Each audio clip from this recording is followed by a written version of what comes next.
Welcome.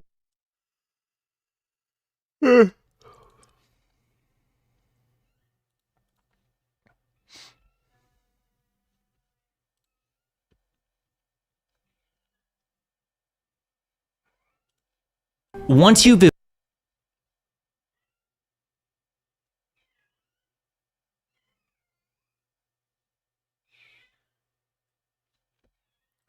What's up?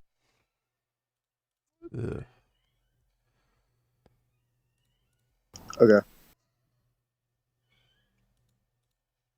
What's up? How Launches work. I have a lot of tabs open. Hey everybody, Eric B. Eberting. Congratulations. This video is all about the fact. So right now during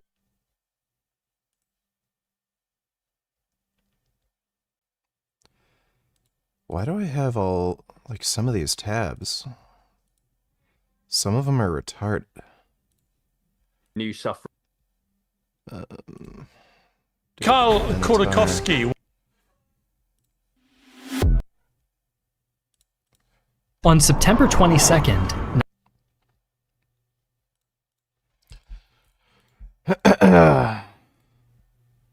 Let's see. Buenos dias, guys. It's currently the day for benching.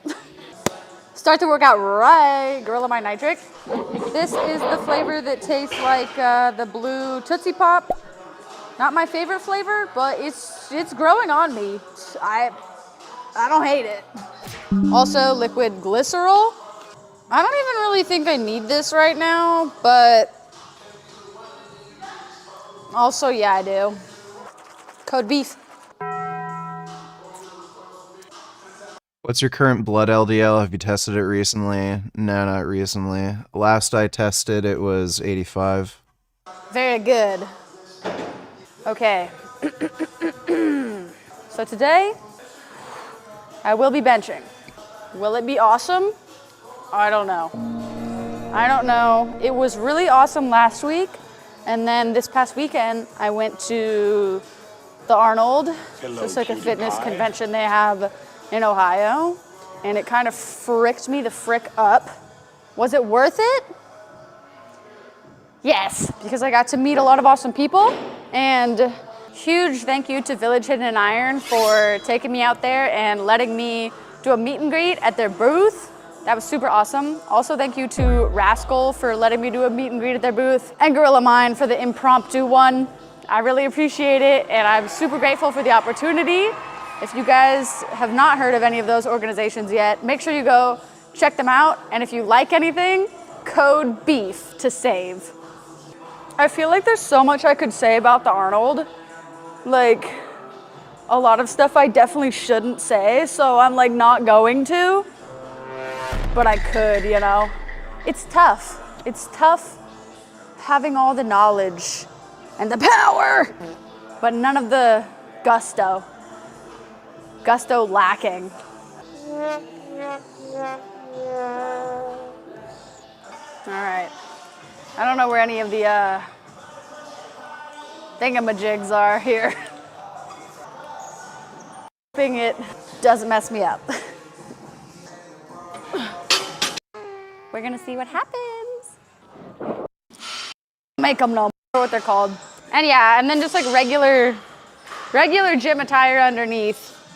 So, just in case I need to really like show them what's up.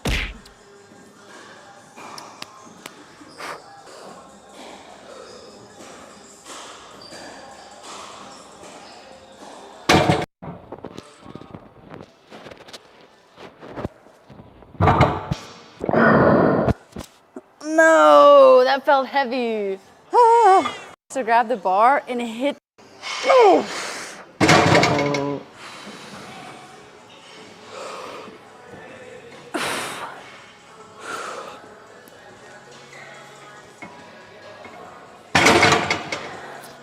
See, that one was way easier. I think I just messed up a little baby bit last time. All good. That's what I was freaking talking about last benching episode, about the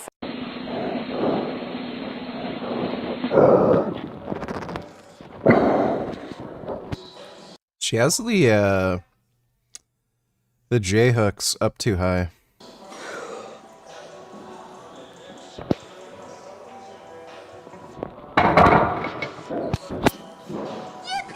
Not my easiest 185, but last video I couldn't even get it at all, so I'll take it. Now it's time to rep them out. I hate repping them out because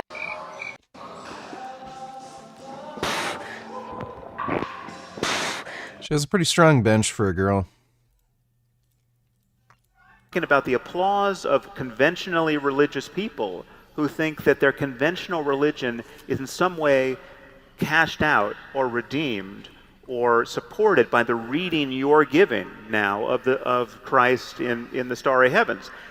It's not, unless you're adding this other piece, which is some probabilistic claim that, yes, this book probably was dictated by an omniscient being, unlike any other book. Well, or maybe the Muslims are right, that we're Archangel Gabriel did show up to Muhammad in his cave and give him the one final revelation, never to be superseded. And just on the merits of the text, we know that's not true.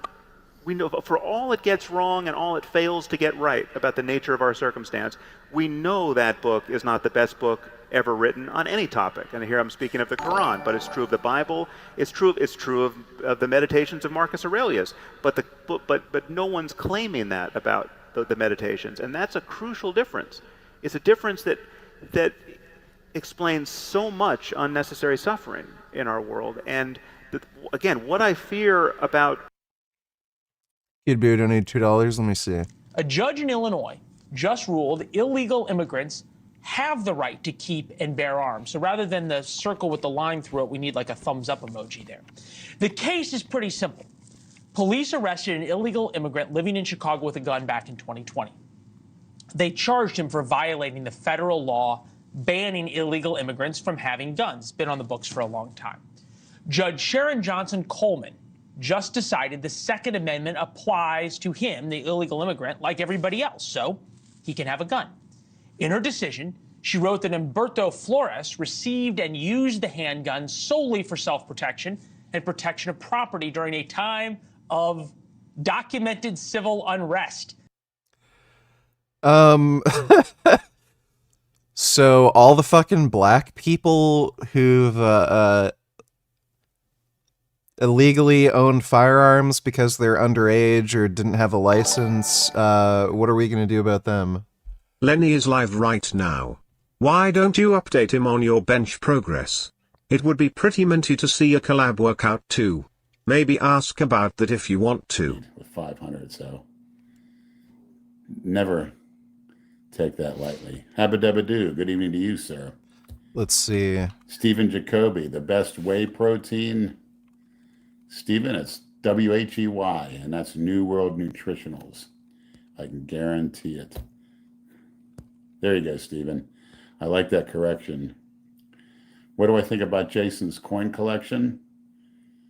Not for me, but I'm sure if you are able to accumulate some rare coins, that it could be. Thanks very for the worthwhile donation, and nigga. interesting.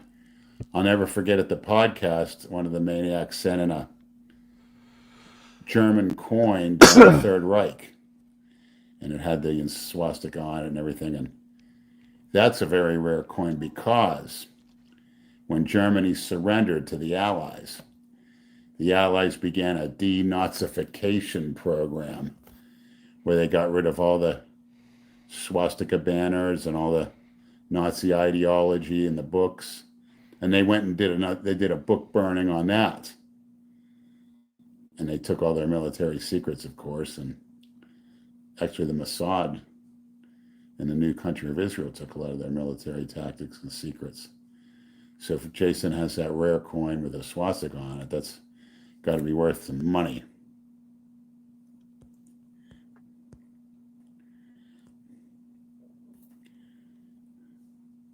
Dylan Gallant says, coming to Toronto soon? Soon.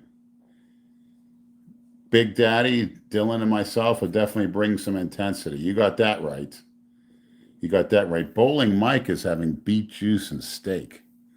That's very, very interesting. I don't know how the beet juice, how palatable it is, but I've never had it. But be careful if there's a lot of artificial sweetenings and flavorings and sugar.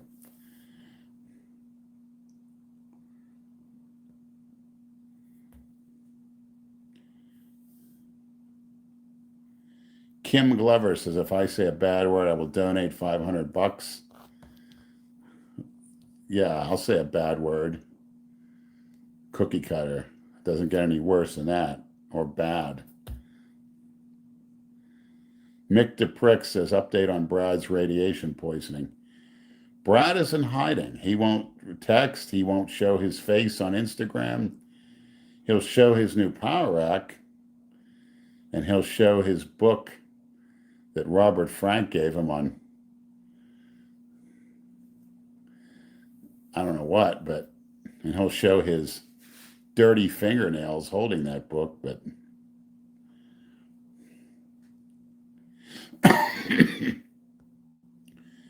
maybe the radiation caused him not to be able to speak or type on a text, which we hope isn't the case.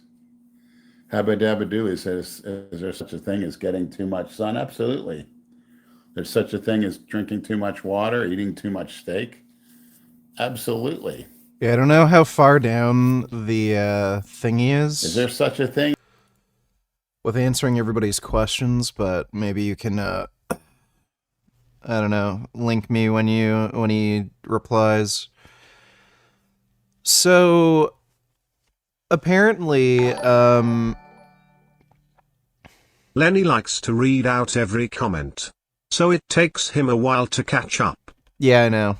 I know. So, yeah, I don't know if it's worth waiting till he gets to mine, but thanks for the donation, nigga. So, this very progressive judge who seems to have a thing for migrants, it's okay for migrants who may or may not be in the country illegally to possess firearms in Chicago now. In the spring of 2020, the summer of love. Court documents show Flores fired the gun at moving cars during the BLM riots in Chicago. He argues police officers warned him about looters who were approaching his neighborhood. Key to this ruling is that the judge says Flores' conduct heavily impacted her decision. He had no criminal record and was not considered a risk to public safety. This case is just one of many challenging that federal statute that prevents illegal immigrants from possessing a firearm. There are cases unfolding in states nationwide. Shan Wu is here, former federal prosecutor, turned criminal defense attorney, once a very senior officer at the DOJ. Good to see you. Like what I don't understand is they'll arrest people for illegal possession of a firearm who are American citizens, but then like when an immigrant does it, like somebody who may or may not have legal status, that's fine. Should I be shocked that an Obama appointee found a gun control law that she didn't like? No, but I think it's very fascinating that this whole push towards expanding the deference to the Second Amendment in some ways has kind of come full circle here, where something that really seems counterintuitive, the idea that someone who's not here legally still has that right, and you can't use this particular statute, which is commonly known as the felon in possession statute. But the way it's written, she really zeroed in on the language. He's not a felon. And the gray area, of course, is whether or not his status, and frankly, I think the way he was using the gun calls a little bit into question, you know, how peaceful he is. No, I mean, I guess the question, though, is what constitutional rights and protections then become absolute, right? Because illegal immigrants are still counted in a census. Mm-hmm. That is a huge deal in terms of representation. But then where do we get to right to work, or right to vote, or right to have a license to practice medicine, or right to have a license to do all of these other things? Isn't this opening Pandora's box? It could be. I do think, I hate to say this, but I think Congress would have to be a little bit more powerful here because there's no question that the Constitution applies to people who are not here legally. They're, quote, persons under the Constitution, so that makes perfect sense. The problem here is you need to draw the statute more narrowly, and you might have to actually specify that being here in a non-legal status would also make you not eligible to carry the firearm. Interesting. You have to think about what you said of Congress actually doing its job, which they rarely seem to be able to do. Key part of the ruling, Justice Clarence Thomas wrote in the court's majority opinion, we hold that when the Second Amendment's plain text covers an individual's conduct, the Constitution presumptively protects that conduct. Look, you talk to a lot of folks. You're pretty popular in liberal legal circles. Was there a bit of chuckling when people read this? Was it sort of, yeah? I think so. I mean, a little more than a bit? Yeah, it feels like a little bit, chickens coming home to roost. So, in what sense? In the sense of it's been associated, not entirely accurately, but it's very much been associated with the conservative court, a conservative movement to really expand the protections of the Second Amendment for gun owners. And here... A poem for you. VG, oh sweet VG, you found me at my lowest and so closest to my mostest. Anything for you and everything to me. My love for you is so strong I can't even form words. Lovey-dovey kissy kissy titty titty jurry and right a kitty kitty love you so. Well, thank you for that, jackass. Appreciate the donation. Of course, it kind of comes into conflict with the idea of, we also have to include this big issue with so you said that the immigrants. Congress might have to do its job, right? Flores was here illegally, therefore he broke a U.S. law by coming and by staying. So this isn't that this is that the Second Amendment applies without Congress amending the law. So Congress could pass a law tomorrow that says illegal immigrants cannot have weapons, period. Right. And that would fix this situation. I think so, yeah. I mean, I would agree. You have me in funny positions. I'm agreeing with Clarence Thomas, too. But I think he's exactly right. It's 2024, odd things happen, don't they? It's this presumption, the Constitution creates that presumption that whether you're legally here or not, you have that right as a person here. But if the specific law says you're not allowed to possess it because of your status or a crime you've committed, then that would fix the presumption. All right. Andrew Roberts, I thought, rightly pointed out, he's one of our star producers, that you've got a lot of these. So apparently, I could visit Chicago, get a gun somehow, and if I'm found with it by a cop, I'll be fine, presumably. These cases in different courts, so it probably ends up at the Supreme Court at one point or another. But oftentimes these district judge rulings and everything else play into other cases. And if you, as the left is sort of chuckling and saying, hey, this serves Second Amendment activists right, they're also saying, look, that these kinds of rulings then play into driver's licenses and whether the driver's license of a California resident who's an illegal alien is valid in Texas. How does that play out now? That is really the tension with the federalism system. You obviously have situations in many areas of the law where the states have like this patchwork of differing kinds of decisions. And the Supreme Court, I think, it's hard to tell when they're willing to nationalize something. Who's funnier, Chris Tucker or Eddie Murphy? Eddie Murphy. Chris Tucker isn't really funny. They're clearly willing to do it in the election context here. But for something like this, I think they're going to keep punting to Congress, which, as you're kind of suggesting, means that nothing may happen. Thanks for watching. Go to joinnn.com to find news. Right, well, that's surprising.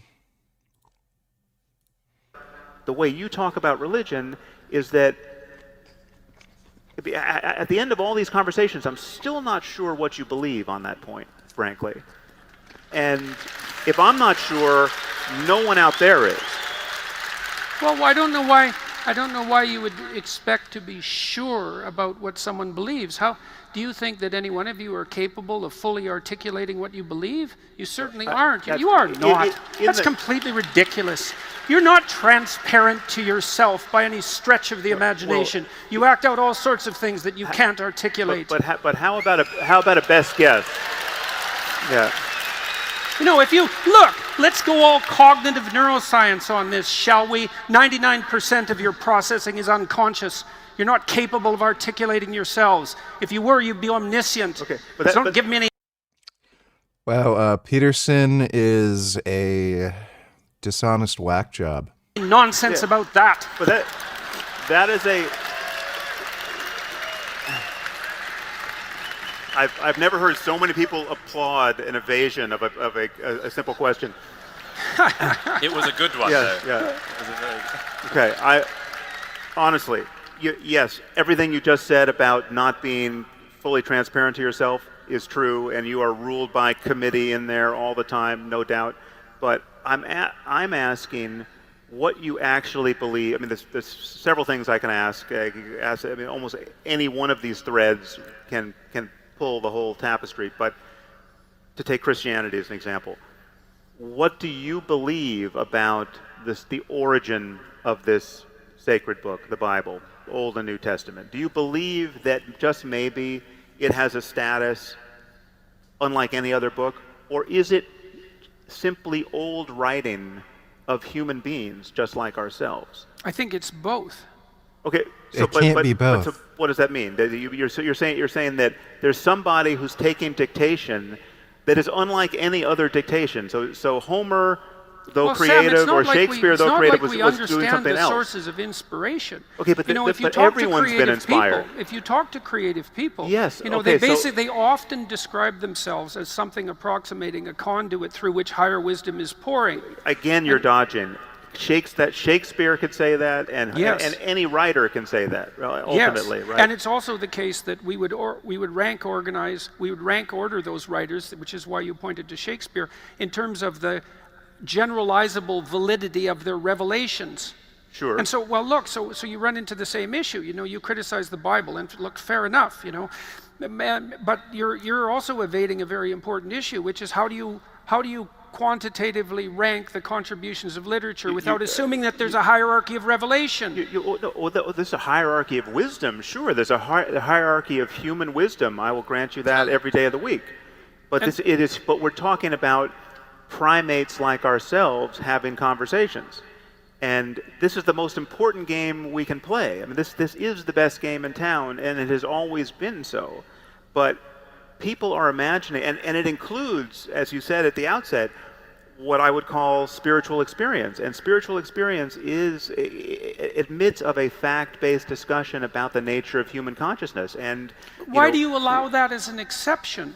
Because it's not an exception; it's part of the data set. So it's possible to have so this is spiritual experience without the possibility of concretized revelation. No. So it's a formless spirituality that you're advocating. No, you can have. I'm not even discounting the possibility that there are invisible entities out there in the universe far smarter than ourselves who we could possibly be in dialogue with. I mean, there are many strange ideas that we could defend to one or another degree. There are people walking around speculating that we might be living in a computer simulation, that all of this is being run on some hard drive of the future, or some alien supercomputer. Now, that you can actually, I mean, Nick Bostrom at Oxford gives a very cogent argument in defense of that thesis. Right? Now you can deal with that on its merits. I'm not saying the universe isn't stranger than we suppose or even can suppose, but one thing we know is that when you read the Bible, you can turn every page of that book and you will not find evidence of omniscience. You will not find anything in there that someone as smart as Shakespeare, or actually a little bit dumber, could have written. No, I don't think that's true, Sam. There are incredibly whatever else you might say about the biblical writings, there are incredibly potent narratives embedded within them. They're nonsense. They're pure, utter nonsense. It's impossible to write something, virtually impossible to write something like Cain and Abel. It's a paragraph long, and it's absolutely you're saying the Shakespeare of 3,000 years ago couldn't have written Genesis? He couldn't have written Cain and Abel, not in 10 sentences. So then who Cain and Abel is 10 sentences long. So then and it contains more wisdom than you can dig out in a Okay, lifetime. so now we're getting No, it doesn't. into the nub of it. Then you think that was not the product of a human mind? I think it was the product of a vast collection of human minds working over millennia. Okay, so we have a committee of Shakespeare's. So, but still, we're just dealing with people. We've just got people. Well, but this concession, if indeed you're making it, and I'm still not sure, is the eradication of traditional Christianity. Look, if something is deeply wise, it's reflective of a deeper reality. Otherwise, it wouldn't be wise. I'm in love with deeper realities. So what's the deeper reality that something as wise as the story of Cain and Abel reflects? What's the reality? A landscape of mind that that either takes great training, great luck, or pharmacological bombardment of the human brain to explore. Right? There are ways to get there. There are ways to have the beatific vision, right? And we understand this to some degree experientially, and we can understand it to some degree by third-person methods of science. And it's not like I don't know. I mean, I've had many experiences that, if I had them in a religious context, would have counted for me as evidence of the truth of my religion, right? But because I was not brought up in a religious context, and because I spend a lot of time seeing the downside of that form of credulity, I have never been tempted to interpret these experiences that way. Yeah, Jordan Peterson got absolutely fucking stomped there. I don't know why the fuck he tries to defend Christianity, where even he concedes that, it wasn't made up by a god, it's just all people. Like, why are you defending it then?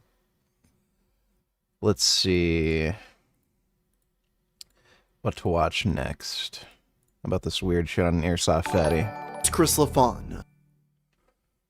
Nick Fuentes debates infrared has on civilization states and race on Zerka's stream.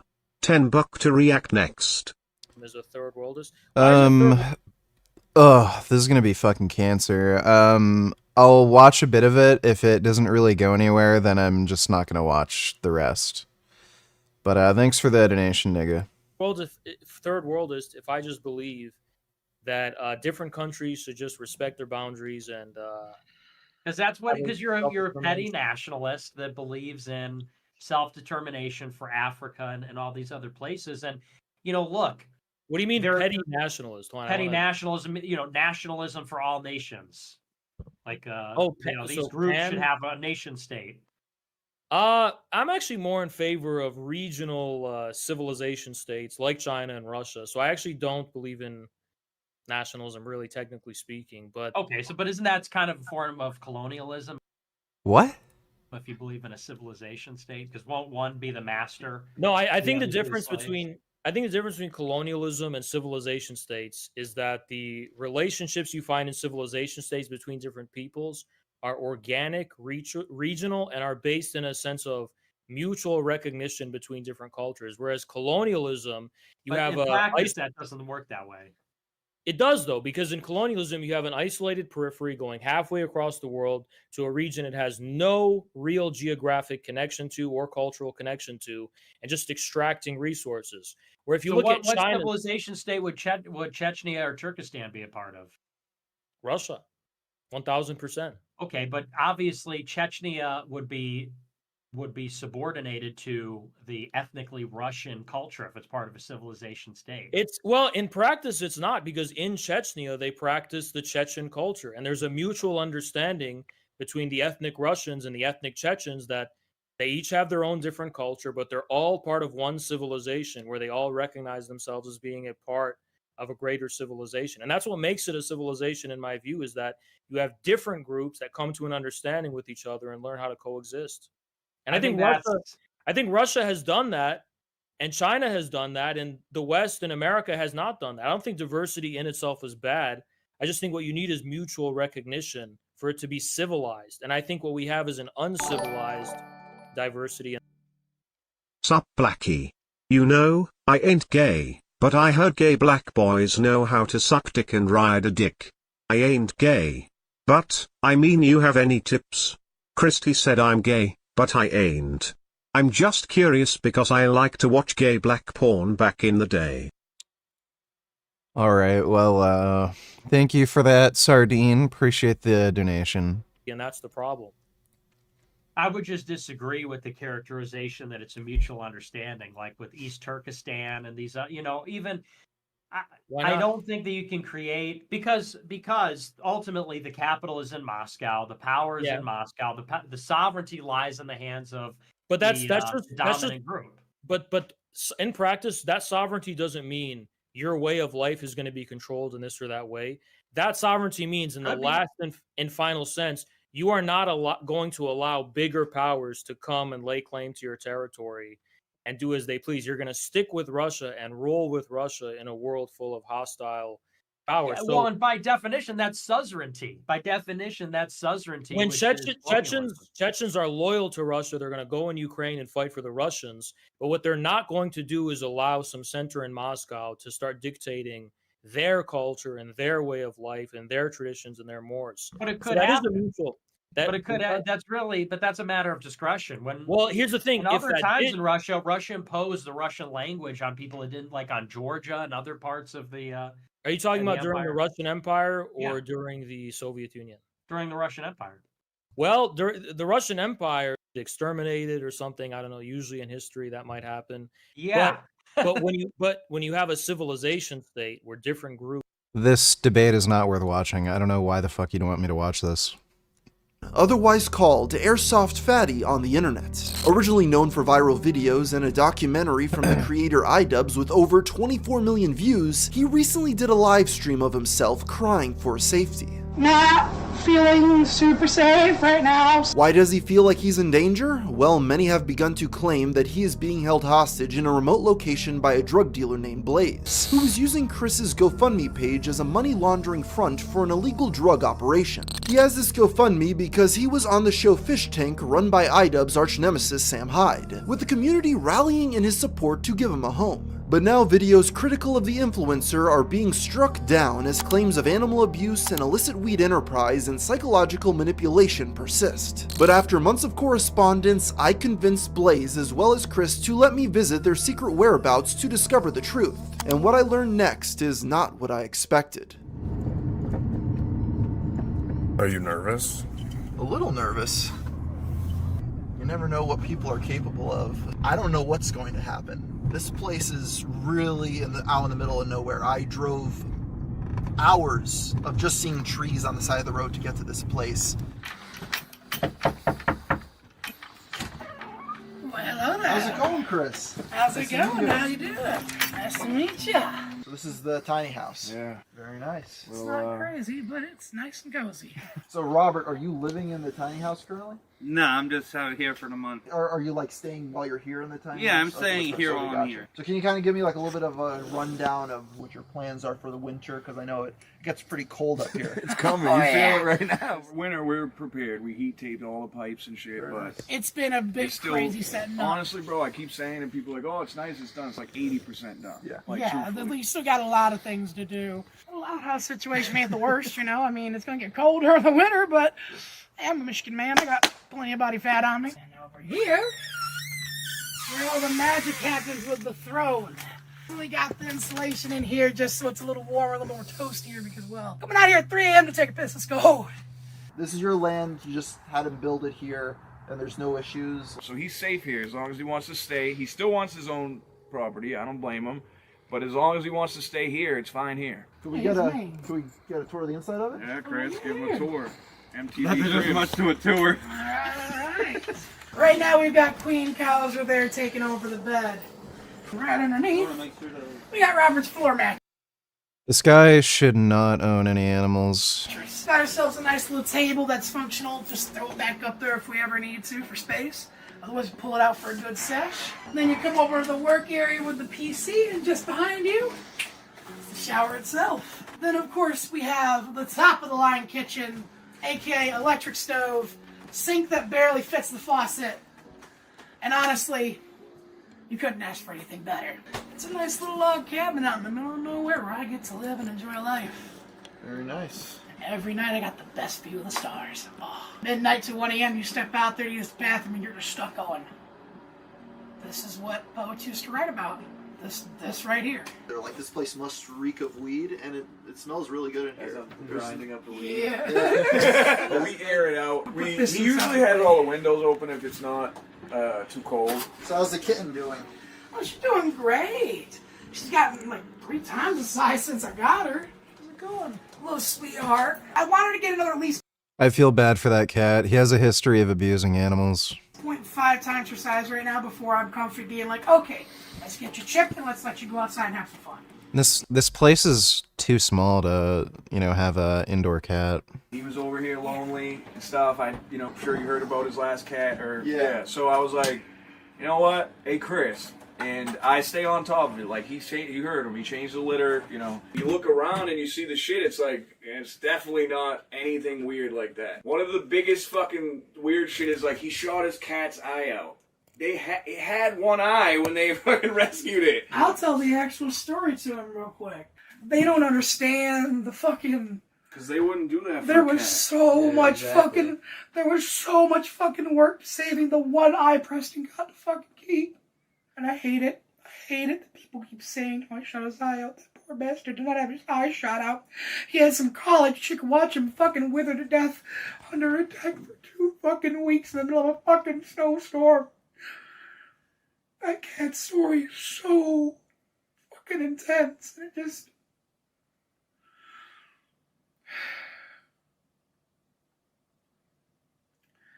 He didn't even know what happened to Mother. What do you think of tiny houses? Gig lived in one past 3 years and building another. They're a good idea. The whole housing situation right now is pretty fucktarded. Like, we absolutely have the means to house everybody. There's no reason anybody should be homeless, but the reason there is homelessness is because there's, like, retarded standards when it comes to, like, building houses and zoning laws and shit. Yeah, stuff like tiny houses would completely solve the issue of homelessness. You could actually be able to house everybody. I'd rather live in something like this than live out on the street. So yeah, I dig tiny houses. Son Goku donated $2. Muscle mommy or nah? Also, you think it's possible she's not natty? Let me see.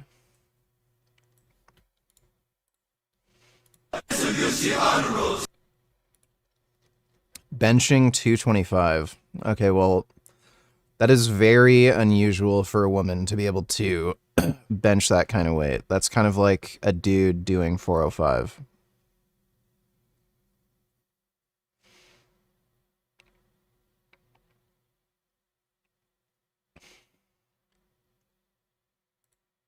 Yeah, I'd say she's a muscle mommy.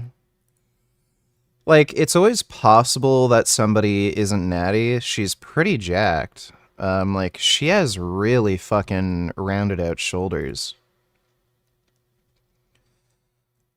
It's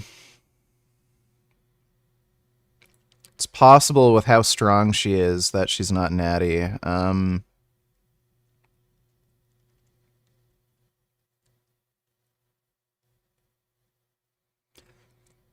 I would guess she's natty if I had to make a guess. She has a nice big butt. Thanks for the donation, Son Goku. Let's see, the only pathonate tillers, they're called bongos. Oh my god. Whoa. That's a good bongo. Wow. That's special. Oh my goodness. That's amazing. Wow, look at that guy. Oh my goodness. Roger donated $2. My dad visited Canada a few months. He went to Toronto and then Vancouver. He was surprised that there were so many Indians and Sikhs in Canada. Do you think there's too much immigration from India to Canada? No. I don't know where he visited in Toronto, but if you go to somewhere like Scarborough, there's a lot of Indian people. If you're actually downtown in the city, there's not nearly as many as like a percentage of the population, but there are some like big Indian areas. But Canada sort of needs immigration, so yeah, if we didn't have immigration, our like GDP and everything would go way down. But I wouldn't say there's too much immigration from India. Like, Indian people tend to be pretty chill too. They're not like crazy fucking wackos, so. Thanks for the donation though, Roger. Well, I'm climbing up the ladder. I keep pushing, and I'm bound to know. But I'm climbing. Wow, that's a good goat. He can climb up a ladder. Imagine walking up to a marmot. Oh my god. Oh my god. So round and chunky. It's nibbling his ear. Oh, that's a really cute marmot. Wow, look at these little guys. That's pretty amazing. Wow. So fuzzy. There's a lot of them over here. Oh my god, a wombat. Oh my god. Wombats are really weird. They have a cube poop. They literally shit out cubes. I think they're the only animal that does that. That's a good chonky boy. Oh my god. Whoa. Dude, where do you get a capybara? They're fucking awesome. That's a good capybara. Holy shit. They have a face. Let me see. Oh my god. They do have a face. Whoa. That's a nice deer. Jesus Christ. Well, thanks for the donation, The Only Path. Appreciate it.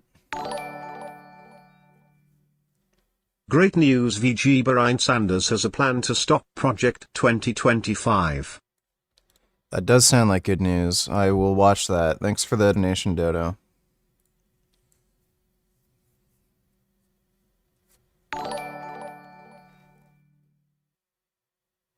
Curse, tonight you will shit really big and tear your asshole. Well, thanks for warning me. I'll prepare my butt with some coconut oil or something. Thanks for the donation, Non-Wib. And thanks very much for joining me. In case you haven't heard, there's an election coming up this November. And it's the most important election in the modern history of our country. Now, I fully understand that while President Biden has some very significant accomplishments, which he has every right to be proud of. See, Mike donated $2. The term objective morality is a complete misnomer. If God said blondes are more beautiful than brunettes, does that make it objective?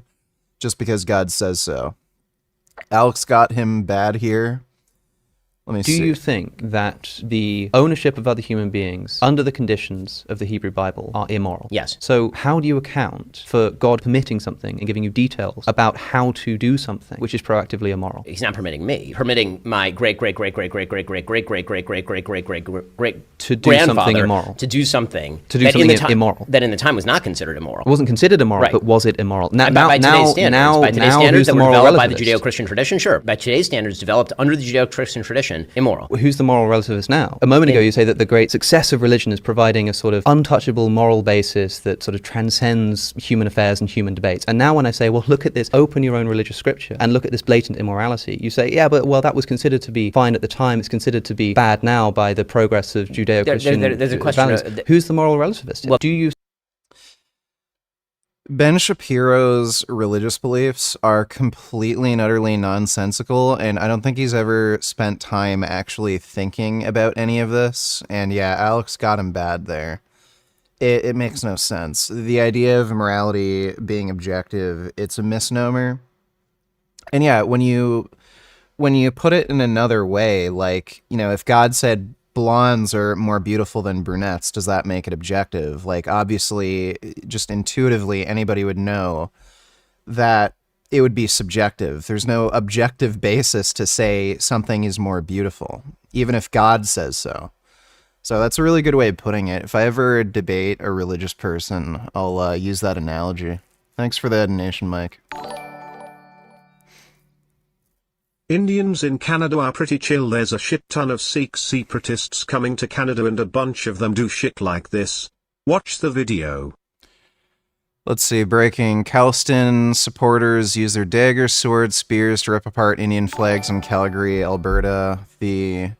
I'm going live. A big Lenny channel, a big Lenny channel, a big Lenny channel, a big Lenny channel, a big Lenny channel, a big Lenny channel, a big Lenny channel, a big Lenny channel, a big Lenny channel, a big Lenny channel, a big Lenny channel, a big Lenny channel. Alright, well that's good to know. Thanks for the donation to Big Lenny Channel. The Khalistan movement, notorious for Canada's deadliest terror attack, is actively targeting Indian diplomats whenever they show up in Canada. The group was largely composed of the same protesters who clashed with police in Edmonton last week. However, unlike in Edmonton, this time supporters of India showed up to counter-protest. At one point, two groups got too close to each other and the police had to intervene. Meeting at the McDougall Center was cancelled. The Indian diplomat, whom the protesters accused of being involved in the murder of one of their members, did not show up. Sikhs have a religious exemption in Canada to carry their daggers on flights and at schools. However, the increasing use of these religious symbols at political protests in Canada raises eyebrows. One man was seen holding his sword to the sky while inviting the counter-protester to come forward to him.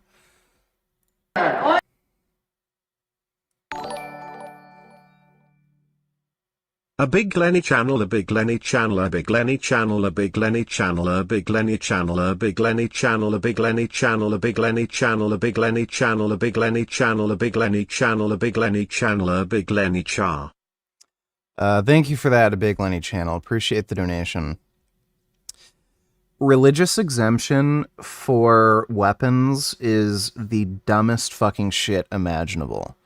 I don't know how a religious belief where you believe you should be able to carry a knife or any weapon, a gun or whatever, permits you to carry a gun, but if you have some other philosophical belief that you should be able to carry a knife or a gun or anything is illegitimate comparatively.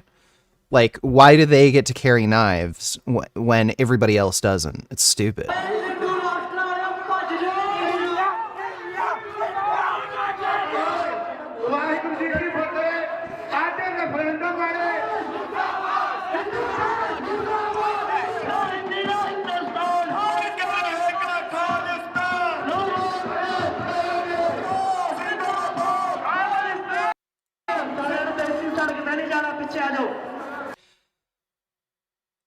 So, are these, like, the quote-unquote good guys? Like, I'm not understanding. Khalistan supporters use daggers, swords, spears. Let me look this up.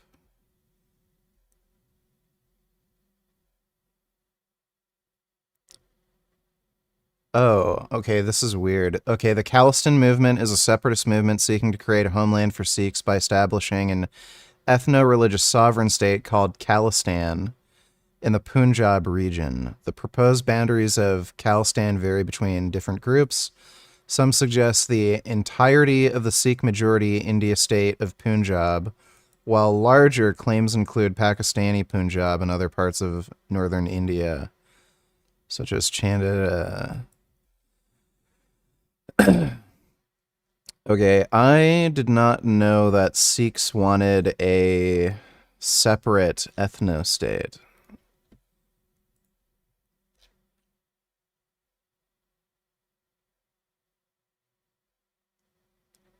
Okay, so maybe, okay, so these guys might be actual crazy whack jobs.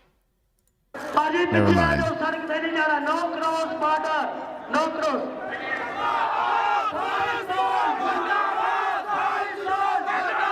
I don't agree with this protest in the sense that they are standing on a country's flag, which is absolutely wrong. Absolutely wrong. Not acceptable. There is a right to protest, but not in this manner. I don't agree with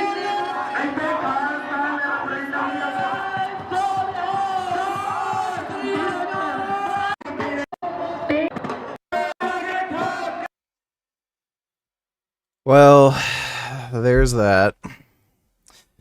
One of the worst, like, personal experiences I've had with, they're not technically Indian, but, with immigrants, I guess, is with Tamils.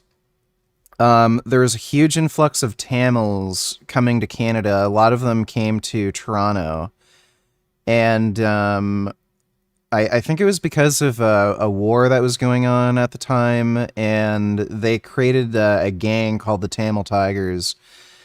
Everybody I knew had some sort of bad experience with the Tamil Tigers. One of my friends got his eyes stabbed out by a Tamil Tiger gang member because for no reason he just picked some like weird fucking fight with this kid who was just walking to school. And this Tamil Tiger stabbed his eye out. He lost an eye because of it. And his parents actually ended up moving to a different province because they're so freaked out by their, son getting their eye stabbed out by a gang member. I had another friend from the gym who got into a big fight with Tamil Tigers at some Chinese restaurant. Like, everybody I fucking knew had some run-in with Tamil Tigers gang. I don't think they're really around anymore, though. Animal Appreciation Time smile. Let me see.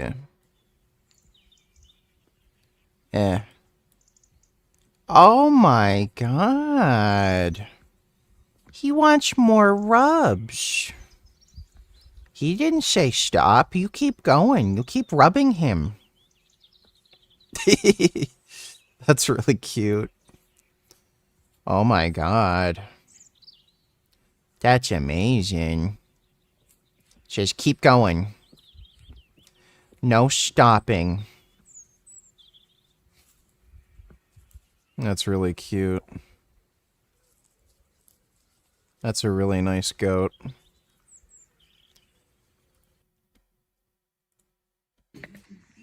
Oh.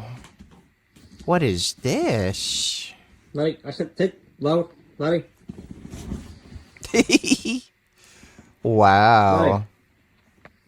Larry. Oh my Larry. goodness. Larry, take. Oh my goodness. Larry. He says, this is my couch. This is my couch now.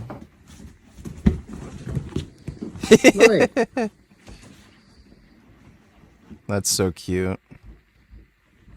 I really like sheep.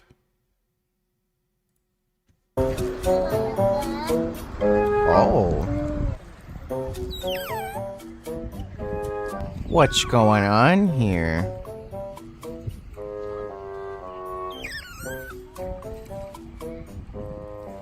Oh, is he learning how to swim?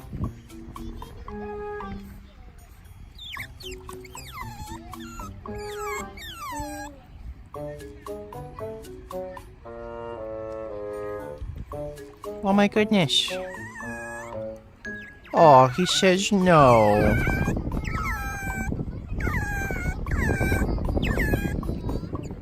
Poor baby. Well, thanks for that donation, Aviduder. A big Lenny channel, a big Lenny channel, a big Lenny channel, a big Lenny channel, a big Lenny channel, a big Lenny channel, a big Lenny channel, a big Lenny channel, a big Lenny channel, a big Lenny channel, a big Lenny channel, a big Lenny channel, a big Lenny char.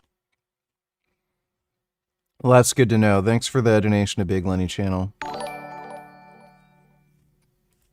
Hey VG, would there be any problems if I did pull day before push day? And is it okay to do pull day and push day one day after each other with no rest day in between? Thanks VG. No, not necessarily. So, usually people don't get, too fatigued from doing like a pull day to do any sort of push workout. So, say if you're doing pull-ups, it doesn't really affect your bench. So if you have like a sore back, it shouldn't really impact your bench. If you notice any kind of overlap where, you know, if you have a really sore back or biceps, your bench kind of goes down, then you should probably do the push day before your back day, but it shouldn't really impact it. If you're doing like deadlifts and then squats the next day, again, you'd probably have an overlap there where being sore from doing deadlifts is going to negatively impact your squat, but, you know, typically doing squat before deadlifts, again, it's not really going to impact your deadlift, so it's another reason why you might want to do a push day first. So it kind of depends on what exercises you're doing for each day, but if you're just talking about upper body, there shouldn't really be much interference, you know? And yeah, you can do a push day right after a pull day, or a pull day right after a push day. You don't need a rest in between. Thanks for the donation, Sanderbling. There are a number of areas where the administration's response to important issues has been inadequate, or, in the case of Gaza, dead wrong. In my view, and the view of most progressives, the United States should not be giving another nickel to Netanyahu and his right-wing extremist Okay, this is literally retarded. Bernie doesn't know what the fuck he's talking about here. government to continue their horrific war against the people of Gaza. Yeah, they're at war with Hamas, not the people of Gaza. We also need to do a lot more work in addressing the massive level of income and wealth inequality, low wages, the housing crisis, our dysfunctional healthcare system, totally inadequate childcare, student debt, and the absolute need for affordable higher education, among many other issues. But while we may have our disagreements with Biden, it's important to take a minute to think about what a Trump presidency would mean to our country and, in fact, the world. If you believe in democracy, and I know you all do, if you believe in science, if you believe in justice and workers' rights, let me be very clear. The next several months will be the most important in modern American history. Yes, Donald Trump is a pathological liar. He's a racist, a sexist, a xenophobe, a homophobe, and a religious bigot. Yup, Donald Trump has denied the election defeat that he experienced and is undermining American democracy every day, peddling conspiracy theories and converting the Republican Party into a cult of the individual. Yup. Donald Trump has contempt for a free media and has encouraged violence and the never-before-seen use of the military and federal agents against U.S. citizens.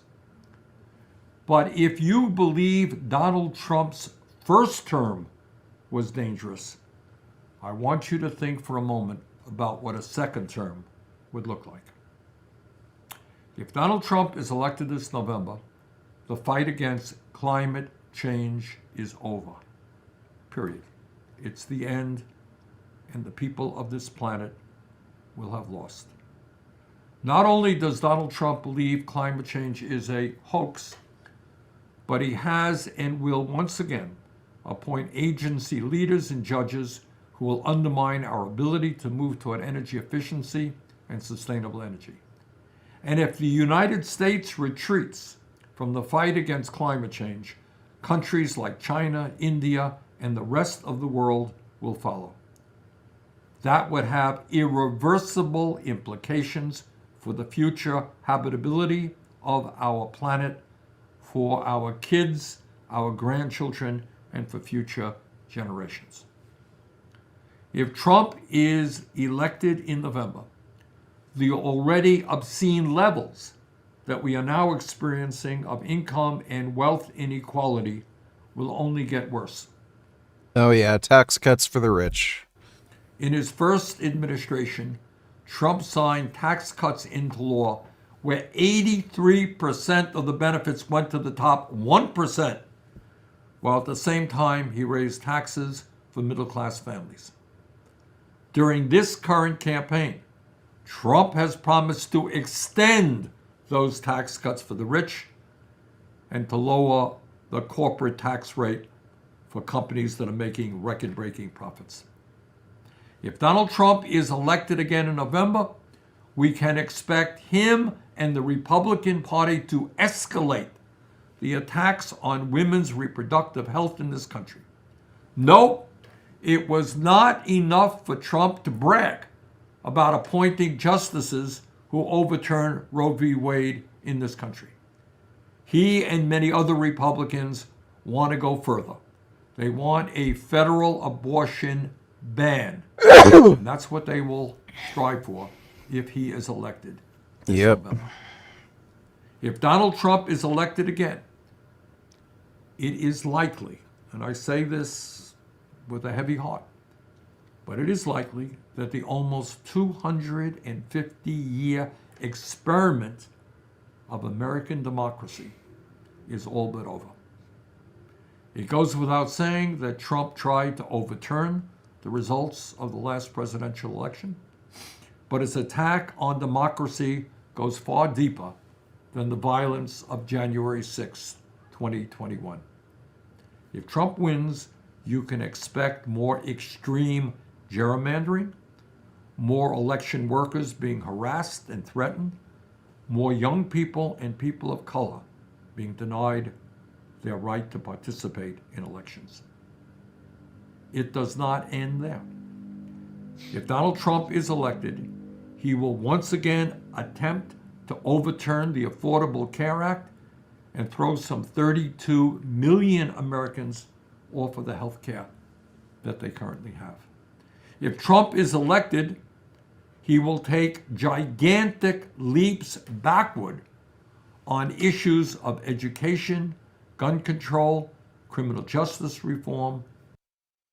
Gun control, really? Give me a fucking break. Okay. And immigration.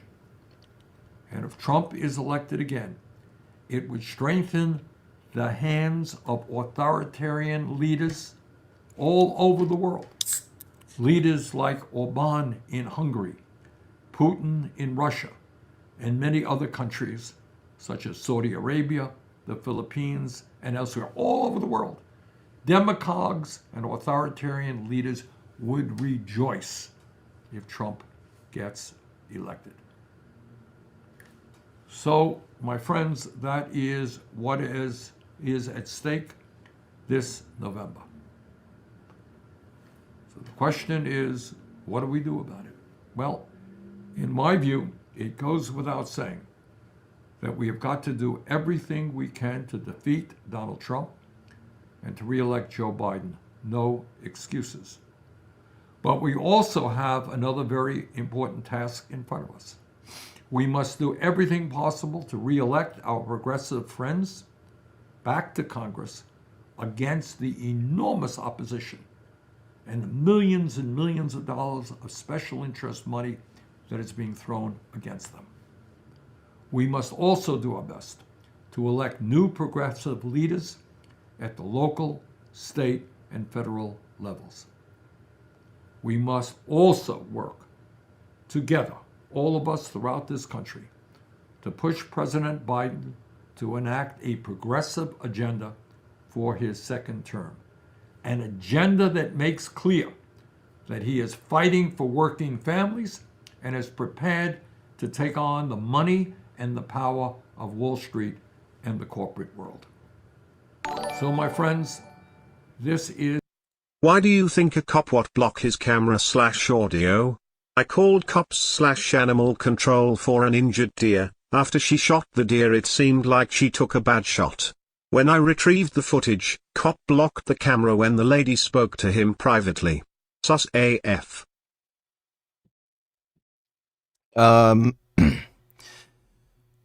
Police, I think the police officers union tried to actually block the use of body cam footage. So police know that body cam footage is a liability for them. On the one hand, it does give them evidence against criminals, but it also gives them best white people slurs.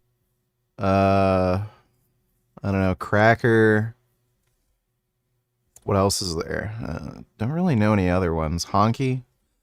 Thanks for the donation, non-wib.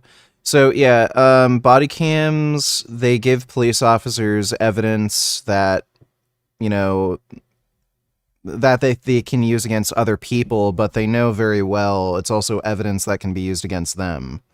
So it ends up being more of a liability for them than a help.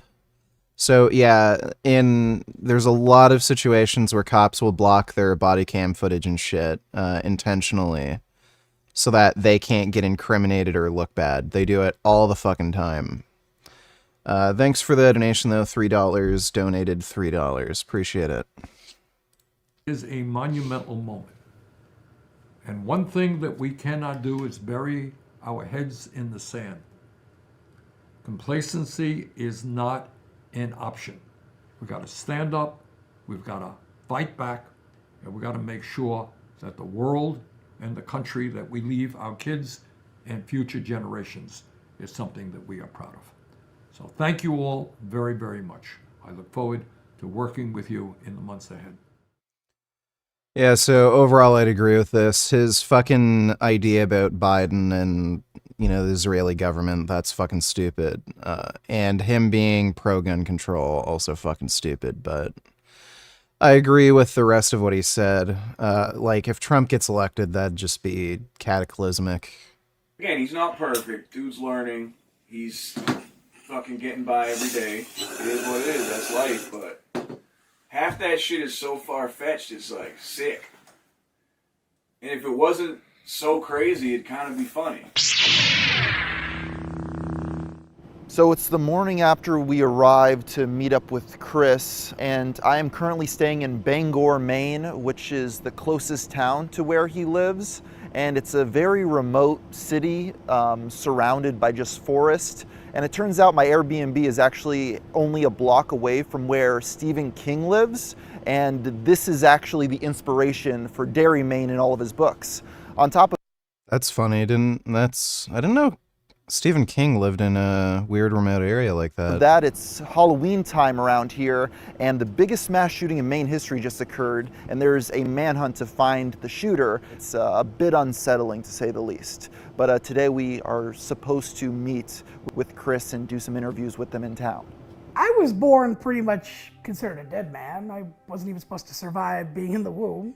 Told I was gonna be born a waterhead baby, that I wasn't gonna make it, and yet I made it. And immediately coming out the womb, what happened? Well, intensive care unit, because this guy is seizuring up immediately outside the gut. I've survived many different moments, but that right there. That kind of explains a lot.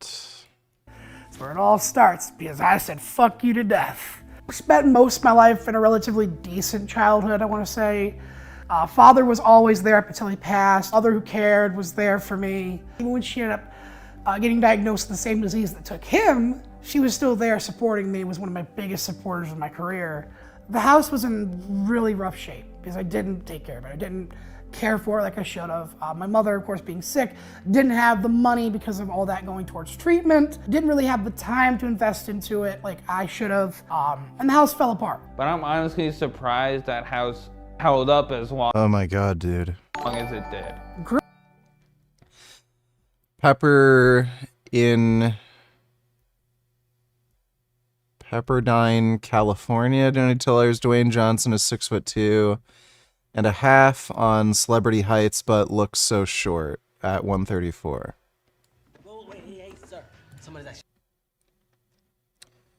134. Of all these innocent people. Might just be a weird camera angle thing, and these two dudes might be particularly tall. I can no longer, in good conscience, walk away and jerk anyone off in the parking lot. I'm afraid we ain't going anywhere. It's time for you to get out of here, pal. Whoa, whoa, whoa. There's 4 of us, tough guy. Yeah, no, I got that. All right, well, before this whole thing goes down, you should know one thing about me. What's that? I don't like bullies.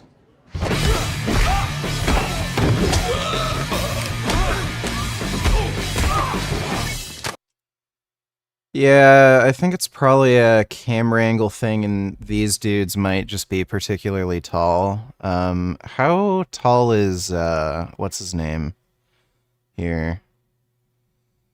It's like almost a foot taller. He's like 5'4" or something, right? And he's about a foot taller, so I think he's probably 6'2". Do I think I should confront the cop?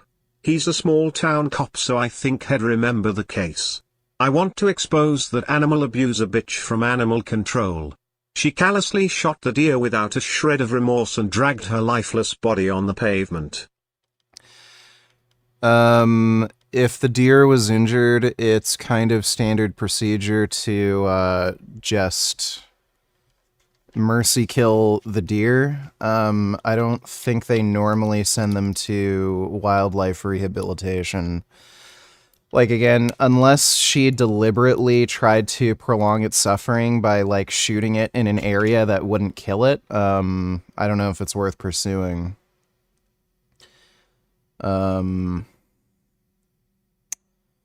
Thanks for the donation, though. $3 donated, $3. Appreciate it. Ugh.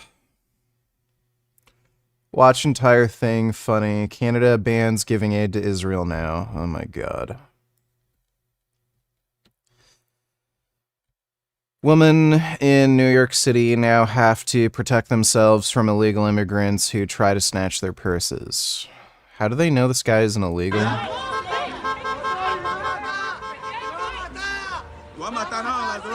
Okay, I guess that's how they know.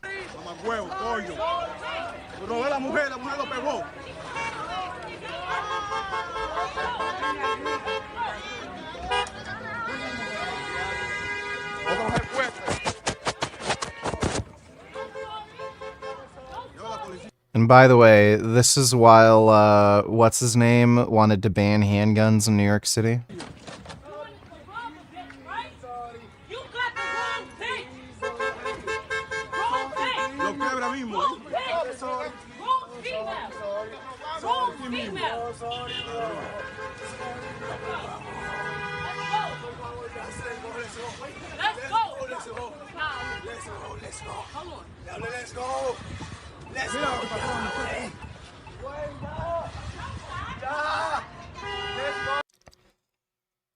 So I'm not even convinced this is what's happening. He forgot that if Trump gets re-elected, gay marriage will be banned, and this time forever. If Trump gets re-elected, America will no longer be a free country because Trump will become this country's first king, and finally if Trump gets re-elected, the world may end. That is all true. Thanks for the donation, Dodo. So, woman in New York protecting herself from illegal immigrant trying to snatch purse. Well, where's her purse?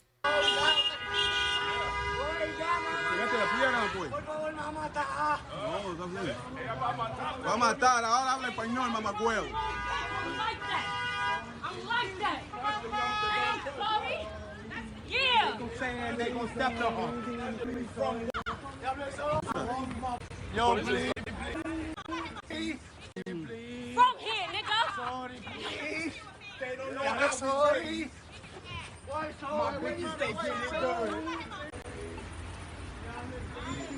is coming. The police is coming. Yo, police is coming. You can't do that, man. Please. No, man. Please, suéltame.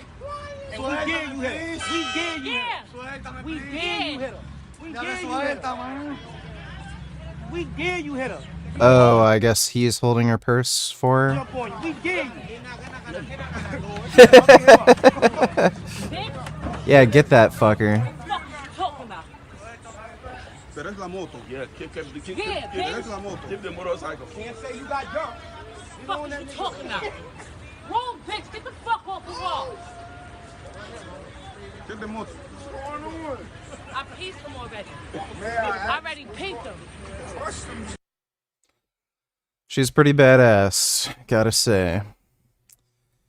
Thanks for the donation, Pepperdine, California. Gigliardo donators, there has been a death in the swamp. Gig Cat died this morning of cancer, 15 years old. Well, that's really sad, Gig.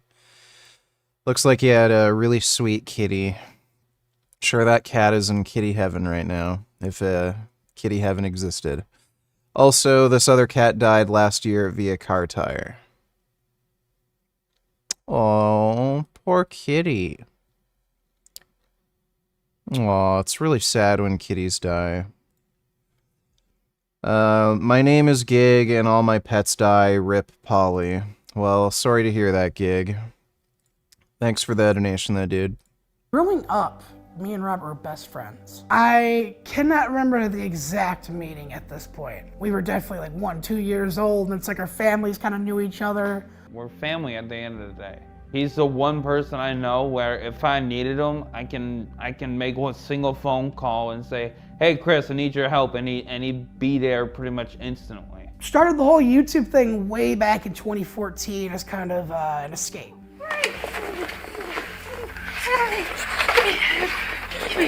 We had just had a scare where mother, we thought we were gonna lose her. You know, you just sit there and you're just like, well shit, is this the day? Am I gonna have to like find us a home soon? And so I decided to start YouTube as kind of a alternative, you know, take my mind off of things. In the early days, Chris's content consisted of vlogs. Some were cooking videos, some were about airsoft guns, and others were lightsaber duel videos with Robert. 3, 2, 1.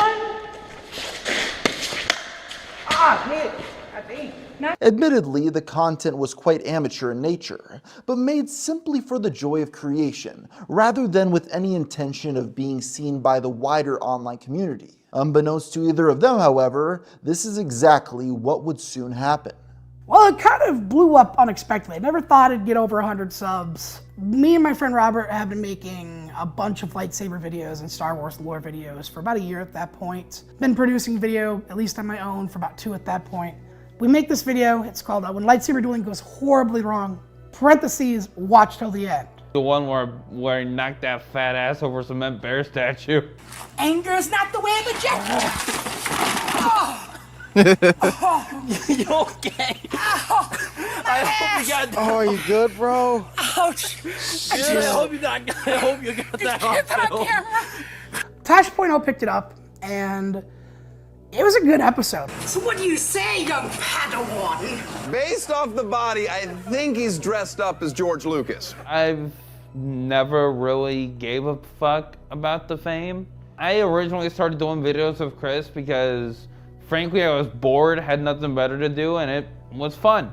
But no, it was that was kind of that first initial push, and that got us to about, I want to say 10,000 subs before Ian finally hit us up. Your BFF is live. Who's my BFF? Would that be Destiny?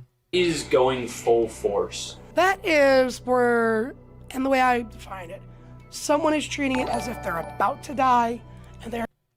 And it will end because Trump now our new king thanks climate change is a hoax, so the planet will count you to get warmer and warmer until it just burns. Yes, that is true. Thanks for the donation, Dodo. They're putting everything behind it. I was just kind of chilling one day, just literally just chilling in my room, just taking some bits out of the bong when I got a message on Instagram and checked it out. Said it was from iDubbbz TV. At first I played it off, I was like, there's no fucking way this is Ian. There's no way this is iDubbbz. There's no way this dude that's got millions of subscribers is interested in me with barely breaking 112. We started chatting and he was just like, yeah, I'm trying to like change up my stuff. I want to do more documentary type stuff and I wanted to know if you'd be willing to have me come out and document you for a bit. Chris sent me a message saying, hey, iDubbbz is coming out to interview us. My instant response was, who the fuck is iDubbbz? And why does he want to come out and interview two dumbasses from the middle of nowhere? Day comes, I'm upstairs taking a hit playing a game. And I hear my mother call up, yo, I think he's here. I look out the window. Sure enough, 2 SUVs pull up and I'm like, this is actually happening? Ian was given a tour of the premises, which had fallen into disarray, as did the friendship between him and Robert. The two had stopped speaking after a disagreement over an airsoft gun, leading to a hostile relationship upon the filming of the documentary. See, veganism is the best $20. Every day I feel like going to sleep forever and never waking up. I feel like no one likes me because I'm shallow, bland, and have no personality. I've been straight up told I seem boring as fuck by many people. I'm on the spectrum. Does working out help? Exercise seems to be about as effective, if not more effective, than traditional medications for depression. And typically you want to combine treatments for depression. So things like exercise, eating better, medication, maybe therapy, all at the same time, just to give yourself the, best possible chance of treating depression. I also wouldn't be concerned with being boring. It's okay to be boring. Most people are boring. Chances are the people who are calling you boring don't do fucking shit with their lives, and all they do is like jerk off, play video games, go to work. Like everybody else, most people's lives are fucking boring. Nobody really does anything particularly interesting. So, they're just full of shit. But, yeah, good luck with that. Veganism is the best. Hope you feel better soon. Documentary. And it's only a duel. That would be a no. And I wouldn't suggest you duel him either because he will hurt you. It was a complete misunderstanding on my part and I lost it. So my temper flared because at the time I still had more than 10 years of emotions bottled up, which I know now that wasn't a good thing. I became extremely violent. It wasn't until recently that I actually decided to let go of the vast majority. I kept like, I guess 4 years worth of anger just to use it, the situation called for it. Oh, okay, so someone else is gonna fuck over the world, it's not you. Well, it's me, just a different side of me. Oh, okay, so you're talking about your demon. Yeah. Exactly. I thought he was an okay dude until a couple minutes into the interview. Then I realized, man, this guy's a condescending dick. And I started bullshitting just to see how he react. What's your demon's name? I can't translate it in human, but he's saying calling himself Death. Most of the demon shit was a bit of bullshit and a bit of a very active imagination. Do you think iDubbbz knew you were doing it for show, or did he actually believe it? Well, he chuckled every now and then, so I have a feeling he knew it was bullshit. During filming, I didn't think this at the time. I wasn't thinking about it. But it came off very condescending the way he was filming. I look back at that now, at that documentary, and I'm not like the biggest fan of it. But I also view it as an important piece of media for myself. So the only kind of form of payment I ever got for Full Force was about a week after that video released. He sent me an airsoft gun.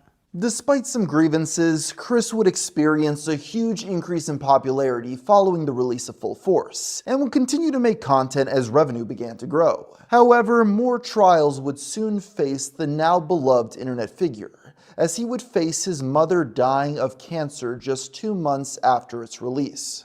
Chris called me up, said, hey Robert, I need you, mom's dying. And I was like, well shit, come get me then. And I spent a month up until Sue passed at Chris's place making sure he was all right. November, I get told by my cousin, oh, this is my house. Your mother left the house to me. Come to find out, somehow in 2016, when she went down again, it was halfway. BTW, the whole idea of Trump becoming a king is in itself horrifying. Yeah, it is. He is not a good leader. Thanks for the donation, Dodo. In a coma, he somehow convinced her to send the house over to him when she dies. Of course, she passes. A couple weeks later, he comes by. Here's an eviction notice. She got 1 week to find a house for nearly 40 cats. You got a dog you got to find a home for and 2 geckos. And well, good luck. I ain't fucking help you with that. The day I went to start moving, the kitchen ceiling collapsed on top of me, and my friends had to dig me out. But it brought down the ceiling, the light fixture. It brought down some of the tiling with it. And it wasn't like just one section. It was the whole kitchen ceiling at once. That was a moment where I kind of had a shock of, yeah, no, you can't take care of this house. You can't handle this. I don't know, you just don't have the skill to do it. Later come to find out, he went and had my dog put down. A 4-year-old Saint Bernard. And What? it's sad because, again, you tell people about this, you're open about it. Not everyone wants to believe it. There were patterns. He had stored an old jet ski on our property, right? Well, one day when I was about, I want to say maybe 8. You know, I don't even know if I believe this, because we all know he's a compulsive liar or just fucking delusional. 8, 9 years old. He got upset with me because I said I wasn't going to help him move it. He got pissed, picked me up in the middle of playing Call of Duty, and throws me into the TV. Bam! And he sees them. How in the fuck would anybody throw him into anything? Dude, you weigh like 800 pounds. Starting to get shocked because the electronics, so he fucking unplugs it. You hear my mother come in, what the fuck just happened? Oh, Christopher just fell in the TV. And in the moment, I'm in shock. I'm Yeah, dude, I think he's lying.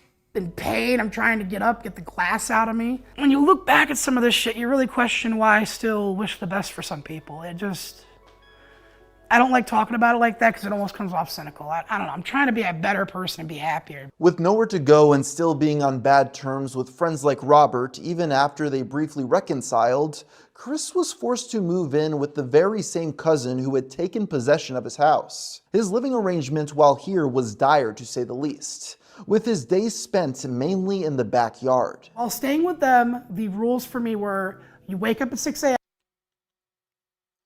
Wasn't there still a lien on the house, and that's why he had to move? He couldn't, like, afford to pay the lien or something like that? Now he's saying... Okay, I gotta look this up. Why did Airsoft Fatty move from his house?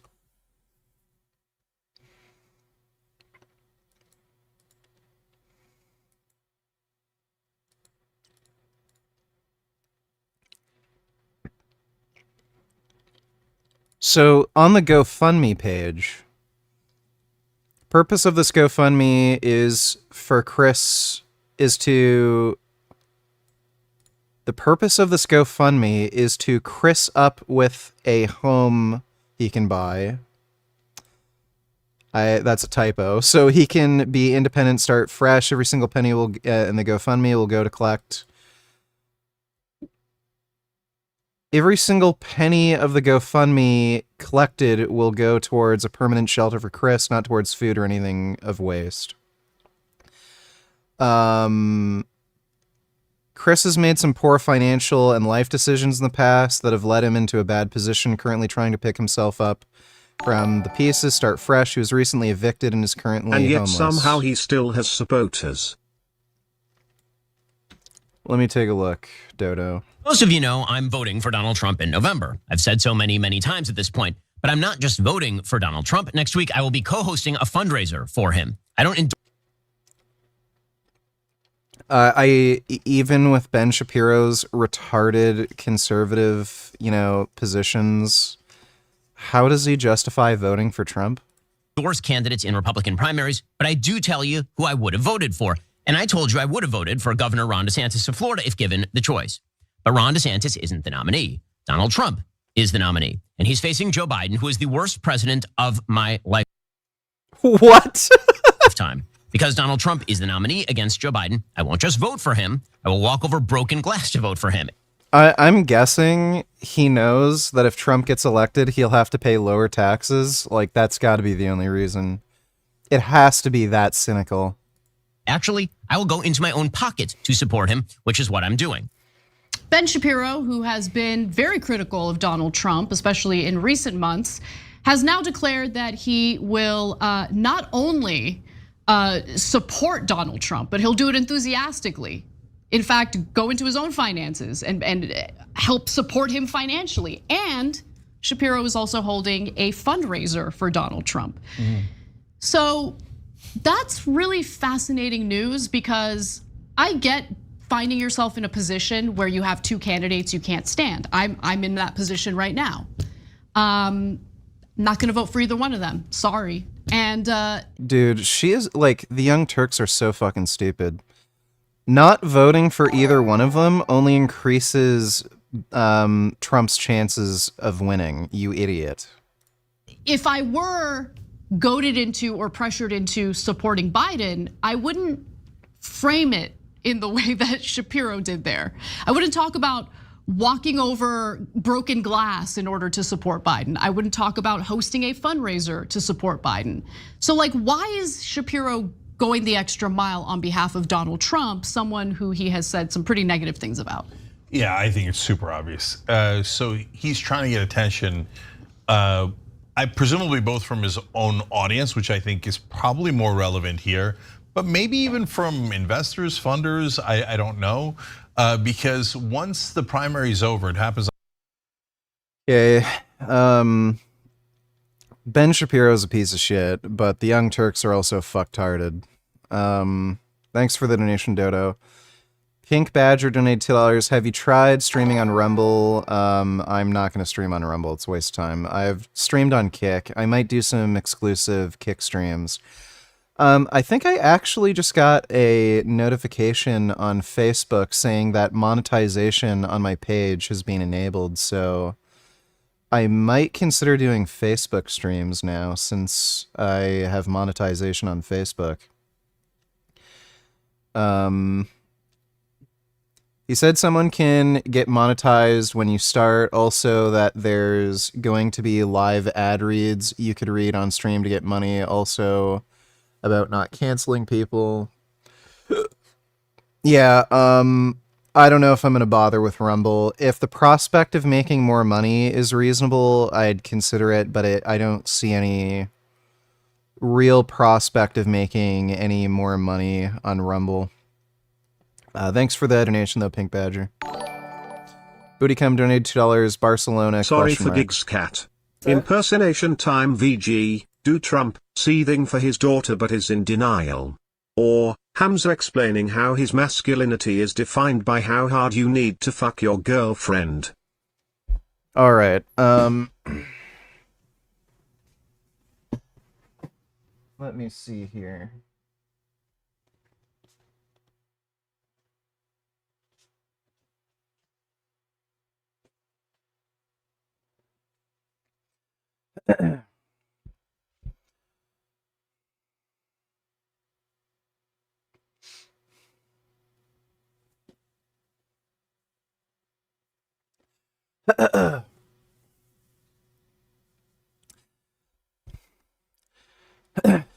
You know what my proudest accomplishment is in life? It's my daughter Melina. She is just so beautiful, so gorgeous. She's 6 feet tall, perfect ass, perfect tits. Like if she wasn't my daughter, oh boy, I would grab her by the pussy so hard. Now, because she's my daughter and we're related and it would be illegal, obviously I can't do that, which is why for my first action of president, I am going to make it legal to have incest so that I just have a chance with my daughter Melina. There you go. Hope you enjoyed that, Bootycum.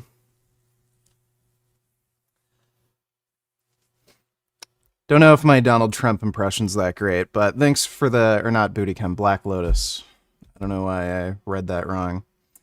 Thanks for the donation, Black Lotus. Bootycum donated $2. Barcelona. What's that?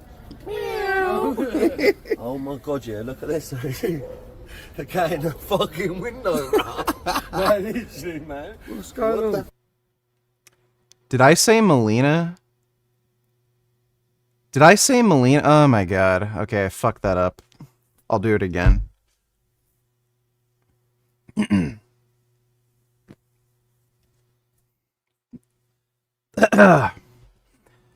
I don't know why I always mix up Melina and Ivanka.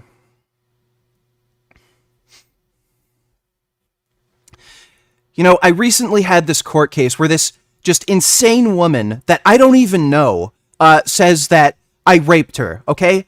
First of all, why would I rape a disgusting, old, ugly pig like this that I don't even know? I've never even met this woman once in my life. When I have a smoking, hot daughter, Ivanka. So, she is so beautiful, she's 6 foot tall, perfect tits, perfect ass, young, and I actually know her, okay? I changed her diapers when she was a child. I've seen her naked. Why wouldn't I rape my daughter? But this crazy woman is claiming that I would rape her. I would never rape somebody like that. My daughter Ivanka, well, I'm not saying I've ever done anything, but obviously I would much prefer to rape my daughter Ivanka over this disgusting old ugly hag. There you go. That was better. What's going on here? Selling cats. It was a fucking Chinese restaurant for a moment. Ciao, mate. Did the cat just happen to get in there, or did they actually put the cat on display? That's a nice cat.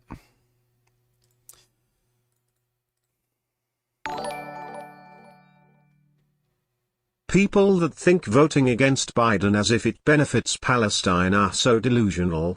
It goes to show they just appeal to their emotions without any critical thinking. Like Eddie Abu would say, wake the fuck up. Oh yeah, it's retarded. Oh, I'm not going to vote for Biden. I'm just going to increase the chances of Trump getting elected, which would probably be even worse for fucking Palestine, since you're electing a guy who's committed to supporting Israel, and he's a massive fucking racist who hates Muslims. Yeah, I'm sure that guy is definitely going to be more sympathetic to Palestinians. It's fucking retarded. Thanks for the donation, Grey Knight. Okay. Why did Airsoft Fatty get evicted?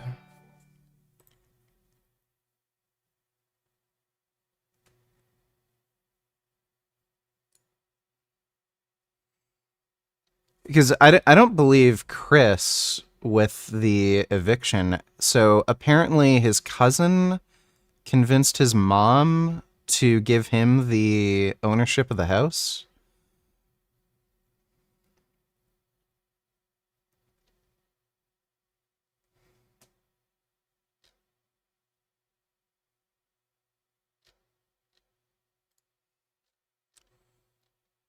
I'm just not buying that.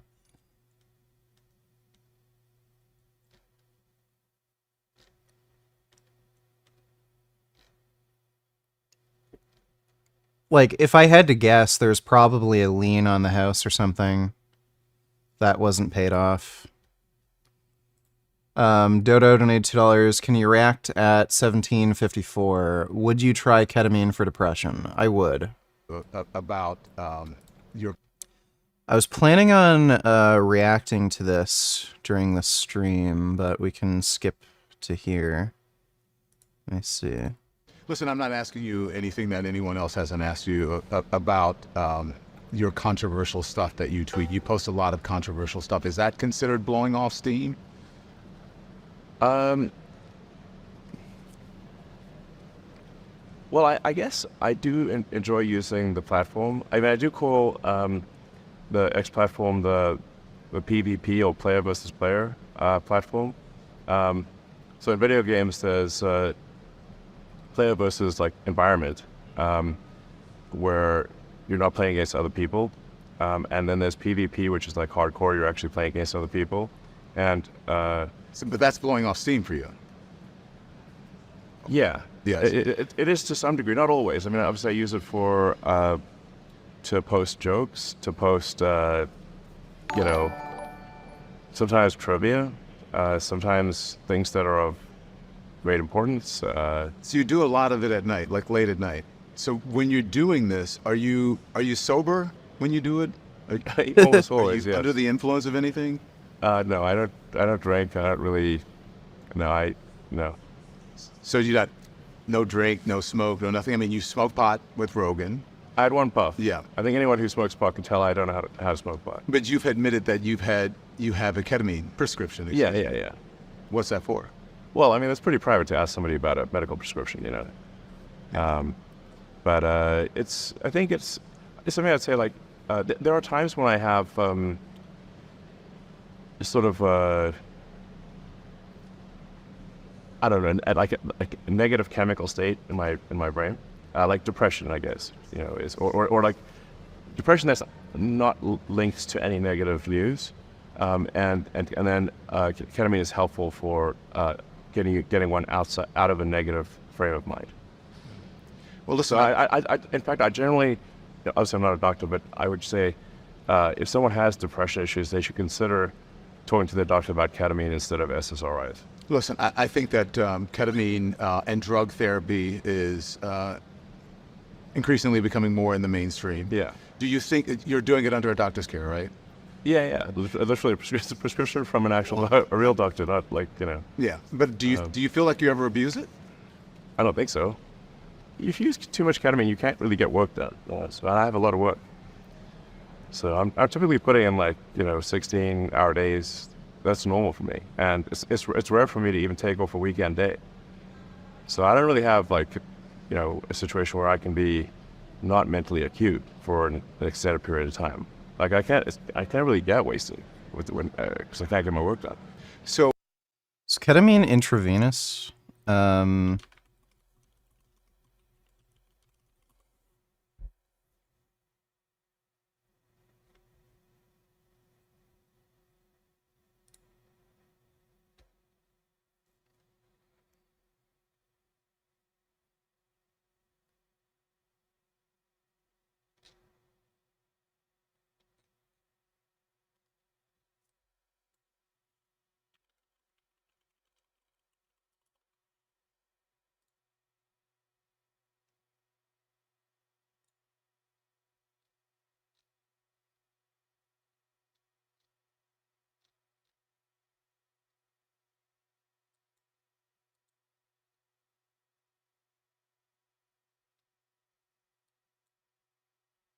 Nasal spray.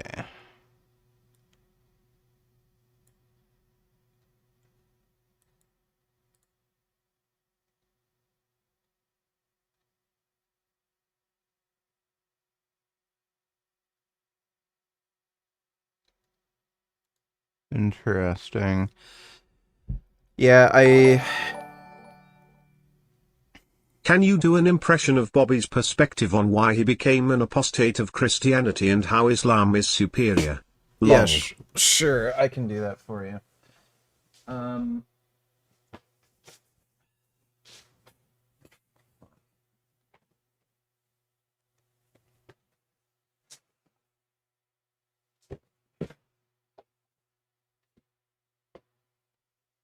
Okay, I think because we moved, I think I'm missing some of the wigs that I normally have. So I'll just do the voice. I'd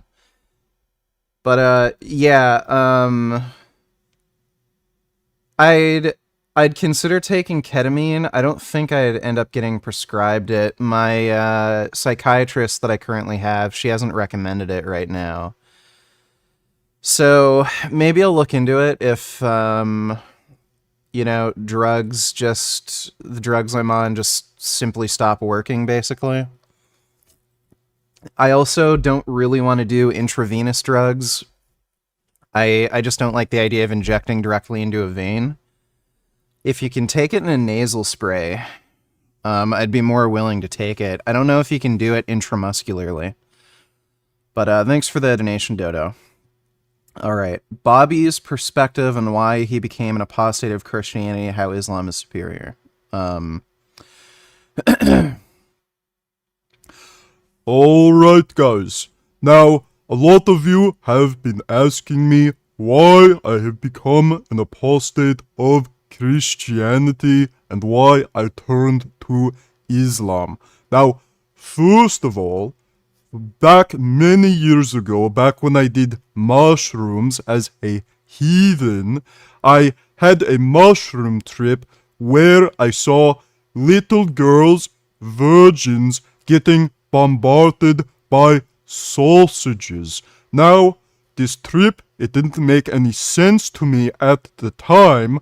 Why would I see young virgin girls getting bombarded by meat, by sausages?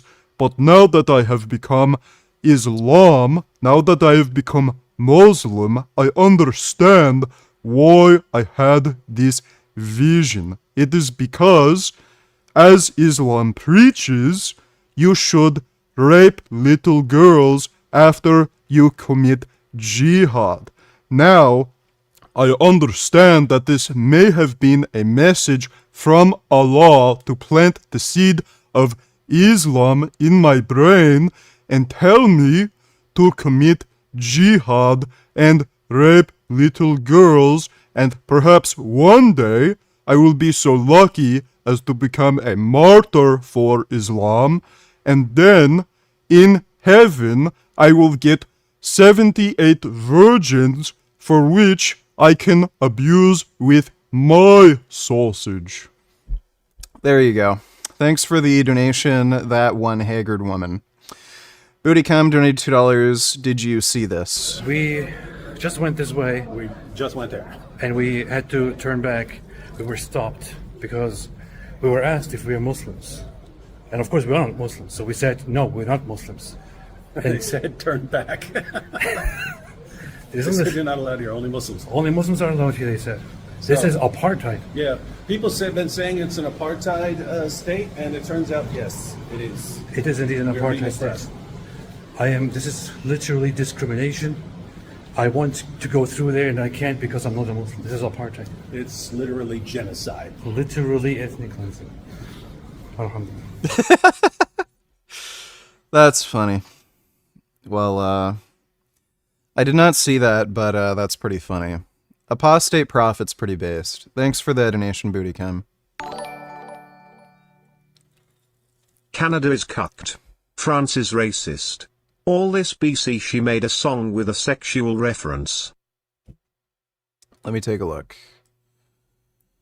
Canada's parliament passes vote after language on Palestinian statehood dropped. Ottawa, Canada's parliament passed a non-binding motion late Monday calling on the international community to work toward a two-state solution to resolve the conflict between Israel and the Palestinians in line with government policy. Oh, so they're Zionists. Ugh. The vote had been delayed by last-minute wrangling over wording supporting Palestinian statehood, an idea that looked to deepen splits inside the ruling Liberal Party. The original motion was drawn up by the minority left-leaning New Democrats, who are helping keep Prime Minister Justin Trudeau's Liberal Party in power and unhappy with what they see as his failure to do enough to protect civilians in Gaza. He's the Canadian Prime Minister. The amended motion, which also adopted stronger language against the Palestinian militant group Hamas, passed by 204 votes to 117 after most of the Liberal cabinet, including Ya'ara Sachs, who is Jewish, and Caucus, voted in favor. It was opposed by some Liberal members of Parliament, Anthony Housefather Ben Carr and Marco Mendocino, former federal minister. The initial version called on Canada to officially recognize the state of Palestine, a step that no member of the group of 7 industrialized nations had taken. After backroom negotiations between NDP and Liberals, that wording was dropped in favor of language calling on the international community to work towards the establishment of a Palestinian state as part of a two-state solution.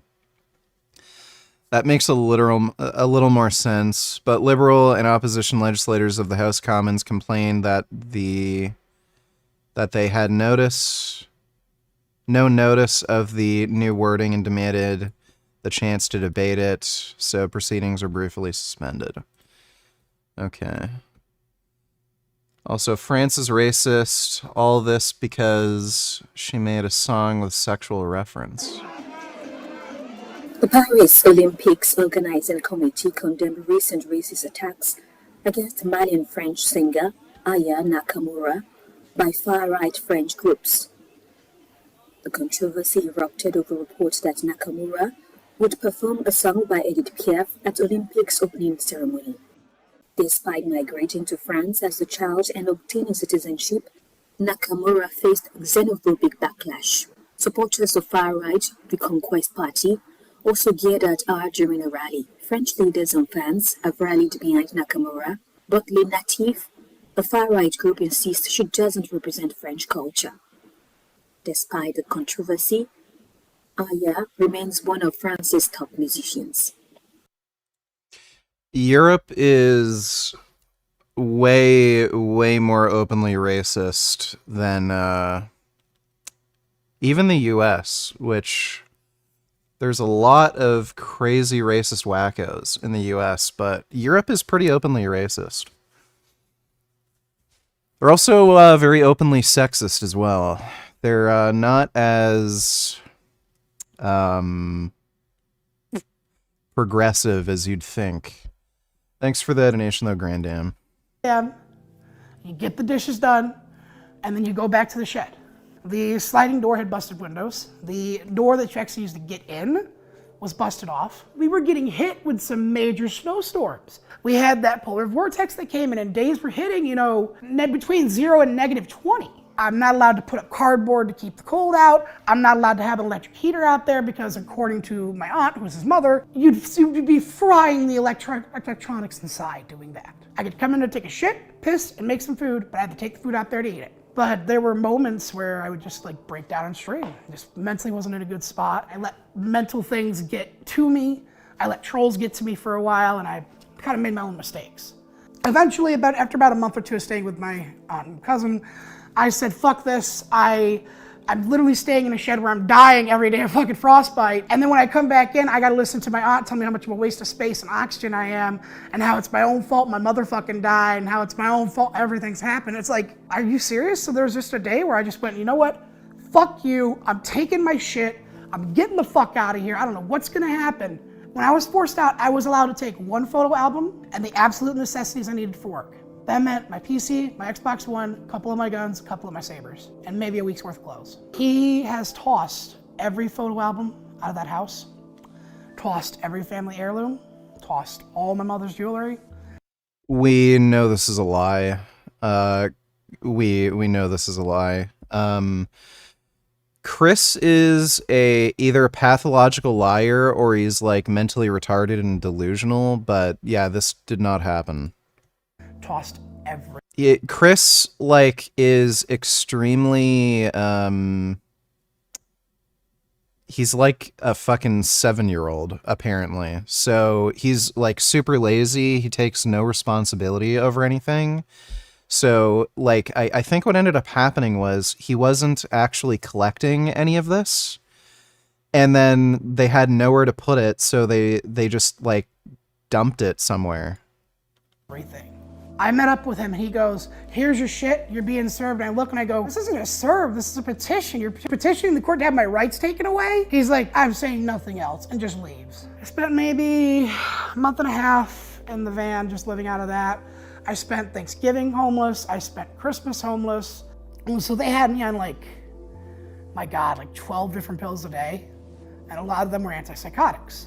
And just to give you an idea, I don't know if you know what Seroquel is, but it's That's not true. No one's on 12 different antipsychotics. That's just bullshit. something that they give people with very extreme issues with sleep. And it is like a tranquilizer. It will hit you fast, it hits you hard, it will knock you the fuck out. In the morning, I was taking something like 400 milligrams. And at night, I was taking...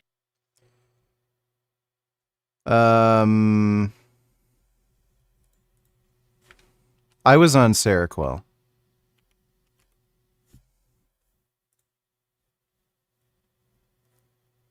I can't remember how much I was on, but I was on Seroquel. One of the reasons for it was I was having issues with sleep, because another medication I was on was making it hard to sleep. Taking 5. The whole day I was zombie. Mike donated $2. When women say they like dad bods, are they capping or are they speaking the truth? Depends. Some people have different preferences. Some of them might be capping, but you know, beauty's in the eye of the beholder. So it's like some dudes like really thick, fat women. Some dudes like just more toned down, curvy physique. Some girls like really flat, but some dudes like really flat, you know, girls with no curves. So, you know, there's some women who like dad bods. Just depends. Thanks for the donation, Mike. At that time, along with being drugged up most of the time, along with roommating with someone at the time who was very unhinged, I was dealing with what I call the Josh era of things. During the time Chris spent in this chaotic situation, he sought out help. Yeah, I've seen Airsoft Fatty's meat salad. There's a reason why he's extremely overweight. To maximize revenue from his videos by hiring a friend named Josh as a social media manager, who promised to help with his chronic homelessness. Unfortunately, this would only result in more troubles. Now, Josh is and I'm gonna be blunt, the biggest piece of shit that I have ever met. I had originally known Josh as a weed guy. I'd hit him up, get some weed. That's usually what it was. One day after my mother passed away, it was a day after I'd actually attempted to take my life. When we were younger, I talked Chris off the ledge enough times that I may not have been getting paid for it, but I considered it my job. And that's the crazy part, right? Originally, when Josh came in, it was, like I said, under the guise of wanting to help me. He originally didn't want to see payment for like 6 months until I got back on my feet. That's what the original idea was. But it's slowly, over time, just little things would change up with him that just became so bad. It was when I first started taking him to work is when he first started really going at me. I would have to wake up every morning about 7 a.m., be to his place by 8, give him the driver's seat so he could drive to work. The process of the hour-long drive for work is screaming in my face, calling me retard, fucking made fun of my parents, told me it's my own fault that both my parents had died. And at the time, I was just so mentally fucked, I just sat there and took it because like, hey, this dude's in my corner, he's trying to help me. And then when I say, dude, I just want some basic respect from you, like, I have a fucking name. And once I get to that point, it's, shut the fuck up, bro, I'm gonna crash this fucking van in that tree over there. I don't give a fuck, I'll kill you, I don't fucking care. And it's like, motherfucker, I'm living out of this fucking van right now. And that went on up until I finally got an apartment. As time went on, the situation would escalate. Chris would be forced to stream for longer and produce more content on YouTube to increase revenue, while at the same time, the agreement between him and his business partner became murky. He starts editing the contract without me knowing it. Because we just did a simple DocuSign contract. It wasn't even notarized by anyone. Which is something that at the time I hadn't realized and was the very thing he was using to scare the hell out of me from running, was this contract. Basically, the original contract was he was gonna do some work with me for free for a few months to help me get back on my feet. And then after a few months, we were supposed to sit down and negotiate a good pay for him, because I did want to pay him because we're just starting to take back off. After the first month, I found out the contract was edited to where he basically collected around 70 to 90% of my money that I would make would go to him. And the newer version of the contract was worded in a way that any money I would have made counted towards that. So if I would have went and gotten a job completely separated from content creation, he'd collect 70 to 90% of that. This is a lie. This is just clearly, obviously a lie.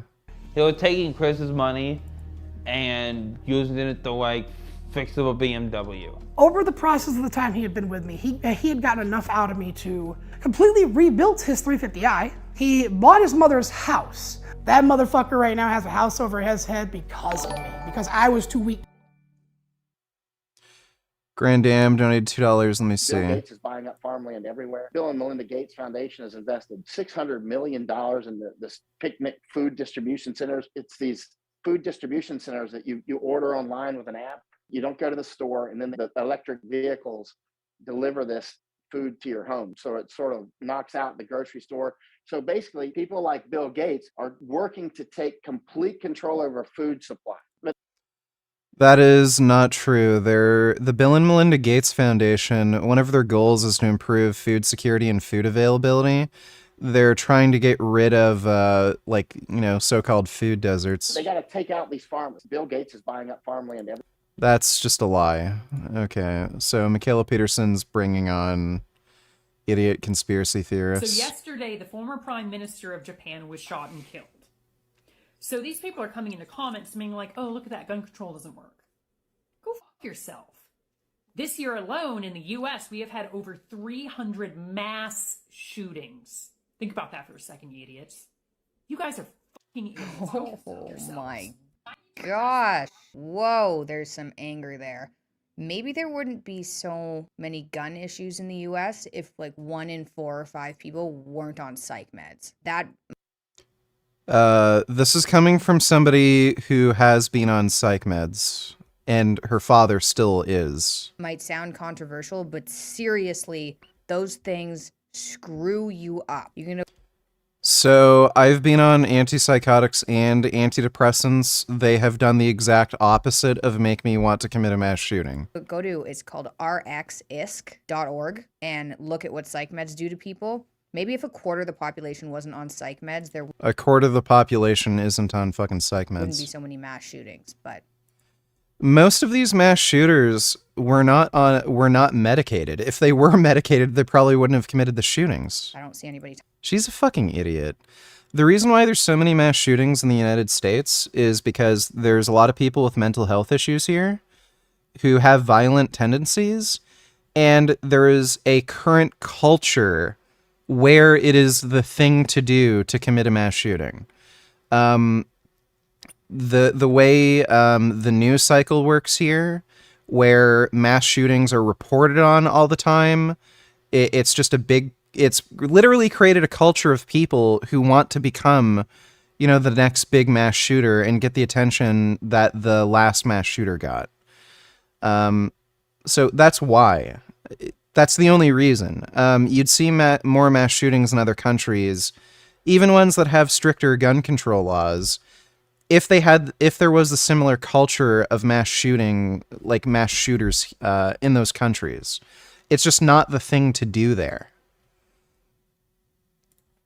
People don't really want to settle down, it kind of seems like, or the negatives associated with being in a relationship are overblown. The negatives associated, this really makes me unhappy. The negatives associated with having kids, where it's like...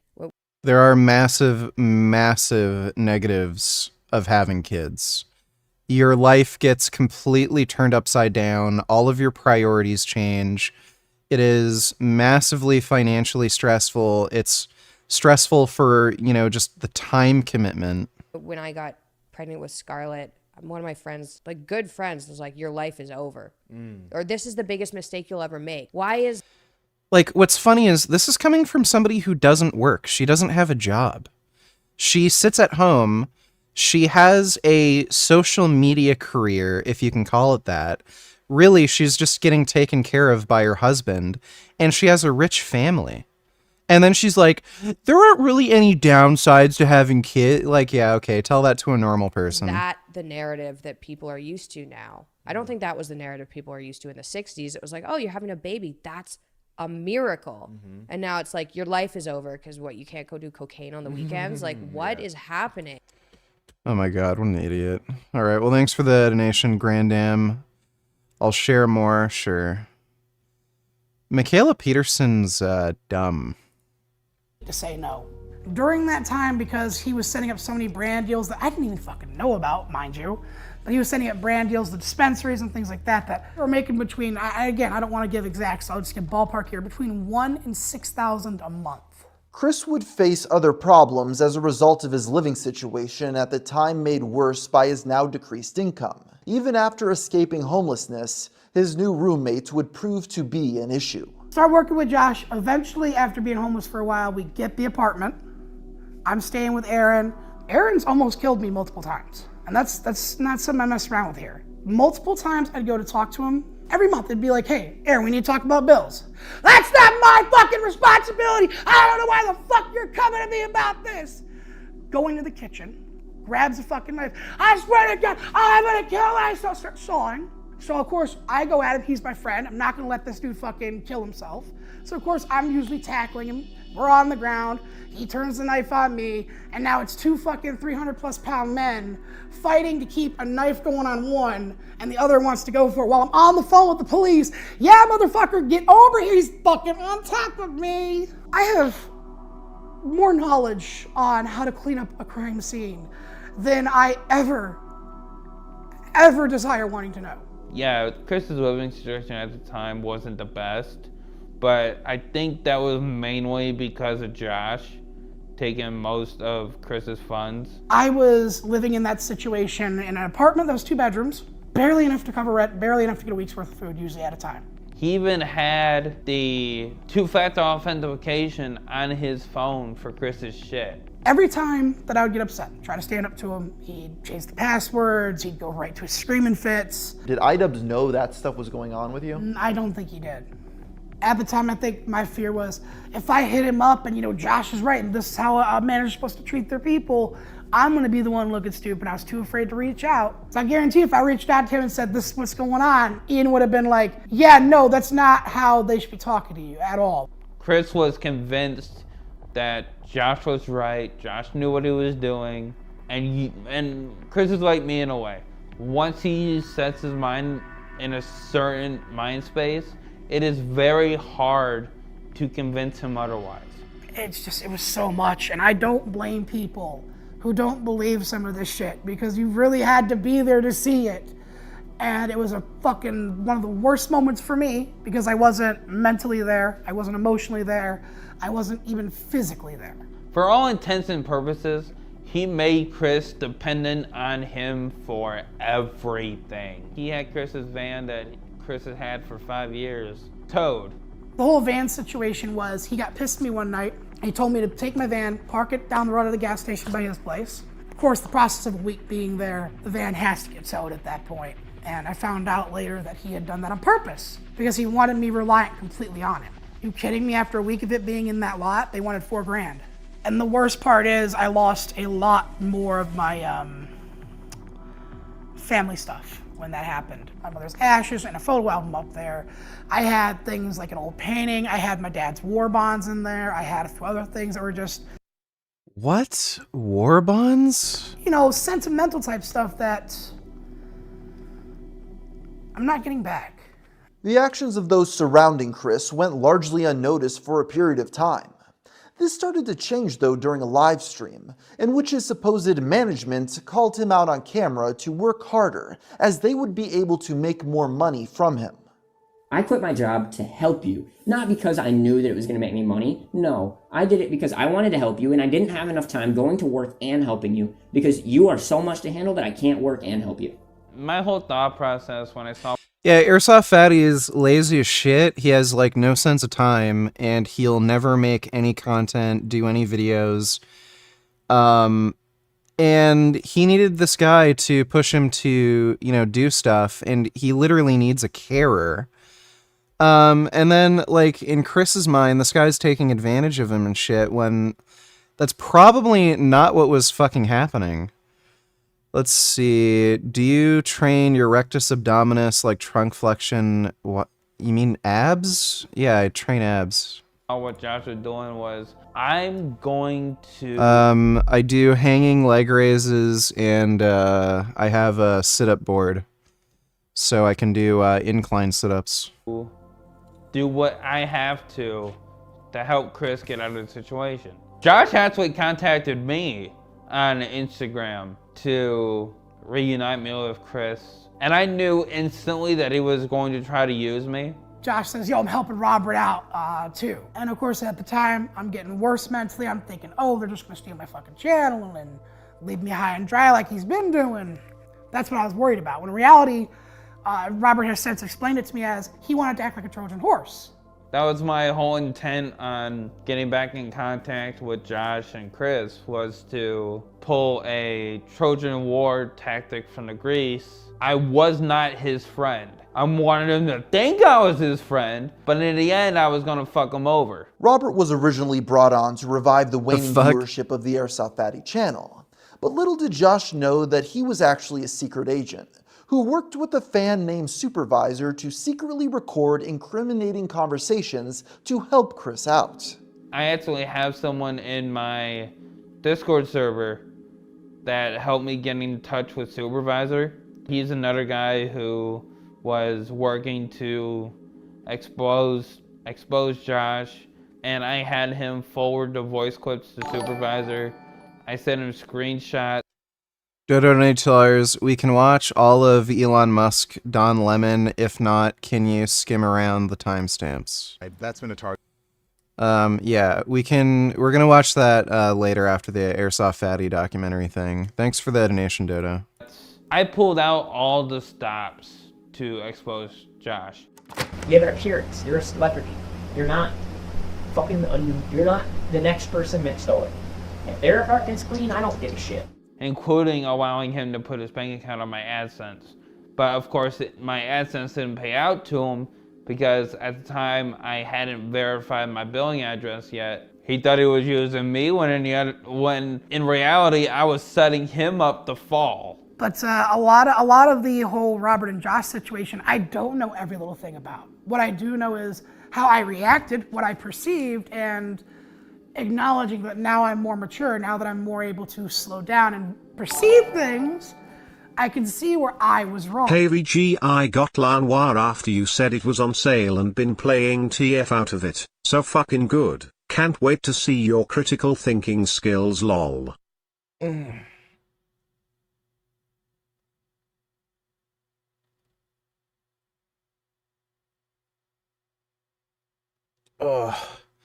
Yeah, we're probably gonna play LA Noire later tonight. People have been telling me it's good, so hopefully it's good. Thanks for the donation, Mr. Codename Mike. Grand Dam donated $2. Jordan versus Elmo, who would win in a boxing match? Probably Elmo. Why do you hate Elmo so much? He's a cringing little milksop of a puppet. I like the Jim Henson puppets. They all had an edge. They were funny. Jim Henson was funny. He was a terrible stoner, and you could tell that in Sesame Street. Yeah, you could. We used to sit around Yeah, when I I've was a seen this teenager, clip. get stoned and watch Sesame Street. I mean, nobody could invent the Count who hadn't smoked like 8 pounds of weed. Elmo is a fine puppet. There's nothing really wrong with Elmo. But yeah, I think Elmo would probably win in a boxing match. Go away and leave us alone, you virtue-signaling, narcissistic, fear-mongering despiser of the peasantry. Happy birthday, Slimy. Elmo hopes you have a really great day. What the fuck, dude? What? What's his problem?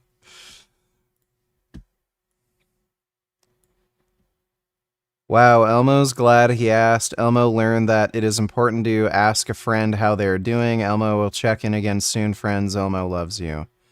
Go fuck yourself for wanting to discriminate against white people.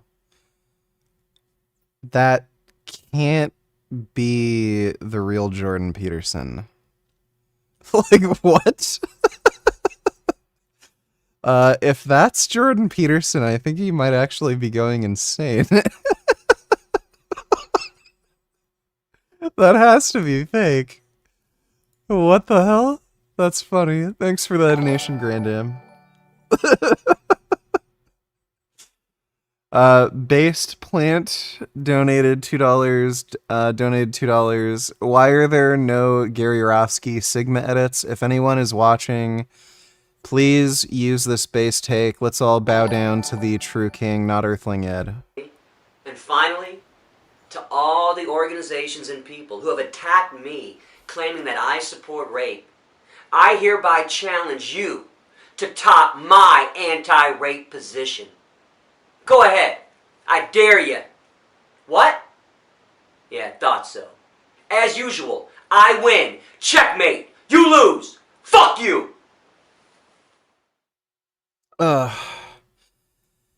Yeah, Gary is a very angry, frustrated guy, and I can kind of understand why. A lot of the animal rights orgs are like weird fucking cringe feminist lefties, so if you just say the littlest thing that triggers them, they just make up a ton of fucking bullshit about you. Yeah, somebody should start making Gary Orofsky Sigma edits. Thanks for the donation-based plant-based. Oh, he gave me an Instagram here. As we're first they them, I just want to take 5 seconds to acknowledge my white privilege. Just a moment of silence for everyone.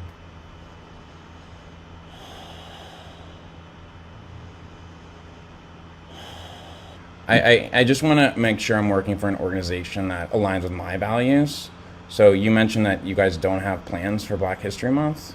I didn't say that we don't have plans. I said that the memo is yet to be It's just like the 6th shared. of February already. Okay. Who's your favorite Black inventor?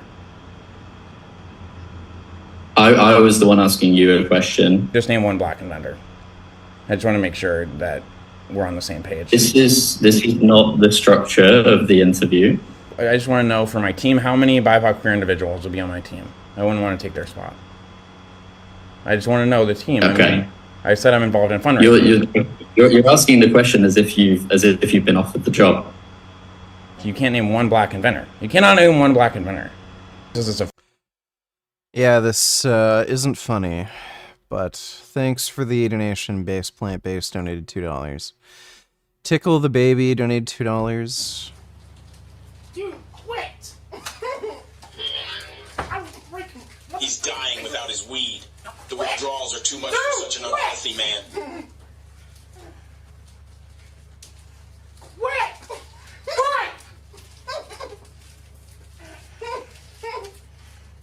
Will you quit it?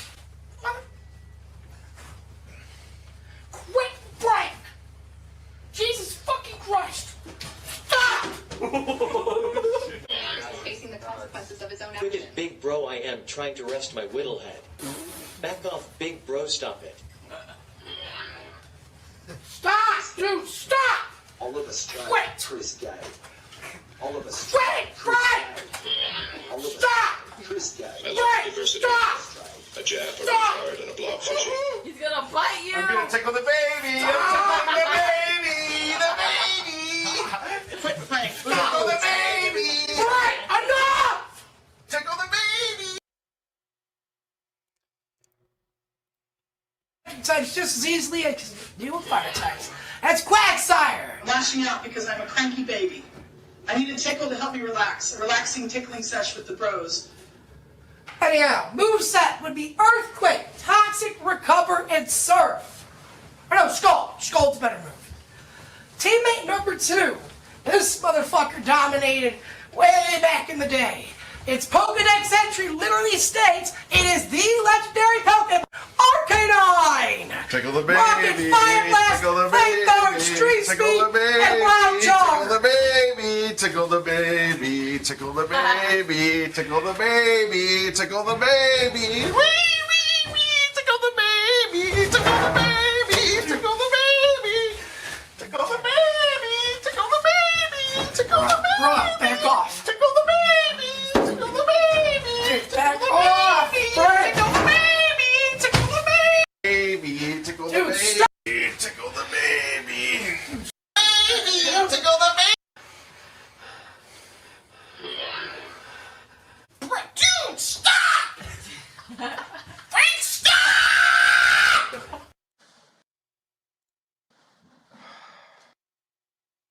Jesus. I'd probably lose my shit and break a bottle over somebody's head. After Chris kind of yelled at me for sending the voice clips to supervisor, we lost contact for a while. We didn't really want anything to do with each other for a little bit. I finally reached out to someone that I've been working with at the time called Cookie. We were kind of getting friendly, so I called him up. I was like, yo, dude, look, this is the situation. I got this dude screaming in my face how I'm a piece of shit. He's left me with no money. I have to fucking move tomorrow. And he goes, get the U-Haul, get up here. Don't even worry about it. We'll deal with him. Took process of a couple of weeks. It took a lawyer getting involved. But eventually, Josh gives me my shit back, most of it. In that process, I had found out that he had something that he was using back during that time to extort me, which is another thing I didn't really bring up, the nude. I have only ever sent and taken one nude in my life. I was in a relationship at the time online. He hacks my Facebook, steals the photo, just the photo, doesn't screenshot anything else, and then deletes that Facebook. So he used that for that whole year and a half there. It was one of his little weapons. Between the money, the contract, he'd always say, you can't get out of the contract without paying me. He was just kind of content with me going live every day, getting upset, getting worked up, having trolls make clips of that. And at the time, I just was too fucked up, not recovered enough to really see that, understand, and pull myself away. Mods, if we could have you guys work your job on that asshole, that'd be great. Especially since I'm well and ready to take legal action after what I saw today on a certain website. Yeah. So they need to fucking get taken care of. One day I came home from a walk and Josh was sitting right there in our living room. And I said, Cookie, what the fuck's he doing here? Oh, he's here to help me out with my channel and stuff. I was like, really, dude? After all the fucking shit he put me through like this? He comes in, well, yeah, he's been helping me out for a few months now. And like, I said, Cookie, do you not remember how, like, you Those found... people need to lose some weight. How are you feeling?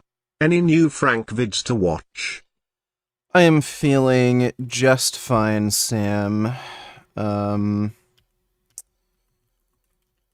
I believe there is one new Frank vid to watch that we'll probably not be able to get through because it's going to be fucking cancer and boring as shit, but we can try. Thanks for the donation, Sam. What's up?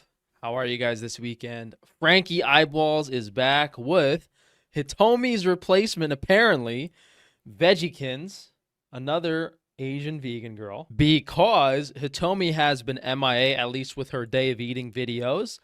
2 weeks ago, she's talking about her depression while feeling depressed. She did some recipes, but not really a day of eating. She was in London a month ago. She's more open about her, I mean, like, we saw you in the jungle with 4 girls that kind of look like dudes, so you don't really have to tell us about the queerness stuff. Here we go. And then 2 months ago, she was in South Africa, so I guess that didn't last long. She went to South Africa, and then like less than a month later, she ends up in London, so go figure. But point is, we need some day of eating, so Tomi's not our girl. That being said, this video is brought to you by Tomi's Very Vegan Cookies, which are available on frankiesfrangefoods.com. Just scroll down to the nutrition bar section, and we have restocked Tomi's organic chocolate chip cookie bars in dark chocolate and white chocolate chip. These are vegan. Might be the only vegan product I actually sell, but we do have one. We do have one. I'm not sure if Tomi knows about her unwarranted sponsorship yet, even though we've been selling these for a few years. Grand Dam donated $2. It's definitely him. Let me see. Why is Jordan Peterson attacking Elmo? Ramadan Mubarak, everybody. Elmo loves you. Hamas will never win over the righteous keepers of the West. Up yours, scum.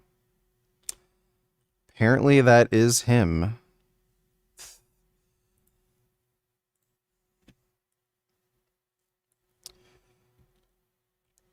Jordan Peterson can't even debate Elmo without looking stupid. Good luck against a Marxist.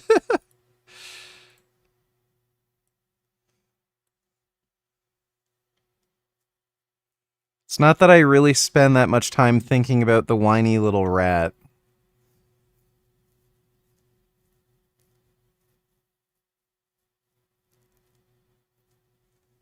Jordan Peterson responds to Elmo's Ramadan greeting is satire.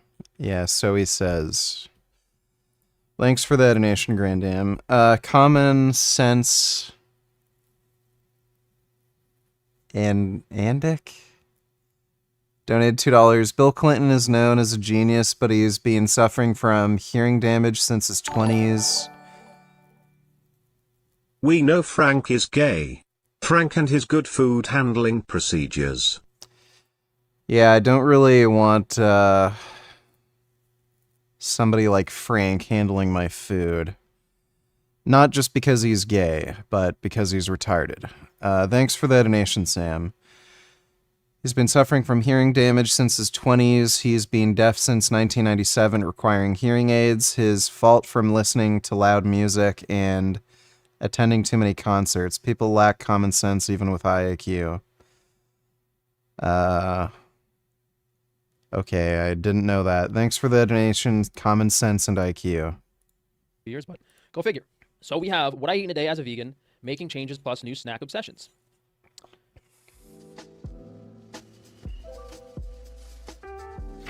Hey, she looks pretty healthy for a vegan, right? Is this her first week on the diet? Today we're going to be doing a what I eat in a day video because it's been a really long time since I've done one of these. And since my last what I eat in a day video, I feel like I've definitely made some diet changes. Still all vegan. But as you know, there are a million different ways to eat a vegan diet because it's a lifestyle, not necessarily a prescriptive diet. Like Yeah, because the diet doesn't work and people spend like 3 years trying to figure it out until they give up. Whole 30 or paleo or anything like that. You can even be Whole 30 or paleo. I've been vegan for 14 years now. Being vegan. I mean, there You can be paleo while being vegan. Pretty sure that's a direct lie. are just so many different ways to eat a vegan diet. So today I'm going to show you a little bit of what food has been looking like for me lately. And as always, you guys know what I'm going to say. What I eat in a day videos across the board should never be taken. Honestly, vegans really need to be more open-minded, you know? Like, what about the lobsters that accidentally die in the grocery store? Coach Greg, donated $2. Message to vegan gains.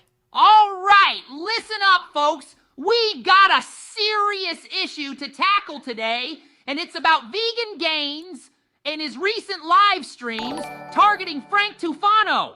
Now, I'm all for a good takedown when someone's spewing nonsense, especially in the fitness and diet world, but there's a line, people, and vegan gains. He's not just crossing it, he's obliterating it. Let's get this straight.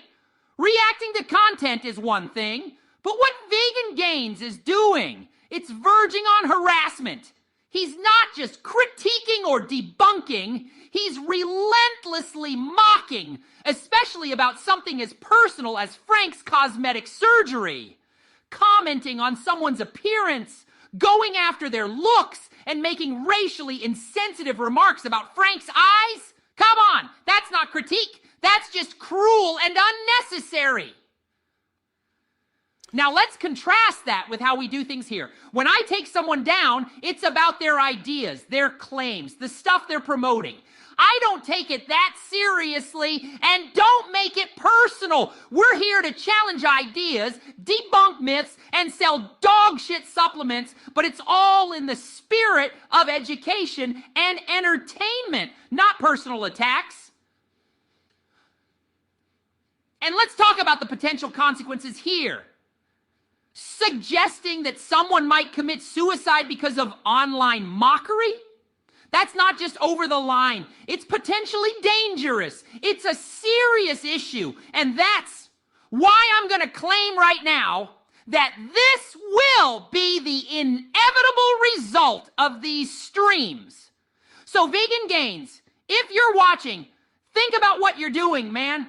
You've got a platform, you've got influence, and you can do so much better than this. Use... Great. Thanks for the donation, Coach Greg. Sengoku donated $2. Is it me, or does he have the tiniest head in the world? I don't know what it is, or maybe it is I'm training harder now, but I do, 4 exercises, and by the time I'm done with 4 exercises, 2 to 3 sets, I'm like gassed out, you know? I feel like back in my younger days, I'll be able to get away with doing many more exercises. I don't think his head is small looking. I've definitely seen people with smaller heads. Thanks for the donation, though, Sengoku. Tank, you know. What about the deer that get hit on the side of the roads? You know, there's objectively vegan sources of nutrition that aren't being utilized. The dumpster in the back of the local Walmart or Walgreens or supermarket, whatever, you know. I'm sure there's plenty of steak and salmon in there.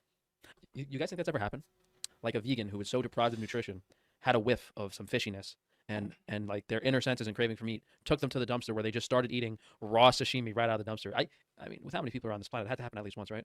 Taken as a meal plan or prescriptive. Some homeless hippie, I guarantee you, some homeless hippie vegan chick has eaten sushi out of a dumpster before. I guarantee it had to have happened. If anything, just take away from it recipe inspiration and ideas for vegan meals. Let's get right into it and make some matcha so that I can talk to you guys while I do that. Hopefully you guys can hear me okay, because whenever I'm in the kitchen, the sound... I guess he is jacked. Who are you talking about? The black dude?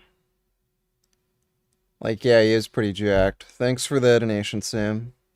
Thanks to the fridge is not great when I'm not using a mic. I'm making a matcha latte before the gym. I'm using Rocky's matcha today. Just want to... I must say, it's very Pinterest, you know? She's got the cute outfit, the crop top, the apartment with the right style. Everything's like... And when I say, like, Pinterest, it's like these girls that create this idea of what their life should be based on other people.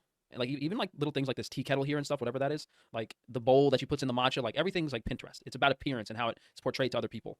Menu that I have open right now. I'll show you guys my matcha collection if you haven't already seen it on my Instagram. So I've been drinking Califia milk for a really long time, but I really like these new ones because these are made with just 3 ingredients. So this one, the almond milk, is literally just almonds, water, and salt. And then the oat milk, oats, salt, and water. Yeah, I think that's a relatively new company. I'm not 100% sure, but regardless of the quality of the ingredients, like organic and being minimal, the type of water they use is probably not, you know, well water or spring water or mineral water. It's most likely a tap water that has negative things in it. So that's the main reason you want to make a lot of these things yourself. So for anyone out there who's like, plant-based milks are so healthy and they have all these like seed oils and gums, these are amazing. There's just something about certain homemade almond milks that taste like you're just eating raw almonds, and I don't like it, like not in a good way. Anyway, I've been liking like a mix of the two, which I feel like is a little high maintenance, but I don't know. This is what I've been into lately. Yeah, I'd like to see someone test, you know, the fluoride and chemical content of. I think my neck is super stiff, so I've tried to stretch it like every couple hours. Grand Dam donated $2. Let me see. I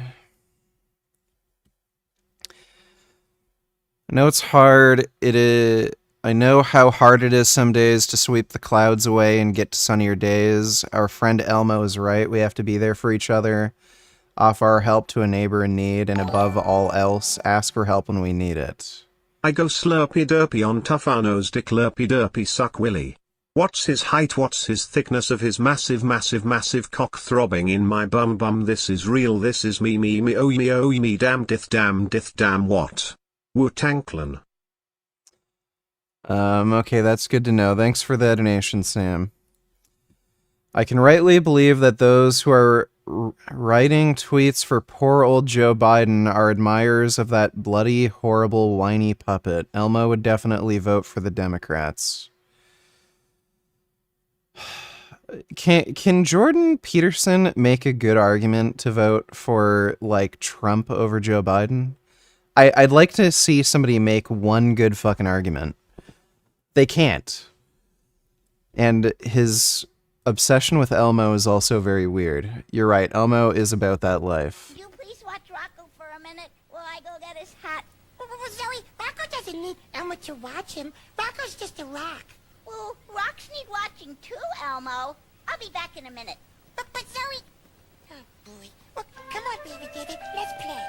Hey, Rocco, I got your hat. Rocco? Rocco? Elmo, where's Rocco? Oh, he's over there. Uh-oh. Pet Rock!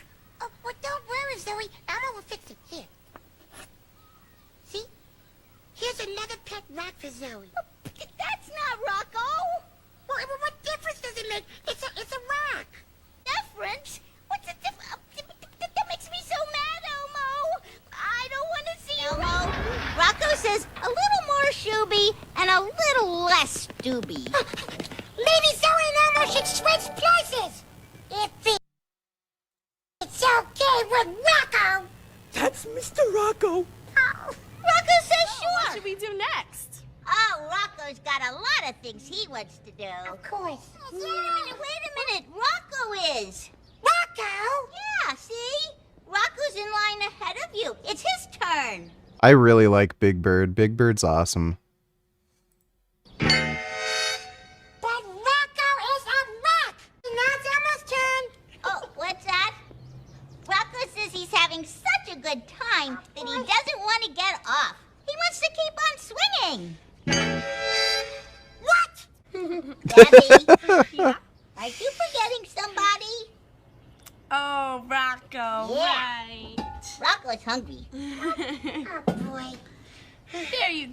Rocco. Ooh, oatmeal raisin. Boy, that's Elmo's favorite. Oh, Gabby, can Elmo have an oatmeal raisin cookie instead, please? Oh, gee, Elmo, that was my last one. Oh, that's okay, Gabby. Elmo will just take this one. No, wait, Elmo. Rocco says that he wants the oatmeal raisin cookie. Rocco? Rocco's a rock, Zoe. Rocco won't know the difference. Yes, he will. You can't have that cookie, Elmo. Rocco wants to eat it. How? How is Rocco going to eat that cookie, Zoe? Tell Elmo. Rocco doesn't even have a mouth. Rocco's just a rock. Rocco's not alive. I'll do this again sometime. Tell Rocco he shouldn't talk with his mouth full. That's frustrating. I've had stupid ass friends like that. Fucking pissed me off. Fuel donated $2. This is literally Frank unironically. I guess the biggest thing that nobody knows about me is I'm a deeply closeted gay man. What? I mean, that's, you're a gay man? I'm not gay. I said I'm deeply closeted. I'm as straight as an arrow. So you're a gay man who won't admit it?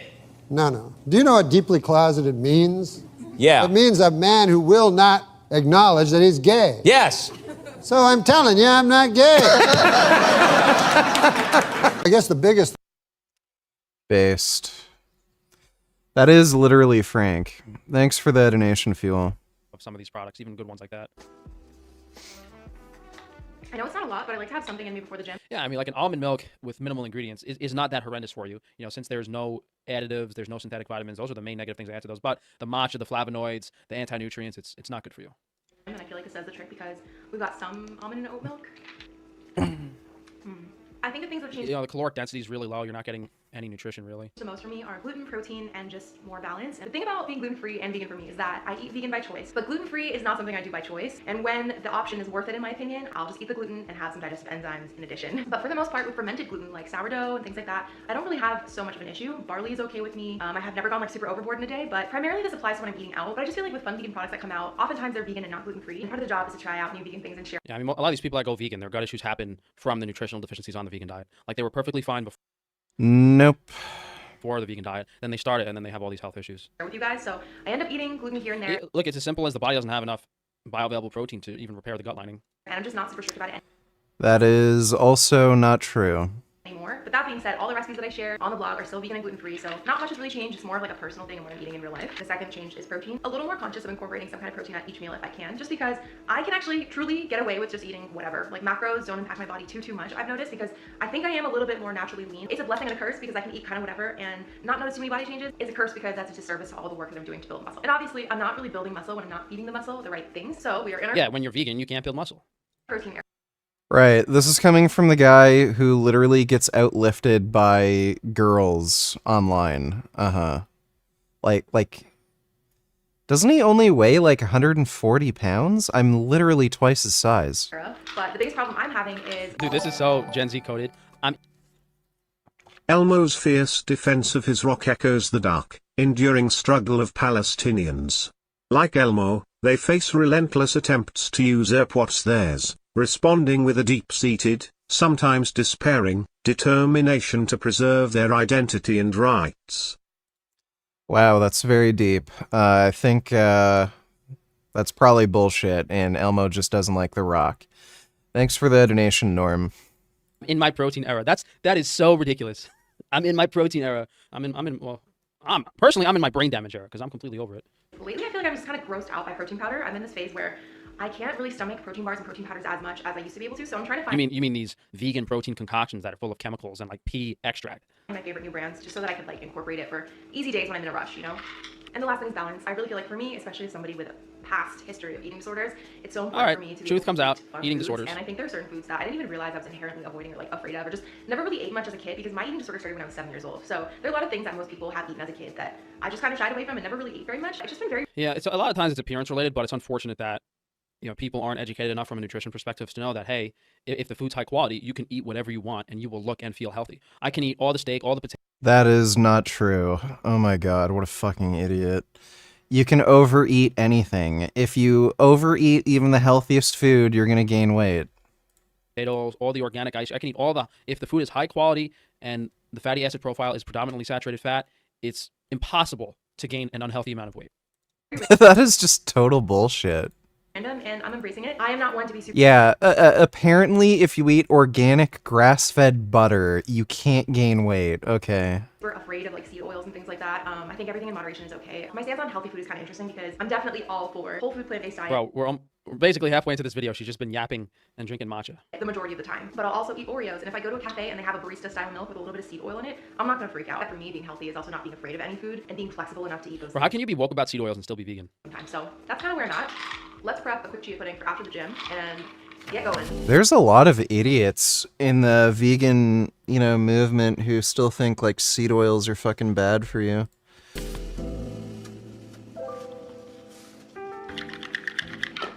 I'm back from the gym. I'm actually starving. I started my day a little later than usual because Oh, yeah, maybe because you only had some almond milk. I'm filming today. And oh, girl, it's hitting me. So hopefully the chia pudding's ready.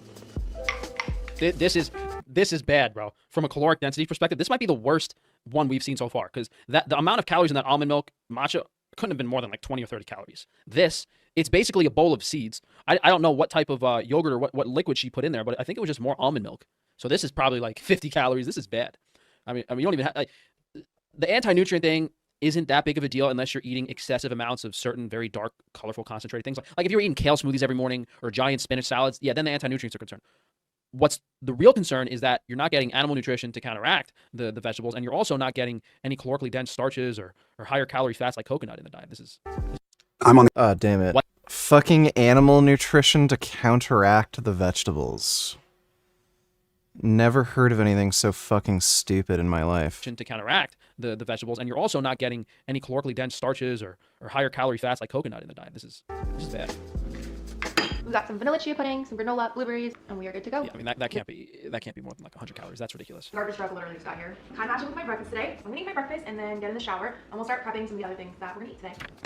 We are approaching lunchtime. We're gonna do a whole bunch of prep, and I'm actually gonna film a recipe video, so I'm gonna need to use this camera, but I'm gonna have a quick creamy as a snack while I prep curry. I mean, there's no way she has these energy levels following this diet. Like, she's not showing us what she's actually eating. Udon with tofu, which is gonna be my lunch. I love the Ninja Creamy Machine because it makes eating protein ice cream so easy. I'm a fan of like super thick spoonable smoothie bowls, and the Ninja just makes it a little easier and has these containers that you can like prep in advance in. So you don't need a creamy, but if you like ice cream texture, really, really amazing for making protein ice cream. If you like smoothies, any blender will do. We're gonna try a new protein powder that I just got in the mail. So I got all this protein section today. This is from Happy Viking. This is Venus Williams brand of protein. And I don't know if the sisters are both vegan, but I know at least one of them is plant-based. And it seems like it's actually got way more than just protein. Strawberry smoothie one. I've never tried this before. Then we've got the individual packs, one of each. We've got vanilla, chocolate, another strawberry, green colada, tropical smoothie, limited edition, iced coffee, which I'll have to get to a friend, cookies and cream, which sounds very up my alley, and then berry parfait, which is also limited edition. Not to be boring, but I think I'm gonna try the chocolate one first because I feel like it's a good basic flavor that any brand should be able to get to taste good.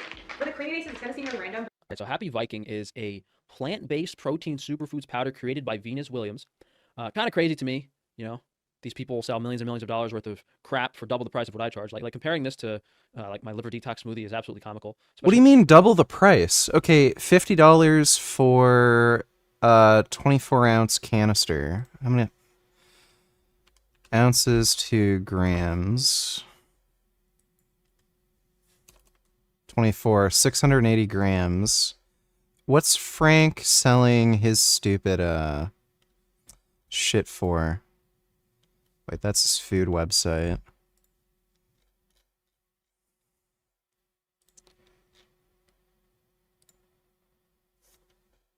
I don't even know how much is in here. So, servings per container, approximately 28. Serving size is 32, so 32 times 28. So, $8.96. So, and he's selling this for $31. Okay, that does not look like a kilogram. Dude, that cannot be a kilogram. How is that? This is a larger container. And it's 680. And then he's claiming this is... No, yeah, it's 1 pound. So, he's actually selling this for roughly the same price. So this is wrong. It says servings per container, approximately 28, and a serving size is 32. We did the calculation, it's almost a kilogram. But then, he says it only has 14 servings. Then why the fuck does the label say 32? What? He didn't even label it right. So, like, what the fuck, dude? I charge like comparing this to like my liver detox smoothie is absolutely comical, especially when you look at the ingredient list. You know, what is that? Yellow pea and brown rice, which is basically beta carotene and arsenic. Great protein source. Oh my god. MCT oil, it's not the worst thing. Cocoa powder could be worse, but nothing's organic. And then you just have a list of what is that? You know. What do you mean nothing's organic? It's so at least it's non-GMO certified. Does it say organic? I don't think it's organic. It just says non-GMO. How many? 50 plus? Dozens and dozens of synthetic vitamins and minerals added? You know, what are they putting in this? This is insane. What even makes it taste okay? All the extract, look, and then there's like 20 different grapeseed extract, wild blueberry, raspberry prune. These are just generic, conventional fruit powders. They're not even organic. So this is crazy to me. This is $50. Same volume of product. I think I might even have, about the same volume of. It's not the same volume. She's selling it. It literally says 1.5 pounds. You're selling a 1 pound container, you fucking moron. Product as my liver like detox smoothie. Yet this is $20 more, and it's not organic. It's $20 more, but you're getting 50% more product. It's not even organic. Based on this, I should be selling my product for like $100 a tub. It's absolutely disgusting. And then. Oh my god, what an idiot! He can't even do math. Kind of crazy. I don't know. Must be like a hidden sponsorship. Why this girl's eating this stuff? Yeah, so it's complete crap. But this is the formula that I like the best. Some kind of protein base, a little bit of Jello vanilla pudding mix, which is vegan actually, surprisingly. It just helps with the texture a little bit of the creamy, and that's basically all I do. 1 pack of this, tablespoon or 2 of Jello pudding mix. Let's make strawberry one too. Isn't Jello? What is it, like a vegan? Bro, I don't even know what's in vanilla Jello. I was gonna say it's basically sugar and cornstarch. It's literally sugar and cornstarch, and like yellow 5 and yellow 6, and like synthetic vanilla flavor, bro. This girl went from like, I don't know. Oh my god, that actually smells really good. It smells like strawberry milk. Sometimes I just feel like vegan protein powder, the serving size is so big. This is a base that I made last night. I'm just gonna throw it into the creamy machine. This is so bad for you. This is really the equivalent of just having like a protein smoothie or a protein shake. This is a pretty good example. Oh dude, that actually looks sick. Isn't Frank's protein also unflavored? I've had unflavored and unsweetened whey before and it's absolutely vile. Nothing beats the insane price tag of Abby Sharp's new vegan protein toe. It's like $65 US for 20 servings and that's not including ship. Yeah, I've had unflavored whey. It's worse than unflavored soy. It's bad.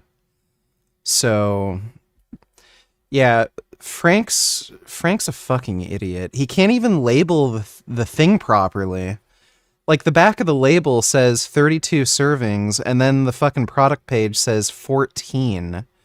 He's such an idiot. Thanks for the donation, Adam. Example of people selling snake oil and why everyone is so unhealthy, because this poor girl thinks this crap is healthy when it's actually the opposite. Literally the opposite. You know, these shills are selling. Frank literally complains about health problems constantly. He says he has liver damage, says he can't sleep, he has anxiety issues, and then he's claiming, oh, my diet is so healthy and so perfect. All these vegans have health problems, but then he constantly complains about him having health problems.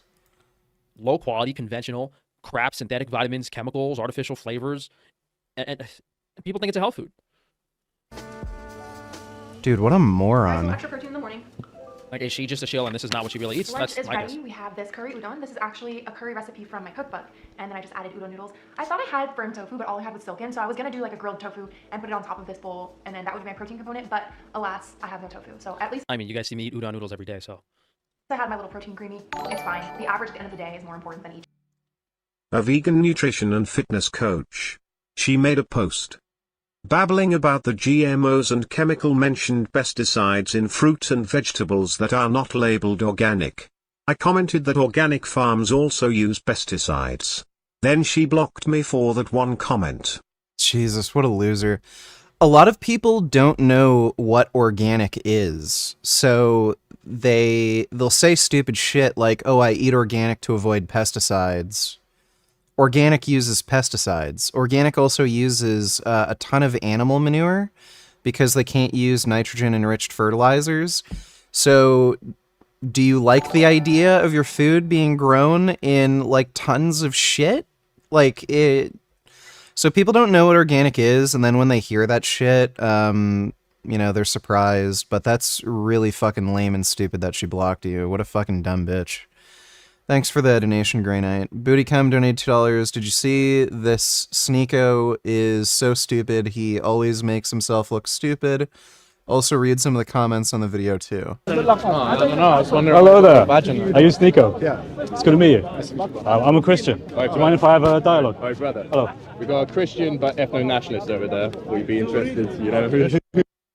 Guy with the ribbon. And... chat with him. Yeah. Oh. He looks Jewish up there. Hey, let's talk. Sure. You sure. So I was wondering what your perspective was about the preservation of the Bible and the Quran. Right, the Quran has never been changed. Never been changed. So there's only one Quran. Yeah, it's only one version of the Quran. Only one version of the Quran. Yeah, and it's, that's not true. Since then, like people have been able to recite it, even if all the Qurans were burned, we'd be able to. Right. Because the oral tradition, you know exactly what it is, so you can recite it. I can't recite it, but people can memorize it. Yeah. Right. Yeah, others can. So do you? I heard that organic fruit and vegetables are not vegan, and I wonder why. Organic farms using manure would make sense. Why? I wouldn't say it's non-vegan. I'd say vegans should avoid buying organic food because organic uses much more animal manure. So you're supporting the animal products industry indirectly by buying food that uses more animal products to grow. So yeah, you should avoid organic if you're vegan. Thanks for the donation, Grey Knight. Accept that there's 10 qira'at of the Quran, 10 different readings. Sure. Okay, but those 10 different readings are obviously different, right? Okay. So if they're different, then there's not one Quran, there's 10 Qurans. Okay. So do you take that back that there's only one Quran? That's the first time I've heard that. I said it to you, you accepted it, so I assume you know about it, right? You're not just taking my word for it. What are the 10 versions? No, so there's different citations, just like there's different accents. There's a British accent, there's a Texas accent, there's an English accent. They're not accents. Different accent. Yeah, they're not accents. You can't even call them dialects. Who are you gonna believe, a Muslim or a Christian? Really? Is that what it boils down to? just believe. Yeah, of course. Is this the dipshit who threatens people whenever he gets called out? Is that the fucking asshole who, like, threatens to fight people who are half his size? So there's a famous one. Muhammad Hijab will tell you this. I had a chat with him about it. So you have in Surah Al-Fatiha, you have ayah 4. I think it's ayah 4. Ayah 4, right? Yeah, so Malik al-Madin or Maliki al-Madin, owner or king in Arabic. They're two different words. So if you want to read up about this, you can get a book called The 10 Qira'at of the Noble Quran by Dr. Fadal Suleiman, who worked for the British Foundation in Cairo, which is a Dawah Institute. And he's wrote a book about it, where he translates the Quran into English, but not just in one reading, he does it for all 10.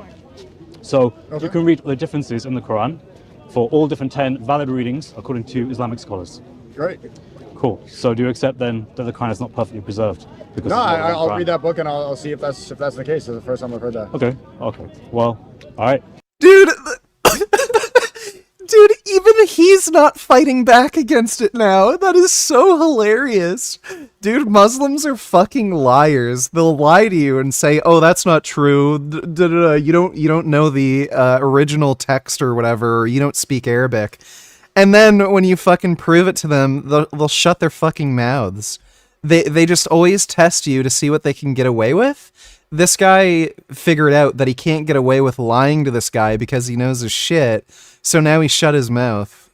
I think you see the point that the Quran isn't perfectly preserved, as far as I'm concerned. Okay, that's according to you. I don't just challenge people who are half my size. Isaac Butterfield is actually technically bigger than me. Isaac Butterfield is like 270, 280. He's like 6'6" or 6'7". He's not a small dude, and I challenged Isaac Butterfield. Well, that's according to the scholars I quoted. And I also challenged Eddie Hall. He's way fucking bigger than me. I challenged Eddie Hall to a boxing match. I mean, you can ask Muhammad Hijab, he has the same view. Because the question is, which one is divinely revealed? Is it Yeah. king or is it- Well, it gets a bit which more one is the- complicated because there's supposed to be 7 aluf. Also, keep in mind that you guys are Christians. You guys misinterpret everything. Okay. Why would So we that's take called your- ad hominem. Why would we? Why would we That's take called your ad hominem. interpretation? That's You not think so a man is God? let's- Whoa, Why whoa, would that's ad we hominem. take- Ad hominem. why would we Calm take down. your- Calm down. No need to attack someone. I mean, it's just it's ad just hominem. common sense. Ad hominem means against them. It's a fallacy that people use in debate when they can't actually address the point. I'm having a conversation. So let's I'm not address the point. debating. I'm having a So conversation. according to Islamic Sunnah, Dude, this guy is so pissed. the hadith, That's so Muhammad great. says there is 7 viable different ways that you can recite the Quran. They're called the aruf. I can get the hadith, it's Sahih al-Bukhari and others as well. So that must mean there are 7 ways of reciting the Quran. But according to your scholars, there's 10. How did that happen? That's the first time I'm hearing that. That's interesting. Yeah. You should look it up.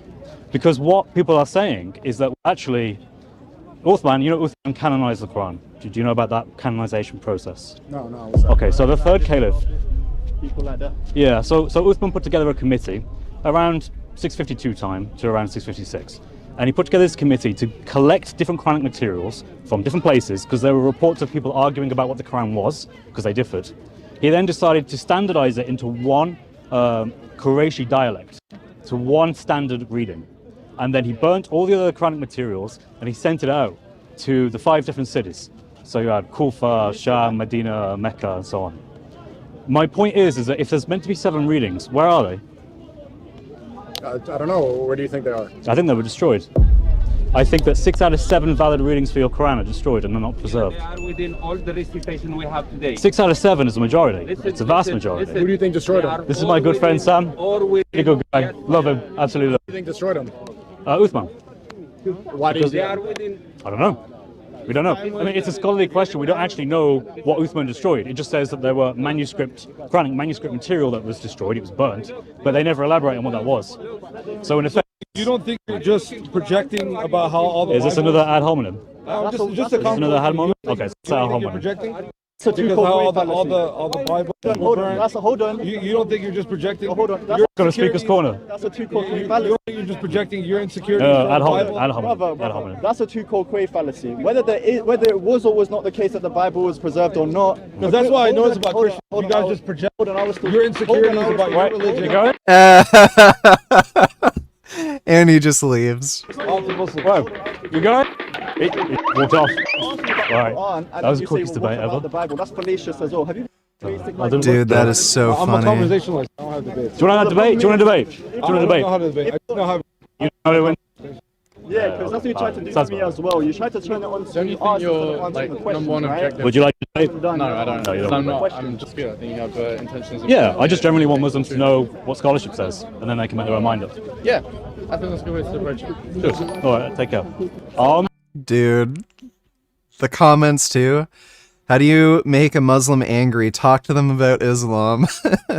Sneeko converted because Tate converted. He's a follower. How are you going to believe a Muslim or a Christian? Already lost and he knows it. What a weak sentiment. Sneeko didn't know anything about Christianity and he knows even less about Islam. Yeah, for real. Oh, Jesus. Like, bro. What a fucking joke. This guy is good. Is this his channel?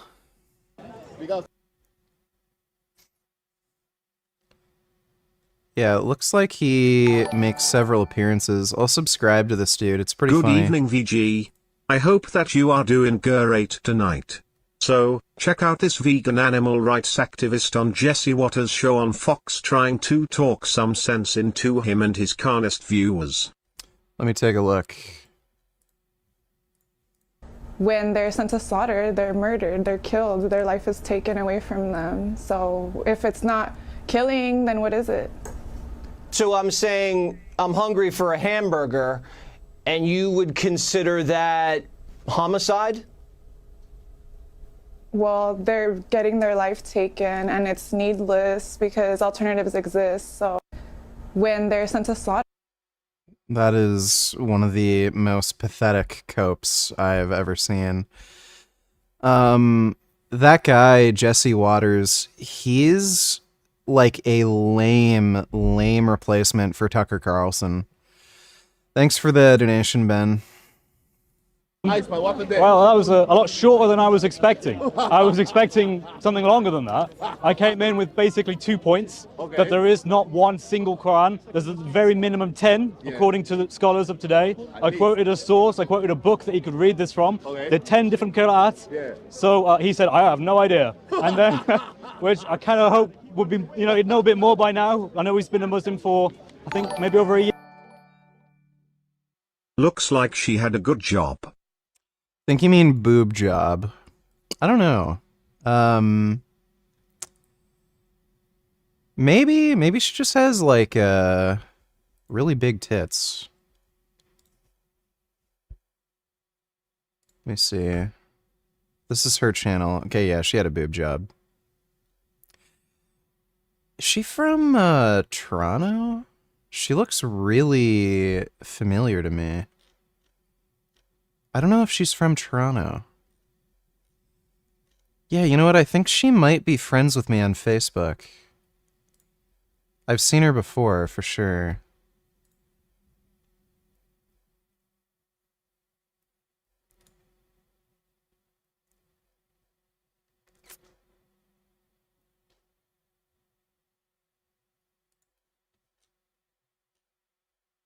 I've definitely seen her on Facebook before. She might be a Facebook friend of mine. Seems like a nice person. That's a nice dog. Wow. Oh my god, that's a nice chicken. Jesus Christ. Oh my god. A turt and a pig. Wow. That's amazing.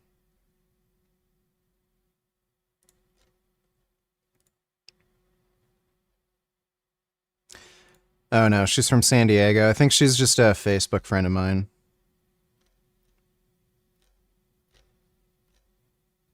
Oh my god, look at the kitty.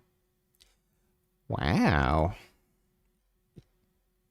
Whoa, that's a nice chicken. Holy shit. That's a really nice chicken. Oh my god, look at the kitty.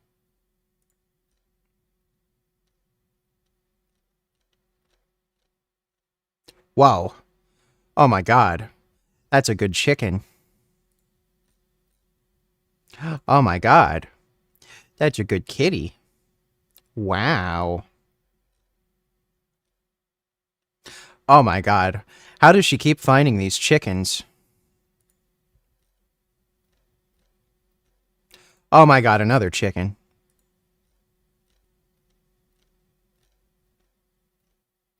Oh my god. Whoa. I really like this cat especially. This is a good cat, but I like this cat the most. Thanks for the donation, Sam.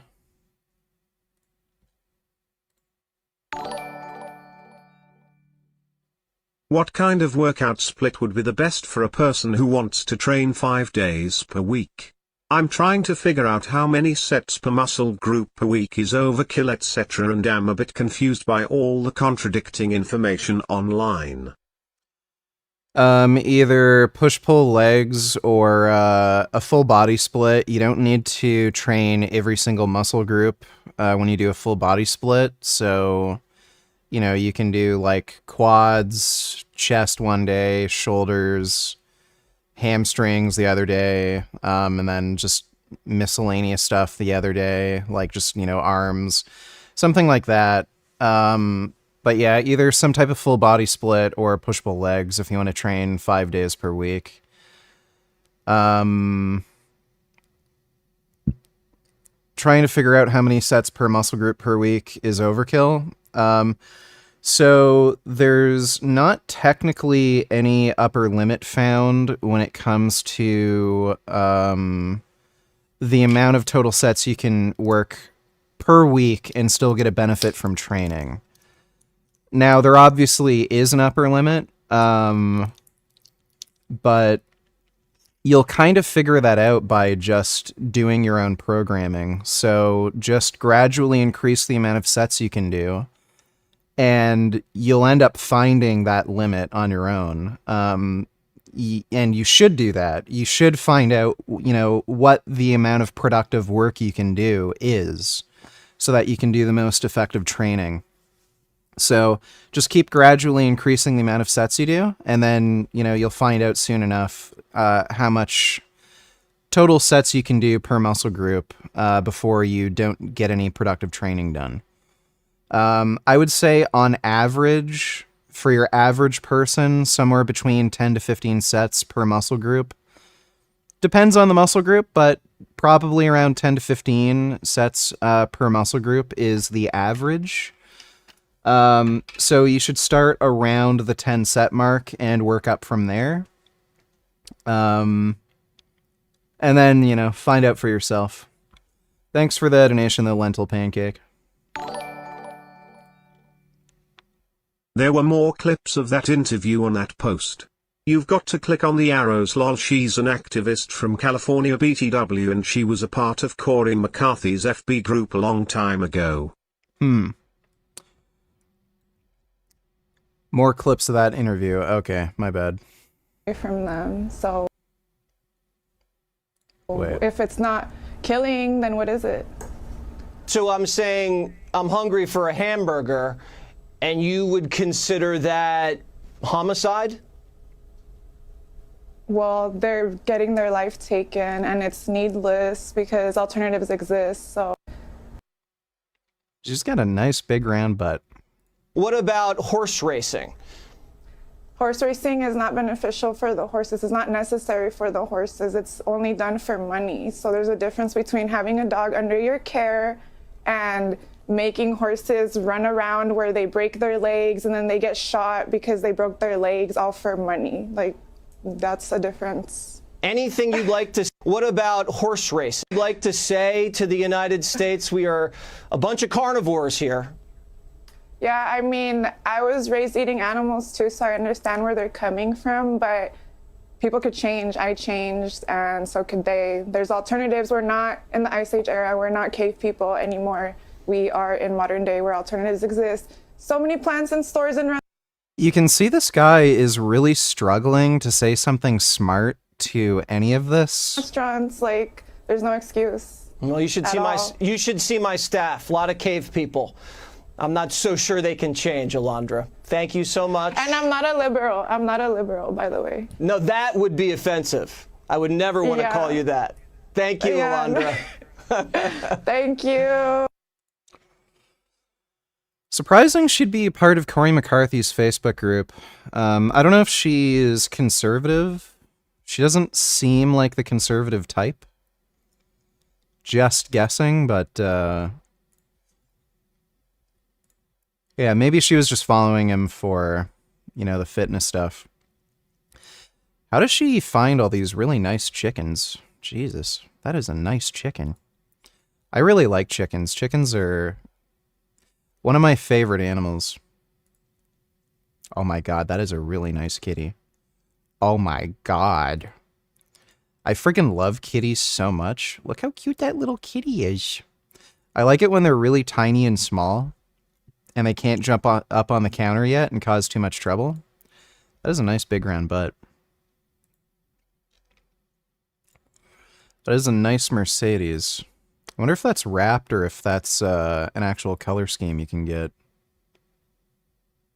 Yeah, it's wrapped.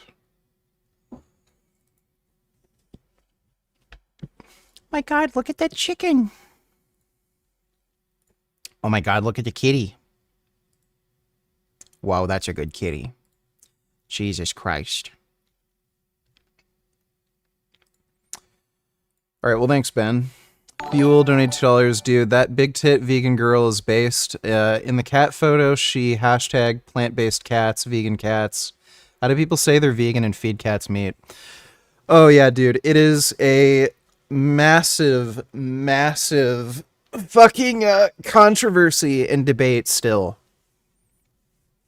That you can't feed cats a vegan diet. I do not understand. It is so fucking stupid, dude. I should actually follow her back on Instagram. I don't know why I didn't do that. Destiny's the intellectual laughingstock of geopolitics after that embarrassing display with Finkelstein. It's being likened to a child at the adults' table. So embarrassing. Guess you can't cosplay a historian in front of actual historians. You guys are sad. Finkelstein is a moron, and Destiny absolutely fucking obliterated him. So this was a page that was recommended based on... Is she even vegan? No. As far as I know, she's not. Yeah, Finkelstein got absolutely fucking demolished. He looked like a fucking moron. All he could do was literally cherry pick like 3 different quotes and then lie about the ICJ's ruling, and that was basically it. So you're wrong, but thanks for the donation quest. But anyway, why is that blurred out? Is there...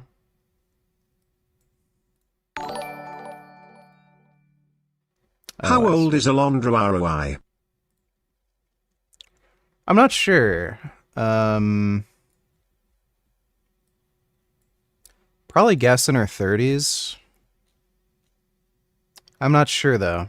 I don't know. I do like her nice big butt. And she is an actual real fucking vegan, too. Fucking feeds her cat vegan, so she's a legit vegan. That's how you know somebody's vegan. When they feed their cats a vegan diet. But thanks for the donation, Sam. Appreciate it. Yeah, or something like that. I don't know, but someone hasn't told him the truth about the Quran. He's been told, and he told me straight at the beginning, there is one perfectly preserved Quran, but when I said, actually, here's some evidence to the contrary, it all fell apart, which is a shame, really. I hope that Sneeko actually goes back and looks at these claims and does his own study of the evidence, because the evidence is overwhelming, and it comes from Islamic... He's not going to do that. That is expecting way too much of Sneeko. The only reason he's claiming to be Muslim in the first place is because Andrew Tate did it. I can guarantee you the day Andrew Tate gives up this Muslim bullshit, Sneeko's probably going to do it too. Scholars. That's the funny thing. I'm quoting him, Islamic scholars, and he's like, well, I don't want to know this, so and then he leaves. He walks away, which is a shame. Muslims cannot defend their doctrine of perfect preservation. It is a falsehood. It is evident. And yeah, I then brought up the point about the Aruf, the fact that there's meant to be 7 acceptable modes of the Quran. Where are they? Right. No one knows where they are. They've gone missing. 6 out of 7 different variants of the Quran have gone, which seems a bit bad to me. But hey, hopefully Sneeko can go look that up and find out more for himself. And hopefully this will be the first step into leading him back to Christ. Have a genuine faith with Christ, to have truth with you and not be fighting against truth like the Muslims are today. Sneeko, I hope sincerely you do come to Christ. It would be better than succeeding in falsehood that Islam is. So that is baffling that this guy, well, I guess it's not technically a criticism, but it's weird that he'll point out that there's like, 10 different versions of the Quran. So it's not one true word from God. But then, like, the guy's Christian. Like, if he has the critical thinking skills like this to criticize Islam, how the fuck is this guy Christian? That's a little weird, but... Single meal, so it's gonna balance out. We'll be okay. I mean, udon noodles are pretty healthy. Maybe I'll ask that guy for a debate on Christianity. Or theism, just in general. Healthy starch source, but a curry is typically very high in carotene, flavonoids, those very dark spices. Usually not good for you. It's not for the body to process, like turmeric and stuff. She's 27. I'm friends with Alondra on Facebook as well. Lol, I found her on Corey McCarthy's Facebook group titled Vegans Against Oppressive Ideologies until I guess it was taken down by him/his wife/etc. Now, we are all on their separate ways since then. Lol. Okay. Well, At least she's a legit vegan. It does sound like she's probably conservative. But thanks for the donation, Ben. Appreciate it. Had it is a little bit sweeter, definitely more mild than probably the curries that you're used to, and not super spicy either. I do have a gluten-free udon noodle recipe on my blog. It's easiest to make, but it is delicious. Okay, I'm gonna. I wonder how much those hooters weigh. Must be hard on her back. It might be. Like, your body does adjust to, forces and pressures put upon it, so, they probably do weigh a lot, but she probably has, like, a stronger back and everything as a result of having more weight on her chest. I have heard of some girls getting, like, really big implants and having, back pain. But who knows? Thanks for the donation, Sam. Benjamin Burnley donated $2. Remember years ago when challenging that Muslim with a baby to a fight?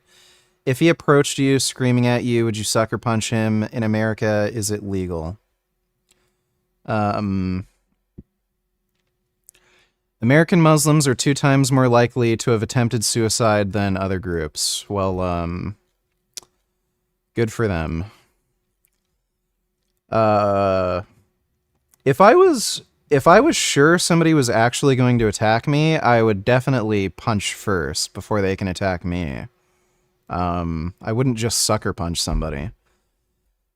I don't remember challenging a Muslim. Oh yeah, that guy. Now I know who you mean.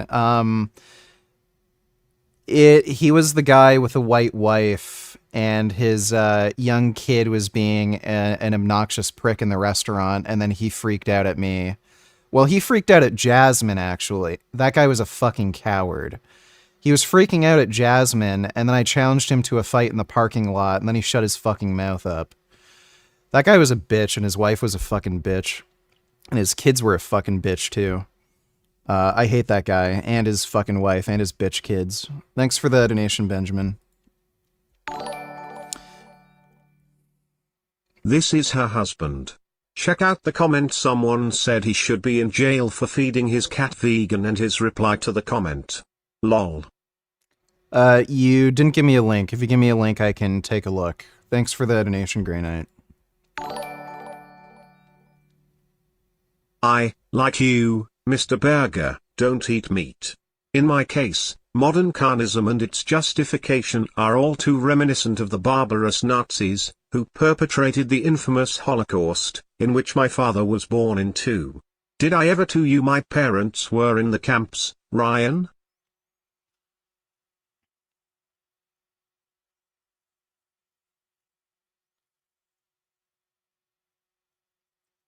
No, Oh, I see. Does Norm actually not eat meat? Is he vegan or vegetarian? That would make sense. That'd make him less of a hypocrite, but, thanks for the donation, Norm. Mike donated $2. Let me see. I'm joined by 2 guests who have memorably locked horns on Uncensored before, the author of Rabbi Shmuley and the Young Turks. Most immoral man I've ever met. Piers Morgan versus Cenk Uygur and Rabbi Shmuley. Another one. Dude, didn't he get taken down by Shmuley before? Whoops. My bad. Here you go. Let me take a look. I cannot see any comment. This account is private. So, I can't take a look, but thanks for the donation, Grey Knight. I got to take a quick pee-pee.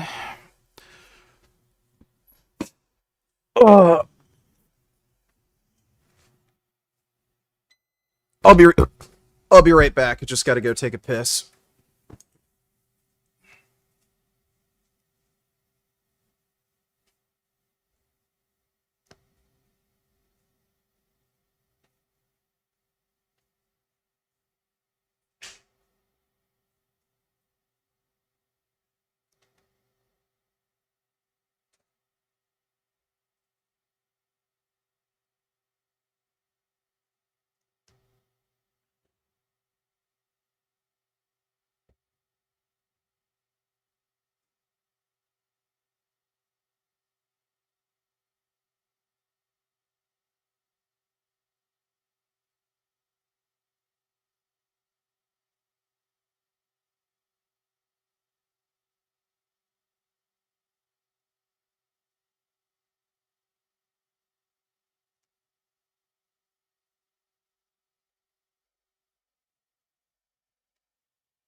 BMO.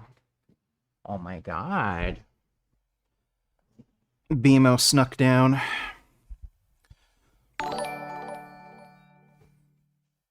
If anything on how Alondra's able to deal with the potential back pain is that she weight trains and she lost a lot of weight since I've known her. She looks great to me with her assets. I mean, I thought she was hot before the nose job and bigger breast implants.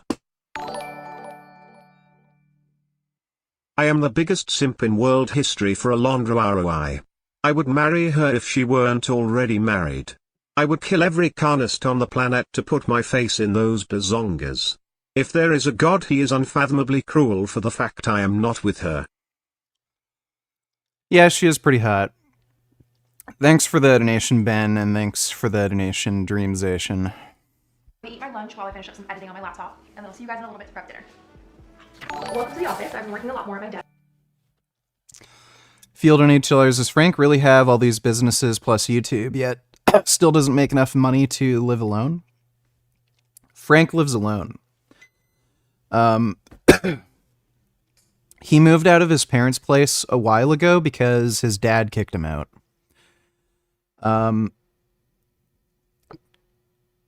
Doesn't he live with mommy? He used to. He used to live with his mom and dad. How much money do you think Frank makes, and is it less than you? I don't know.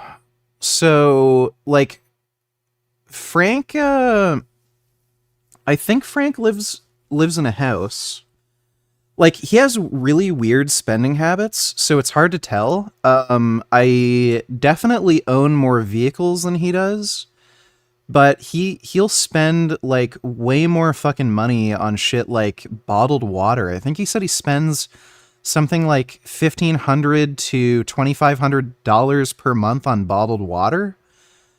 Like, that's something I'd never fucking do. So, like, I think he only owns one car, and it's not a very good car. It's like some old used car. What is Alondra's height and weight? I have no idea. I'm not sure. You'd have to ask her. Thanks for the donation, though, Sam. So, yeah, he has, like, a old crappy car. I have a newer car. It's, like, from 2020? It's like a 2029 Kia Forte. And I also have 5 motorcycles. But then, like, he is renting out a place that looks like it might be bigger. It might be bigger than my place. Maybe.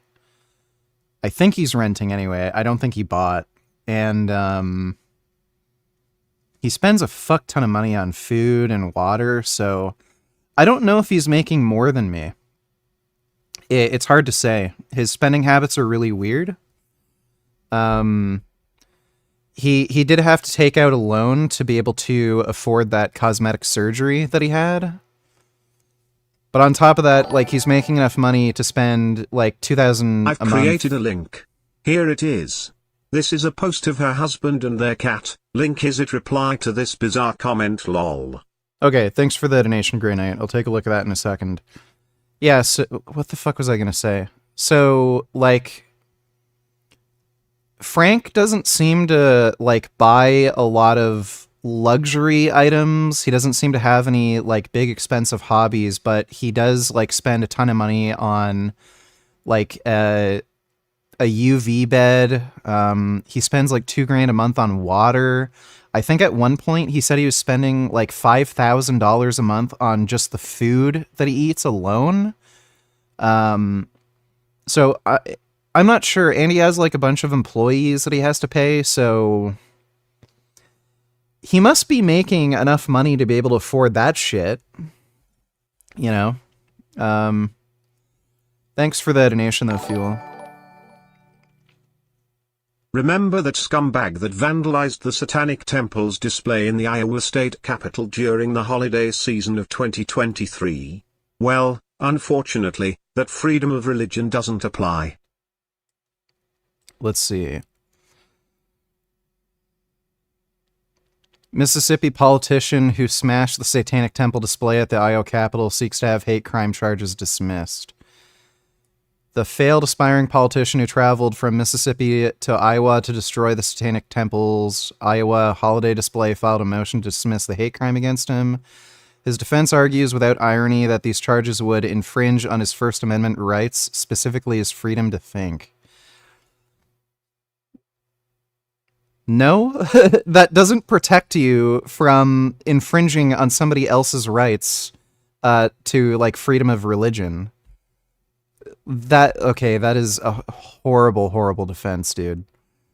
His defense attorneys seem like they're just asking for a Hail Mary. I don't think that'll stand up in court. Thanks for the donation, Ben.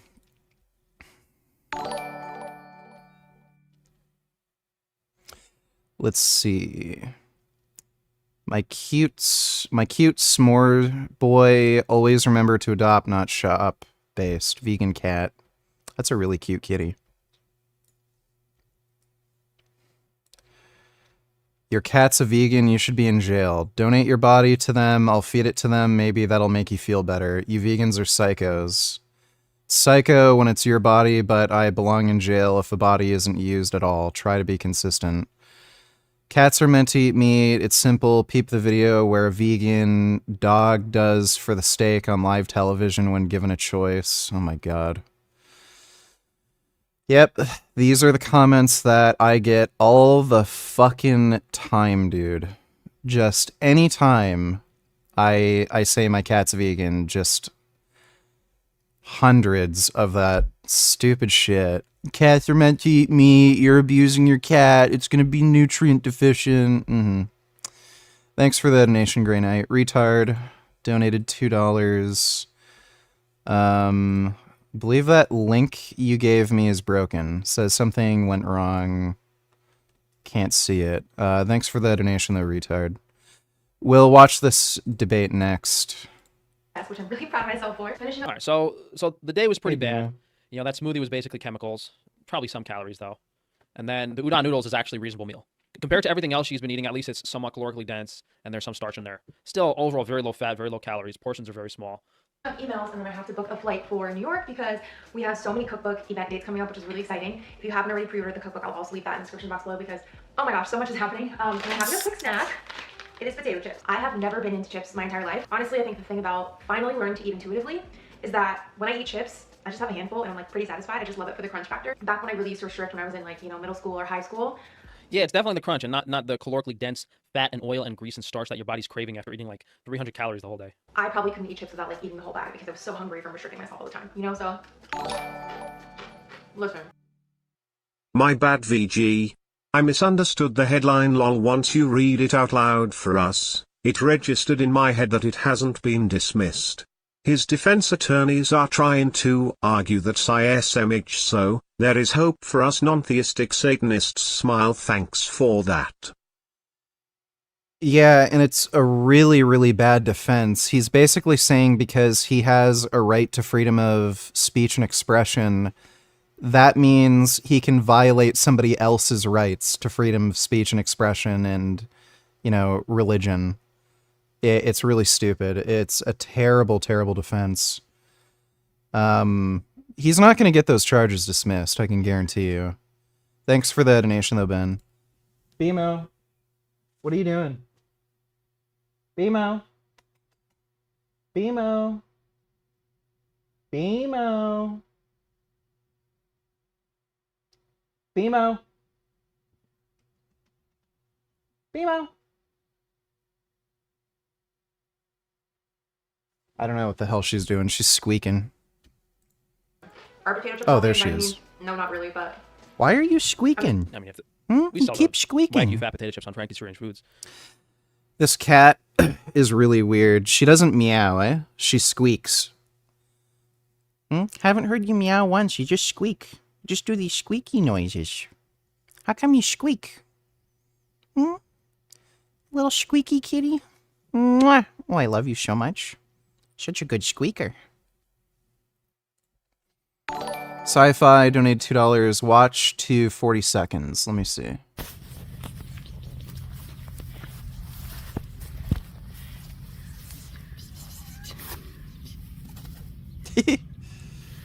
Aw.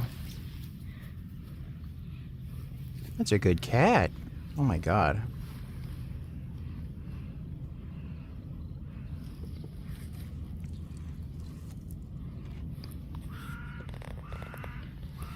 Dude, I fucking love kitties so much. Kitties are just so special. Oh my god. Wow.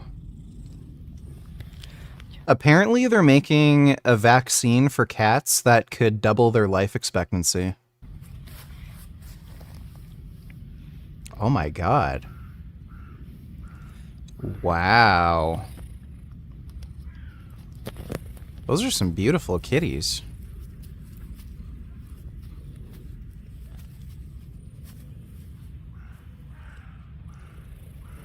Oh my god.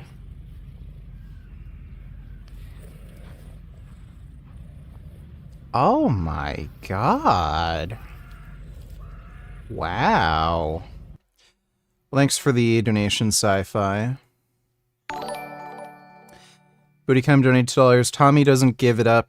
This was after the Manchester bombing attacks. Do you remember? Watch fully. This mosque has come out and give a public... I do remember. Condemned the terrorist attack in Manchester. It took us 10 minutes to go and look through the previous speakers that have come here in the last year. Speakers who have called for the death of homosexuals, who have called for the killing of British troops, have called for the killing of apostates. I said, and then they come out. I said, how dare they? That's what I get. How dare they? This mosque has acted as a stepping stone for dead children in Manchester. All right, let me take a look. Did you move your horse? Yes. The horse is now at a property, nearby. Horse is staying at a friend's property, and Jasmine goes and sees the horse every day. Thanks for the donation, Sam. Appreciate it. So we're going to go sit with the imam. Go ask the imam. Do they think we're that stupid that they can just come out after a terrorist attack after they've promoted hatred time and time again? So you've had hate speaker after hate speaker after hate speaker in this mosque. Okay. Can I stop? Well, you said in your advert that your mosque is open for everybody. Okay, can I do it here? Yeah. So can I speak to your imam? Yeah, if you want to speak, I can ring him now, but it's not allowed to do it here. Well, he's not here. No, he's not here now. This centre, I said, I don't know how stupid you think the British public are. So you condemn a terrorist attack, but you've had hate preachers here calling for the death of apostates, calling for the death of homosexuals. This mosque is a stepping stone for dead children in Manchester. That's what this is. Yeah, but if you want to complain, you can complain. I don't want to complain, mate. I don't want to complain. What I want to do is I want a viral video to expose this mosque. If I had my way, I'd close this mosque down in seconds. Okay, if you want, we can speak. So no one's here to talk. No one's here to answer questions. Yeah, dude, what's super hypocritical, Canada is guilty of this too. We have hate speech laws that prevent you from spreading hate about certain protected groups. So you can't, call for like the death of all Jews. You can't deny the Holocaust. You can't say things about certain religions or racial groups. So, you can't like call all black people the N-word. They should all be enslaved. There's laws against that. But if you belong to a religious group like Islam, you can call for the death of all gay people, all Jews, atheists. You can do shit like that. And then I have yet to see any Muslims prosecuted under hate speech laws for saying shit that's part of their religion that is hateful. It's so fucking retarded. And there was a big hubbub in Toronto. This happened a few times. There was a private Muslim school that was handing out textbooks to children that denied the Holocaust. They were teaching kids at this private Muslim school in Toronto that the Holocaust never happened, that Jews made it up so that they could control the world. As far as I understand, nobody got fucking prosecuted under Canadian hate speech laws for that, and the school just apologized and said, sorry, we just made a mistake. We didn't realize, that, those textbooks were actually in the curriculum. Our bad. We'll just change those textbooks. That's all that happened. There was another instance where there was a mosque in downtown Toronto where one of the imams called for the death of all Jews, all atheists, all Christians, and he was saying that we have to commit jihad against them and kill them all. Again, not prosecuted under hate speech laws, and there was actually an ex-Muslim apostate who saw one of the videos the imams made saying that, and that's how the news got out about the story, because a guy who spoke Arabic, who's an ex-Muslim, saw it. And there was a protest in front of the mosque. The fucking mainstream media called all these people who are protesting the mosque Islamophobic, and most of the fucking protesters were ex-Muslim themselves. It was so retarded. You said in your advert you said we condemn the attack and we're happy for people to come down and talk. Okay, but we are not in charge here. You can speak to the management themselves. Is this an imam? It's not here. There's no imam here? No. It's not available now. For no press? No. Oh, mate, are you an imam? Are you an imam? No? If you want to speak, you can speak with the management. I want to ask questions, mate. I want to ask questions. Yeah, Tommy's pretty based when it comes to calling out Islamic extremism. Perfectly legitimate. She said it's healthy if the fat is high quality, which no one sells healthy potato chips basically besides me. No one else is making them with the saturated fat. Do a few more emails. Yeah, Frank's potato chips are the worst potato chips you can buy. And we're gonna head downstairs to the kitchen again and just throw together a salad. Collect everything in a bowl for now. Next up is kale, and I really like this variety of kale, dinosaur kale. I like to thinly slice it like this into little ribbon pieces. I despise kale. And then once the kale's cut, I like to give it I don't know, definitely over 10 years ago. I was into this type of health food stuff for a short period of time, like smoothies, and I was eating kale and stuff like that. I just remember how horrible it was. I used to make, I was making kale in the oven with olive oil and salt and making like kale chips, which was somewhat tolerable. But squish, just like a little pre-massage, just a rough chop. Brussels sprouts, just raw shredded. Yeah, I'm using navy beans, which are my white. thyroid hurts from all that green. Cooked quinoa. We're gonna add this amazing caramel and shallot dressing. Okay, half of that's good, half of that's bad. The quinoa and beans and shallot dressing, just that sounds like something I would actually eat. If you took the, if you took the vegetables out of this, it'd be reasonable. Or if you just had like Brussels sprouts, one vegetable would be okay. I did not plan well because all I have is chopsticks right now. All of my utensils are in the dishwasher, but that's okay. For dessert, I have these Oreos covered in. That again, like this would be a really good meal if it was just like a big bowl of quinoa and beans, and even Brussels sprouts. I think that's okay. And then of course, put some fish or put some steak on the side. But it's whole, high quality foods. Grain and beans is a pretty big part of my current liver detox diet. You just have to have some protein in there and reduce the vegetables. Oreos covered in matcha chocolate. Two of my favorite things in the whole world together. Look at how good that looks. It is so good. To make these, I just dunked Oreos, gluten-free Oreos, in Nekohama's matcha chocolate, covered it, put it in the fridge, topped it off with a little bit more Oreo dust, and it is. We're gonna wrap up the video here because I'm basically. So those might not be that terrible. It depends on what the cream is made of. If it's just conventional, non-organic ingredients, as long as the seed oil content isn't too high, it might be okay. But when you have chocolate.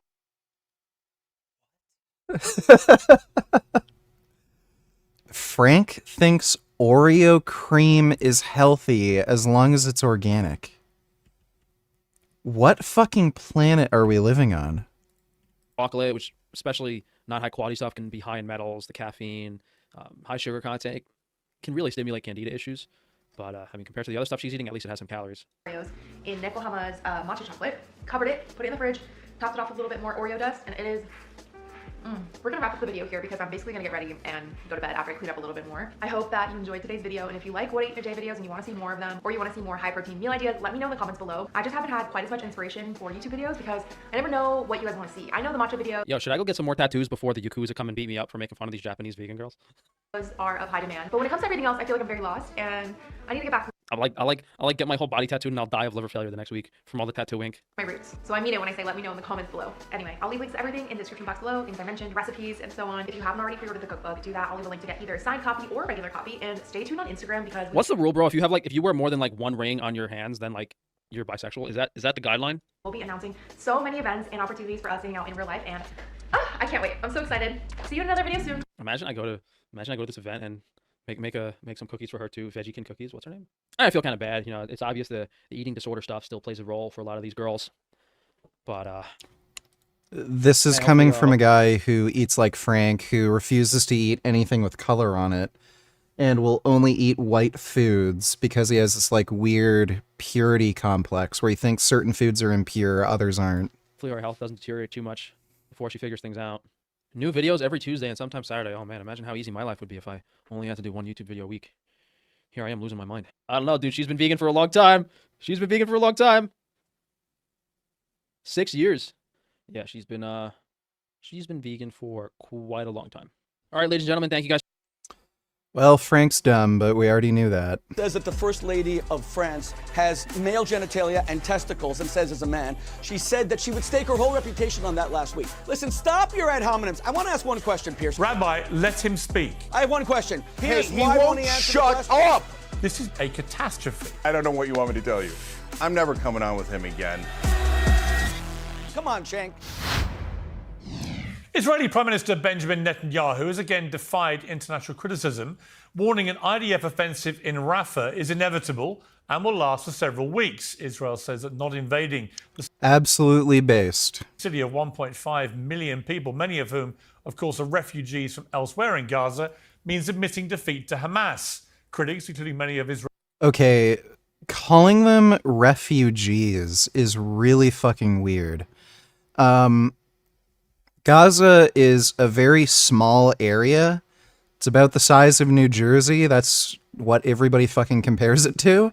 So if this were happening in New Jersey, let's say there was some, catastrophe that happened in New Jersey and people from South Jersey moved to like North Jersey or something like that. Would they be considered refugees just because they moved from one end of New Jersey to another end of New Jersey? Like, it's weird calling them fucking refugees. 2820 Tommy was defending a Muslim who got accused of rape and then another Muslim turned up spat on him. Look what ended up doing. Lol, watch for 5 minutes. I've saw some video, it's somewhere, I'll try find it. Alright, let me take a look. 2820. People agree with what you say. Yeah, it just went bang, and it's like shit. It went bang. It went bang. But even on that, on the Morami fit, so I've confronted the dad. I've then gone back to, I've confronted the lad. The lad pulls up, says you're racist. Yeah, I said, all right, bruv. Well, I'm here to investigate these rapes, so just do one. Yeah, and then he carries on, and I say, mate, what are you gonna do? Yeah, what are you here to do? Yeah, he spits in my face. Yeah. He spits in my face. You can see it on the docs. He spits in my face. I punch him up. He's on the floor. Hey. He spat in my face. If anyone deserves a slap, of course. I go back to the Muslim's house. Yeah, I leave him. I go back to Muslim's house, and I sit down in the Muslim dude's house, and the blue lights are outside. I'm like, and Hey, when you orgasm when you jerk off, how many pumps do you usually get? How many small and large pumps? If you don't know what I mean by pummo, then you are retarded. Also, you need to start playing Yu-Gi-Oh! Did you see the Yu-Gi-Oh! Anime? I did watch the Yu-Gi-Oh! Anime back in the day. The only reason I really watched it was because it was on before stuff that I wanted to watch. I'm not going to play Yu-Gi-Oh! I don't know how many pumps I get when I orgasm after I jerk off. I've never counted. Thanks for the donation, though, Squid Fister Window Licker. And the bloke's going, what's going on? I goes, I just beat someone up at the upper KFC. And then my mate rings me, who's in the car, and he goes, bruv, I'm getting nicked. And I'm laughing. It's a great video. I'm laughing in the house. The Muslim fella said, Tommy, do you want us to get you out in the boot, out the back? Do you want us to take you out the back? And we're all laughing in there. And then my mate goes, what should I do with the footage? So I take the recording stick out of the camera and I plug it. Because I think that shows he spat at me. Yeah. So I've got the footage. We get arrested. I ring home. I'm in the cells about 7 hours. I ring home. My wife's crying her eyes out. She says, you're getting remanded. I'm like, what? She goes, GBH section 18. I said, what do you mean GBH? I'll give him a couple of slaps. She goes, no, you broke his leg, Stephen. Yeah? He's got a broken leg. He's got this. And I'm like, oh, fuck. Yeah. And then they pull me in on the interview and they say, we're further arresting you on a hate crime. I said, what hate crime? Hate crime. They said, you called him non-binary. You called him a non-binary faggot. Yeah? I was like, oh, I didn't. Yeah. What? I'm finally gonna get a tattoo soon. I'm gonna get the word plant on one bicep and based on the other. The letters for plant-based tattooed on my fingers and the vegan symbol on my left pec. Okay, that's pretty sick. Next tattoo I'm gonna get is probably gonna be a death's head moth, and I'm probably gonna get it tattooed on my hand. Might get that done for my birthday coming up. But thanks for the donation, Dreamsation. He looked non-binary, but I didn't call him. And in my head, I'm thinking, it's all right. I've got all this on the stick, which is here. Yeah. So I said. So then when I knew their intention, because my solicitor told my wife that their intention was to remand me. So I said, listen, everything you're saying in here, I didn't call him that. I didn't do that. He spat in my face, and I've got evidence of it. And they said, where's the evidence? I said, it's in the cloud, yeah? I said, so you remand me, it's going to get released while I'm in prison. You're all going to look ridiculous. So I'm trying to get myself bail. They give me bail. So I get bail, I come home, and GBH Section 18 for a hate crime, serious charge, yeah? Yeah. I'm fucked, yeah? So I get home, I stick the stick in, it's blank. My cameraman's blanked the stick. So when the police were outside, he shit himself. It's a funny video, because when you watch it, he's been working me for a week, and he's like that. And I said, and it's all on camera, I said, you have been arrested? He went, no. I went, well, join the team, mate. Welcome to the team. And the Muslim fella takes the camera off him and shows his face because he's just white, yeah? And I said, you're going to get nicked, mate. And he's shitting himself. So I get home and it's blank.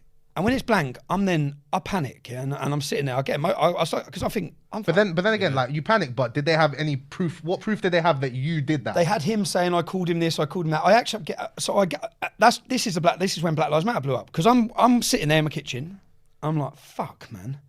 And then I turn around, I look on my phone, and I'm watching the Black Lives Matter protest. By the way, that is so fucking retarded that you can get charged with a hate crime just for calling somebody like a faggot while you're in a fight. Like, that doesn't constitute a hate crime. Like, you're gonna say something weird, or, you know, if you're insulting somebody, it's not necessarily a hate crime. Like, the hate crime would be doing that because he's gay. I forgot to say that despite all of Alondra's assets smile, I don't like that she drinks and smokes tobacco products.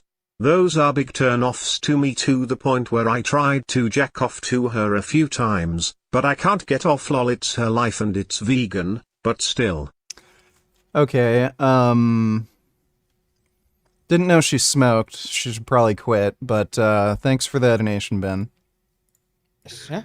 And I see the War Memorial, and I see Booty Cum donated $2. That's all. Lol. I'll try to find it. Can we watch Tard Jank? Yeah, we can watch Tard Jank. Thanks for the donation, Booty Cum. and bearing in mind, so most people in England at the time thought Black Lives Matter just started when George Floyd was killed.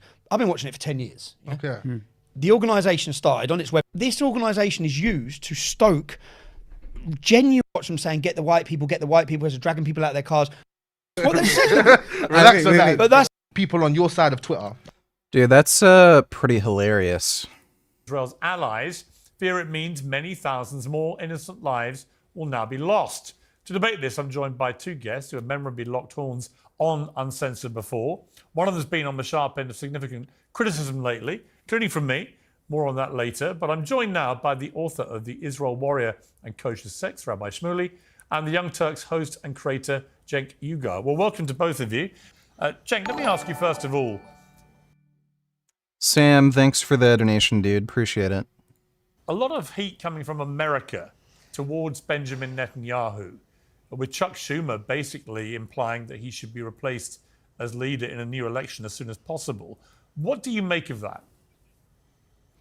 Yeah, it's unprecedented. I think people need to understand what a giant deal this is. The leadership of either party, Democrats or Republicans, have never, ever broken with Israel. Chuck Schumer is one of the biggest supporters of Israel in the whole country. For him to come out and say enough is enough, you've got to turn around, you've got to call new elections, and Netanyahu is damaging Israel is an enormous moment in American-Israeli relations. And he's not alone. Thomas Friedman, also an enormous Israeli supporter, wrote an article in the New York Times saying that Israel is now radioactive. And so these are not enemies of Israel. And the same goes for me. Allies of Israel saying, please, turn. Are we done with Frank? Yeah, that's the only new video he uploaded. We've seen the rest. Thanks for the donation, though, Sam. Jank is an enemy of Israel. He's a terrorist apologist. turn around, because this is not good for, like, look, I care deeply about the Palestinians. I'm not sure that the Schumers of the world or the Bidens of the world have ever shown that. But all of us care about Israel as well. And Biden has been the one who pressured Israel into temporary ceasefires, and he is also responsible for sending, I don't know how much money in aid to fucking Palestinians. So what the fuck is he talking about? this is catastrophic for Israel's reputation. And you do not want Israel to be alone in the world again. 21,000 women and children have been slaughtered. Okay, dude. So Israel's just supposed to accept the idea that they're going to get attacked by terrorists indefinitely? That's the solution you have? At a minimum. Now 1.1 million Palestinians are starving as we speak now. You must turn around, otherwise this is horrific, not just for those starving innocent human beings, but also for Israel itself. Rabbi Shmuley, I mean, you've been obviously extremely passionate in your support of what Israel's been doing in response to that terror attack on October the 7th, but I'm glad that this is a safe place to express ourselves. After confessing my disagreements and experiences with you about Alondra's bad habits, it reminded me of this clip of when you find a woman who smokes lol. Chris, find a girl who smokes. Remember, if she smokes, she pokes. True. Thanks for the donation, Ben. attacking Rafah, which is a refugee camp right now, with 1.5 million people, the vast majority of whom are completely innocent people. Many hundreds. The majority are not completely innocent. The majority of Palestinians approve of the October 7th attack, so they're not completely innocent. Hundreds of thousands of women and children. This is going to be a catastrophe if Netanyahu goes ahead with attacking Rafah, isn't it? The catastrophe for the Palestinian people is Hamas, Hamas, Hamas. If Israel does not destroy the last two military battalions who are encamped in Rafah, without whom there cannot be more terror attacks, we'll have peace in the Middle East. It's a catastrophe for the Palestinians, whose food was stolen for 18 years before this war by the leadership, Ismail Haniyeh, who's worth $7 billion. Where was the outrage of Cenk Uygur back then? How is it that these guys are flying around in private jets while the Palestinians were suffering for 18 years with no hope? This is not about caring about the Palestinians. It's about pure anti-Semitism. Let's look at March 14th, 2024, a date that will live in infamy in the annals of the United States Senate, where a Senate majority leader called for regime change of the only democracy in the Middle East. By the way, I want to congratulate Vladimir Putin, a real nail biter yesterday, where he only won by 90% of the vote. Schumer did not call for regime change in Russia. He didn't call for regime change. Bashar al-Assad, Israel's next door neighbor, who killed 600,000 Arabs. He didn't call for regime change in Turkey. My friend Cenk was born in Turkey, where you have the Turkish tyrant Erdogan, who slaughters and imprisons journalists. He didn't call for regime change in Qatar. So what does that tell you? The What does biggest that tell funder you? of Hamas. Okay, but Rabbi Shmuley, what does that tell you about the strength of feeling? It tells you that the guy's an anti-Semite, and this isn't really about helping Palestinian people. In America, amongst senior politicians, Dude, that's a stupid question to ask. Like, he literally just answered the question. about what its great ally Israel is currently doing. Their initial full-scale support. It tells me that it's a fair question, Pearson. By the way, thank you for having me on again. It tells me that President Biden, who's a good man, but he's 81 years old, has allowed one city in the United States, Dearborn, Michigan. Michigan is the critical swing state, where you have a congresswoman named Rashida Tlaib, who is a dyed-in-the-wool anti-Semite, not anti-Israel, a Jew hater. He has allowed one city to dictate the presidential election. This is all about presidential politics, and Chuck Schumer allowed himself to be Joe Biden's court Jew. They needed a Jew to get on the Senate floor and say that the people of Israel will no longer be a democracy. To my friend Cenk, the last time we were on, I said to him, you withdrew your presidential campaign. I'm sorry that you were outpolled by even, a sponge SpongeBob SquarePants. But you went back from your presidential campaign. If you want, you could run as the chief information officer for Hamas because you parrot their lies about Israel being genocidal. But I will tell you one thing. How is it that people do not care one bit that the leadership of Hamas have stolen the future of the Palestinian people for 18 years, and only when Hamas is destroyed and removed. All right, Rabbi Shmuley, I think, look, a lot of people will share your concern about what Hamas has done in those 18 years. They will also think that Netanyahu has basically admitted that he was perfectly happy with Hamas running Gaza because it separated the Palestinians from Hamas and the Palestinian Authority. But you haven't, in all that rant you've just unleashed about this, you haven't actually answered my question. And I will make it, personal to you. You're a rabbi. When you see a refugee camp, that is what it is. When you see a refugee camp with 1.5 million people, they've all been sent there and displaced there by Israel, by the bombardment in the north. When you Again, calling it a refugee camp is just bizarre. Like, there were aid camps set up during Hurricane Katrina. Were those refugee camps? see this, and you see Netanyahu saying, we're going to go in for several weeks, surely you don't think this is a good idea for Israel, that you're going to see the wholesale slaughter of innocent women and children? It's a fair question. Again, Pierce, let me be clear. War is horrible. War is terrible. Israel has said that they will move those 1.5 million civilians, but war is always terrible. Has Netanyahu made mistakes, especially when he allowed Qatar to continue to give Hamas $1 billion a year? Yes, he did make those mistakes. I'm personally friendly with Netanyahu. I was critical of that decision at the time. I remain so.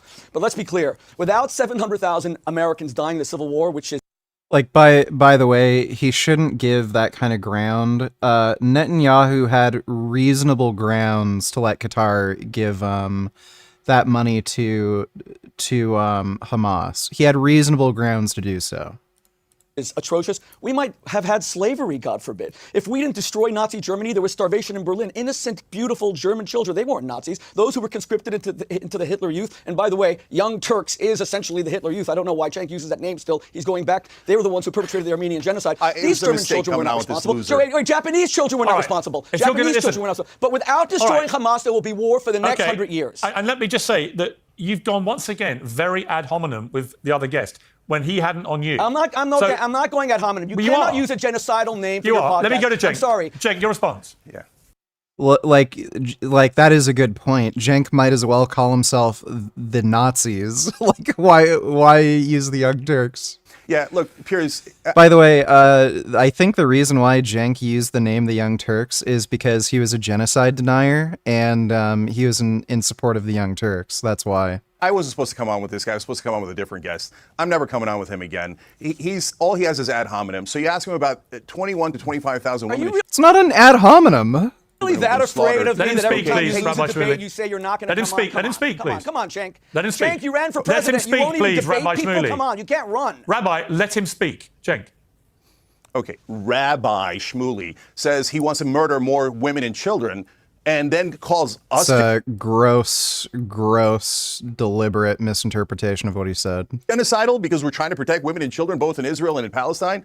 You see me sticking up for Israel. You're not trying to protect women and children. You're fully in support of Hamas attacking women and children. Israel when Hamas attacks. You see me criticizing Hamas, saying they're terrible. I don't agree with them. You see me trying to protect. But you protect them, justify what they do, and you cover for their terror attacks. Yo, Richard. 1. Are vegans an oppressed minority? 2. Is MSG unhealthy when added to foods, or is it just a misconception born of anti-Asian racism? 3.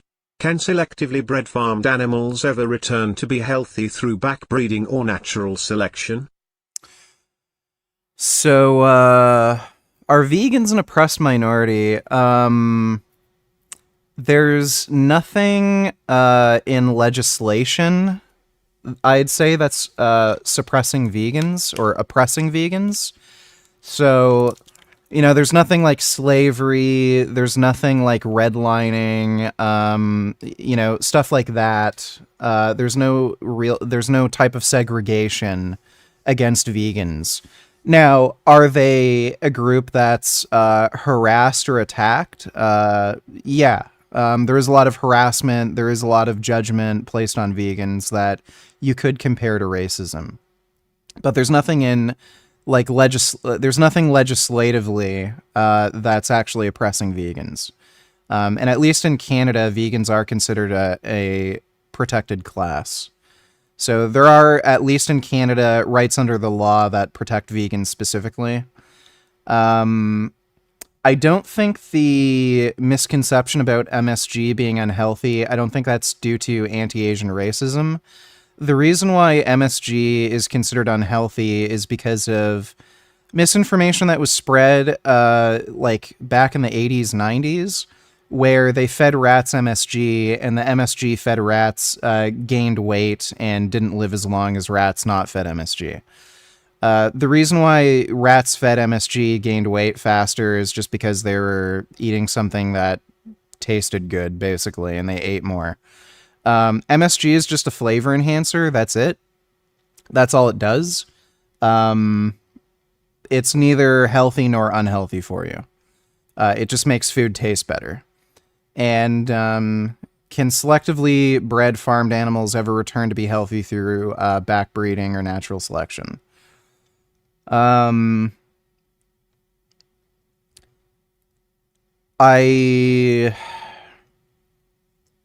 don't know. So natural selection, yeah, that would be possible. Through selective breeding, I don't know if it's possible to reliably do that because you don't know how to select for traits that would benefit longevity.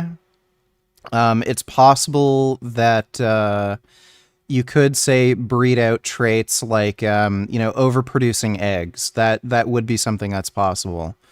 But I don't know with current technology and understanding you could actually selectively breed animals to prevent against disease and live long. You could say crossbreed, and that could be a way to protect against genetic diseases. So yeah, that is something you could do, and you could like selectively breed for traits that are at least known right now to cause health problems. So like, again, overproducing eggs. You could selectively breed chickens to not, produce so many eggs so that, they don't end up having reproductive issues. Thanks for the donation though, Ben. Or not Ben, End Animal Slavery.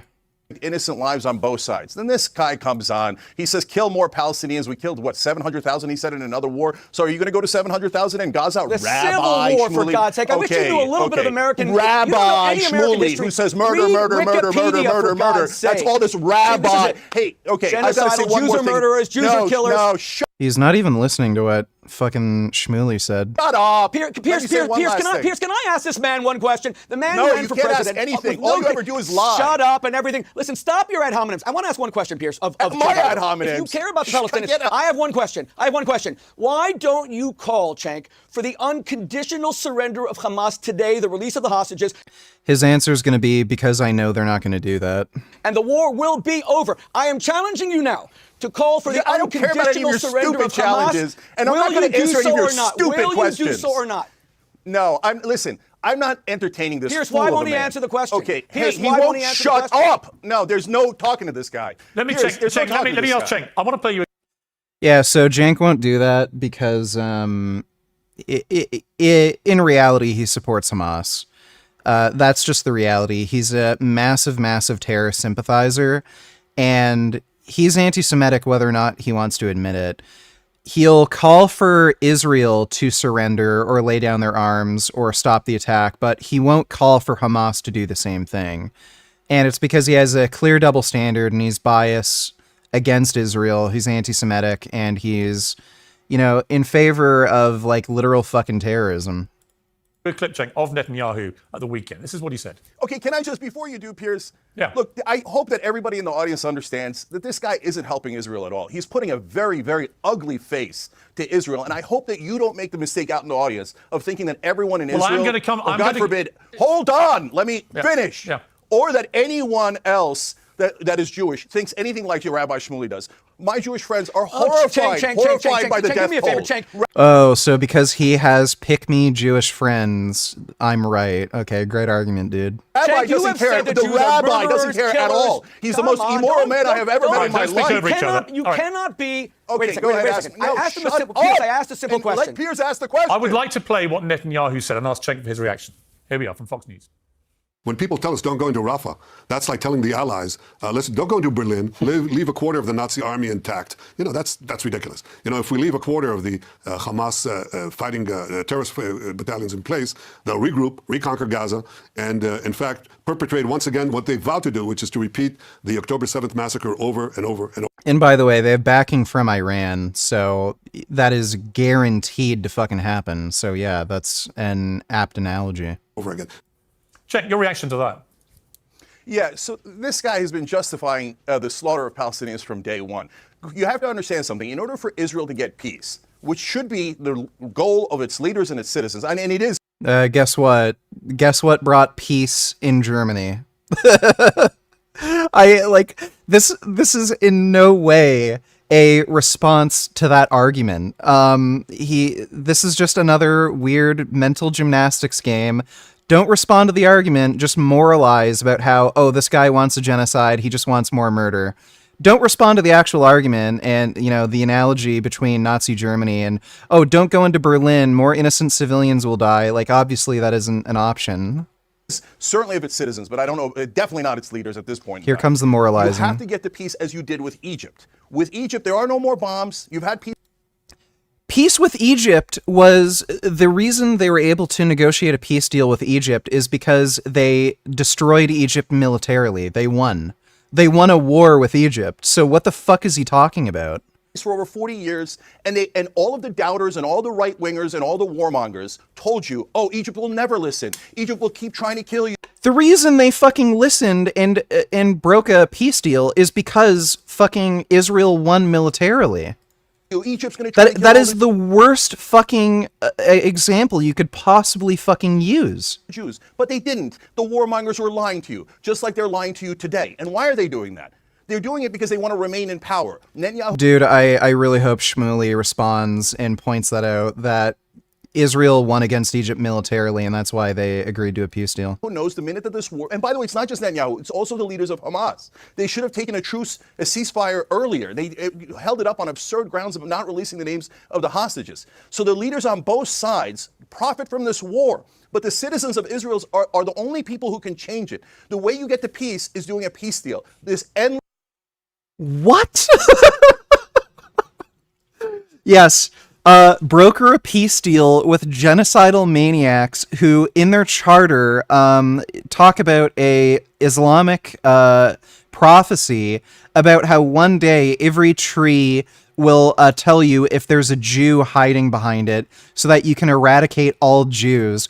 Broker a peace, like, that's literally like, oh yeah, the U.S. should have brokered a peace deal with Nazi Germany. Oh my God, this is just psychotic. Endless war and the endless occupation is going to prevent you from having a safe haven for Jews. By the way, Cenk supports a two-state solution.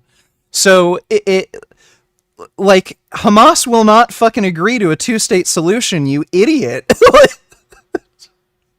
It's like, how can you say this?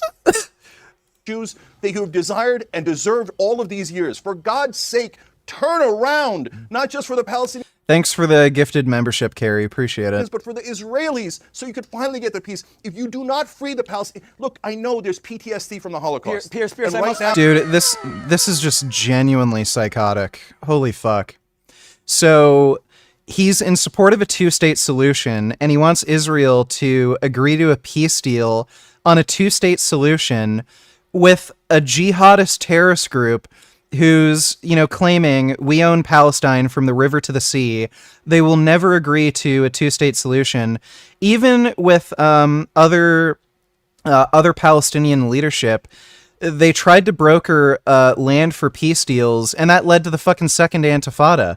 Palestinians have rejected land for peace forever. Why the fuck does he think that there's an option to come to the fucking table with Hamas for a two-state solution. Now, must be allowed Israel's to respond. acting Yeah, in you a can respond to the blind moment, yeah. rage. Finish. Israel's Okay, Pierce, acting in a Pierce, blind Pierce, rage at Pierce. this point. But the Palestinians are not Pierce, Pierce, Nazis. Pierce. They're the Jews. They're the same. They're literally Nazis. They are. The Palestinians literally are fucking Nazis. Dude, you can find clips on fucking YouTube where Hamas members are literally saying Hitler should have killed you all. Let me see. Hamas children training camp, something like that. They come decision makers. So the extremism in Gaza. These young men and boys learn anti-Semitism at an early age. We asked Hitler why he left some of you alive. He did so in order to show us how wicked you are. We will come to you from under the ground and hammer fear into your hearts. And above the ground, we will tear your bodies apart with our rockets. That's Hamas. They are literally Nazis. They're Hitler supporters. They admire Hitler for perpetrating the Holocaust. And then he's saying, they're not Nazis. Yes, they are. Oh my god, I can't believe he'd say something so stupid. Grand Dam donated $2. Why didn't you tell us Ash Ketchum was based? Let me see.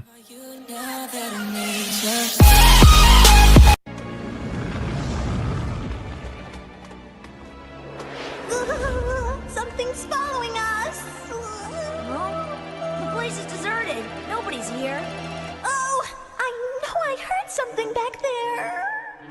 Listen, Misty, it's okay if you're a total chicken. Oh, yeah?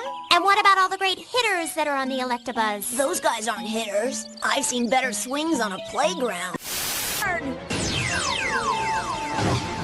Is everything okay?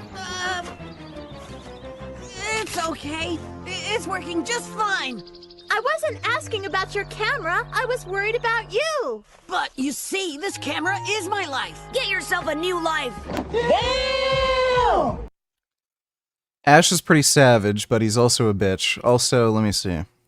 Well, I've been thinking about this lately, and it's become clear to me that Peppa Pig, the beloved children's show, contains a wealth of profound insights into the human experience.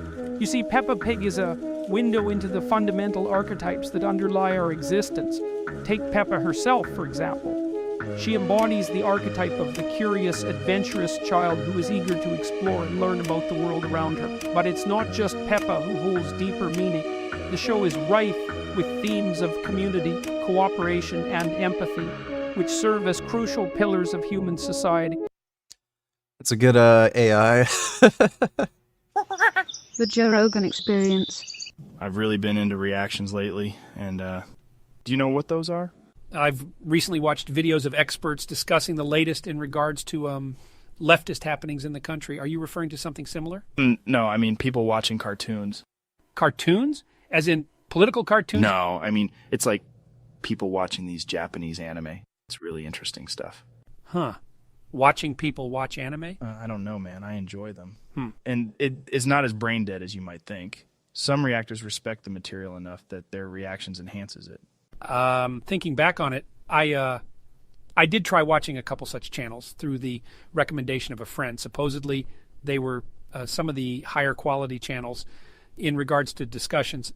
I quite enjoyed Tiabu, I think is the name. Either way, I enjoyed his musings on self-improvement, and I'd love to hear his thoughts on some of my publications. Not funny. Thanks for the donation, though, Grand Dam. As the Jews, victimized, horribly victimized. Pierce, wake okay. up, Israel! Wake Respond, up! please. Don't do the same thing that was done to you. Pierce, I must respond. These emotional tirades of Cenk Uygur, who sadly, and I'm not saying this to be ad hominem, when we were last on, I begged him, just read a Wikipedia Well, his name page. is Cenk Uygur, for starters. The Camp David Accords of 1979, which led to the peace with Egypt, was all predicated on a catastrophic military defeat by the Egyptians launched by... There we go. Yes, he mentioned it. That absolutely destroys Cenk's argument. Anwar Sadat on the 6th of October 1973 Yom Kippur War, where Sadat thought he'd be victorious, and in the end his third army was completely encircled. They were going to be destroyed, and then Sadat came to the conclusion, definitively, that the only way to proceed is through peace because militarism was destroyed. That's what led to peace. Same was true. Yeah. And look at Cenk just dumbfounded. Like, he's such a fucking idiot. He used the worst example possible. The only reason fucking Israel made a peace deal with Egypt is because they defeated Egypt militarily. Bend over, donate $2. Someone should start flying these flags at the pro-Palestine Hamas rallies. Let me see. Link's broken. Thanks for the donation, though, Ben. True of World War II with Nazism. The same was true with Hiroshima and Nagasaki. Terrible, terrible events. That with Japanese imperialism. There will be no peace until Hamas is destroyed militarily, and my Palestinian brothers and sisters, who are not genocidal, but Hamas is. Hamas are Nazis with GoPros. When militarism is destroyed completely... You can literally see videos of Hamas praising Hitler and saying that they admire Hitler's perpetration of the Holocaust. And then Cenk denies that they have a link to Nazism. Then the Palestinians how many will people? Come How many? with a All right. real peace offer, knowing that arms do not work. Okay, but one question. Cenk Uygur just said she never heard of his name is Cenk Uygur, for war. starters. All right, so get his name right. My point to you, Rabbi Shmuley, is this: how many more? By the way, I apologize for that. I'm sorry. How many more innocent people are you prepared to watch the IDF kill in Rafah in the Thanks for the gifted membership, Black Lotus. Appreciate it. next few weeks to avenge what happened on October the 7th? Because it is going to be... Not one. I don't want one innocent But there are going to be Palestinian with thousands God's child more as much killed. as a Jewish child. But they will, if Hamas continues in power, the Palestinians... You could make the same argument about Nazi Germany. The Allies invading Berlin, that led to thousands of innocent civilians dying. Are you saying the Allies' assault on Berlin was wrong because innocent civilians died? Like that's the bullet you have to bite if you're gonna take that position. Palestinians will continue to be brutalized. LGBTQ Palestinians will be castrated. And like, by the way, I don't know why it's Israel's responsibility to stop fighting when they clearly have a legitimate military objective, but it's not the Hamas's responsibility to negotiate a surrender. Like, why? Why is there this double standard? When Israel can't complete a legitimate military objective for their national security, but Hamas, oh yeah, you can murder and kill and rape innocent civilians all you want. Just do whatever. But, oh, you Jews, you have to just sit back and take it. Why isn't the responsibility put on Hamas to surrender? Teenagers will be murdered by their brothers or their cousins for just having a boyfriend at 16. They will die at Hamas's hand for the next 100 years if Israel does not Why would you destroy them. expect... Okay, Just let me like ask you. Assad, just like Assad killed 600,000 Arabs. Why would you expect people in Gaza, after all this, not to want to exact bloody revenge for what is going on in their country? Because... You could say that about Nazi Germany. You could say that about any fucking conflict in history. It's just ridiculous. Again, clear... Like, you could say that about fucking Egypt. Well, how do you expect Egypt to come to a peace deal when they lost militarily? Like, it's just ridiculous nonsense. The IDF is you have spent months and months and months flatlining Why would you Gaza, assume that? And you're now about to attack a refugee camp with 1.5 million people in it. It's not a refugee camp. Why would you think that doing that is not actually going to present to Israel going forward a worse security threat? Because most independent analysts think it is. Because they would have lost militarily. Because my Palestinian brothers and sisters are as human as I, and they have the same ambitions for their children, for their future. They know that Hamas was elected to a 4-year term. They're in their 19th year term. They were supposed to share power with the Palestinian Authority. They took the Palestinian Authority officials, threw them off of rooftops and murdered them, and then took $150 billion in international aid and bought private jets for their leaders. They understand that ultimately, that's why even when you see the worst news outlets interviewing Palestinians, they say they're suffering, and they are, because of Hamas. But notice they almost never criticize Israel because they know Hamas brought this war. So this isn't the best argument he could use. This argument that, oh, well, you're just going to create more terrorism. Palestinians are just going to create some other militant group. Why would you assume that? Like, there's no reason for you to assume that. Like, you could have said that about Nazi Germany. Oh, well, the Allies defeated Nazi Germany and killed so many innocent civilians. Isn't that just going to lead to more radicalism and just create another Nazi party? Like, why the fuck would you assume that? If people are defeated militarily, that usually results in peace. Bend over, donate $2. Try this link instead. Someone should start flying these flags at Hamas rallies. Still broken. You should probably just send me like a screenshot or something. Thanks for the donation, though, Ben. war upon them. And I challenge Cenk one more time if he wants to respond, since he says he'll never debate me again, and I wouldn't if he was either, because he doesn't know basic information. Cenk, why do you not call right now for Hamas to surrender unconditionally? They provoked this war October 7th and release the hostages. All right, well, Will you call for that now I think, or not? you know what? It's a legitimate question. Cenk, your response to that question. Okay, yeah, but let's just be clear. I'm never going to go on with him again, not because he is a good debater, it's because he's a horrible. He is never going to go on with him again because he knows more than you about the conflict. Look, the fact that Cenk used the peace deal with Egypt as an example of military defeat not resulting in peace just shows how little fucking Cenk knows about the history of that region and the military history of Israel. So Cenk knows nothing about this whole fucking conflict. The fact that he'd even agree to debate Rabbi Shmuley, who clearly has done some research, just shows, Cenk is just stupid.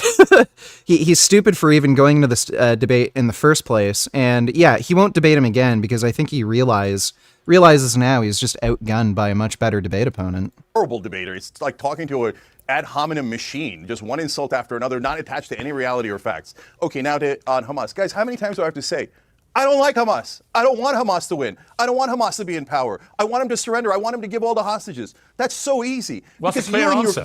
Hold on. That's a super clear answer. And do you know what created Hamas? The occupation. Because when you oppress people and you put them in an open-air prison and you take away all their rights and you make them subjugated to another set of people, then radicalism and extremism rises up. What did you think was going to rise up? Gandhi, did you think that moderates were going to rise up when you put 5 million people in an open-air prison, bomb them whenever you like, and starve them whenever you like? Of course they're going to go to extremists who say revenge. And then Pierce, this constant Hamas excuse was that, democratically can elected you in just 2006. let me answer a Cenk question? doesn't know basic facts. They were democratically elected when Israel left Pierce, Gaza. what am I gonna The do with problem with this guy? Cenk is Cenk What am I read gonna do with this Wikipedia. guy? Rabbi Next time you debate me. Shmuley, let Cenk finish. Cenk, okay, saying Cenk read Wikipedia is giving him way too much credit. Cenk didn't even read a Wikipedia article. Cenk knows nothing about the history of the region, knows nothing about the history of the fucking conflict.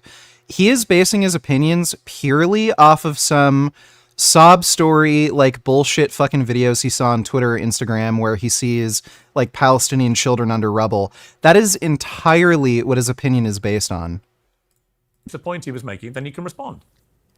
Yeah, look, so this constant excuse that the Israeli right wing has of Hamas made me do it. Oh, if it wasn't for Hamas. I didn't know Cenk was Muslim. I don't think he's Muslim. He just comes from a Muslim background. He's from Turkey.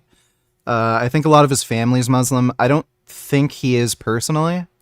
I wouldn't have to kill Palestinian children. Over 12,000 children now killed by Israel. By Israel, not Hamas. Nobody actually knows the specific death toll of how many kids were killed. It very likely is overinflated. We know the Palestinian Health Authority, who is run by Hamas, by the way, they're lying about the death toll. They're hiding a lot of the adult male deaths. They're undercounting. So they're probably lying about the amount of children that have been killed. Bend over, donate $2. Okay, try this one. Hope it's 3 times the charm. Well, someone should be flying these flags at the Hamas rallies. Nazi flag of Palestine. Oh, yeah. Somebody should, because that's literally what they are. Thanks for the donation, though, Ben. Over 21 to 25,000 women and children killed by Israel, not Hamas. And then they go. So that's also a lie. About 30,000 people total have died, and roughly 10,000 of those are Hamas members. Well, Hamas made us murder your children, made us murder your women. No, they didn't. You did that. You chose to do that. IDF has now killed 25 to 30 times the number of innocent people that. So this is just more moralizing bullshit. Again, if he has this opinion, then he would have thought that the U.S. invasion of Nazi Germany was unethical because it led to about 500,000 innocent civilian deaths. Again, many of those being women and children. So if he's against roughly 20,000 innocent civilian deaths during the Israeli invasion, he should be against the American invasion of Nazi Germany. That Hamas did. So if you think that's terrorism, what Hamas did, and I do, and I've said it now clearly 200 times, then what Israel and IDF has done is 25 times the terrorism that Hamas has done. And that's a Okay, so America were terrorists during the invasion of Nazi Germany. stone cold fact. Go ahead, make any excuses, any ad hominems you like, because every time you talk, Rabbi Shmuley, you make Israel look worse, not better. Go ahead. Rabbi Shmuley, I would say that on that. May I respond? Pierce, may I respond? Yes, you can. I'm going to make one point, which is okay. Thank you. When you Yes, please. appeared last time, we did get a lot of people on the Israeli side, Jewish people, who said you don't reflect their opinions about this. I mean, are you aware that you're a polarizing figure amongst your own community? Oh, I love the fact that we Jews are a democratic society, democratic community, and democratic Israel. I love it. I love when I get criticism. I learn more from my critics than I do from the people that like me. It's people like Cenk who support people like Erdogan in Turkey, who's a tyrant who squashes all dissent, and there isn't one Arab democracy. I invite criticism. Pierce, let's just be clear. My problem with Cenk is not personal. Cenk, if I said anything personal, please overlook my shortcomings. I will tell you something. My problem with you, Cenk, is that, respectfully, you don't know any history whatsoever. You didn't hear of the Civil War. I've never debated in America. Like again, Cenk literally knows nothing. He used the peace deal with Egypt as an example of military defeat not resulting in peace, which is the exact opposite of the truth. Like, he really knows nothing. He shouldn't debate this topic. American who didn't know what the Civil that war 7. Of course I know what the Civil War is. That's an absurd thing to say. Wait a moment. Wait a minute. It's my turn. It's my turn. He called Senator Schumer anti-Semitic earlier, by the way. Let's note that. When Cenk says that the reason Hamas came to power was because of the occupation, the rank ignorance.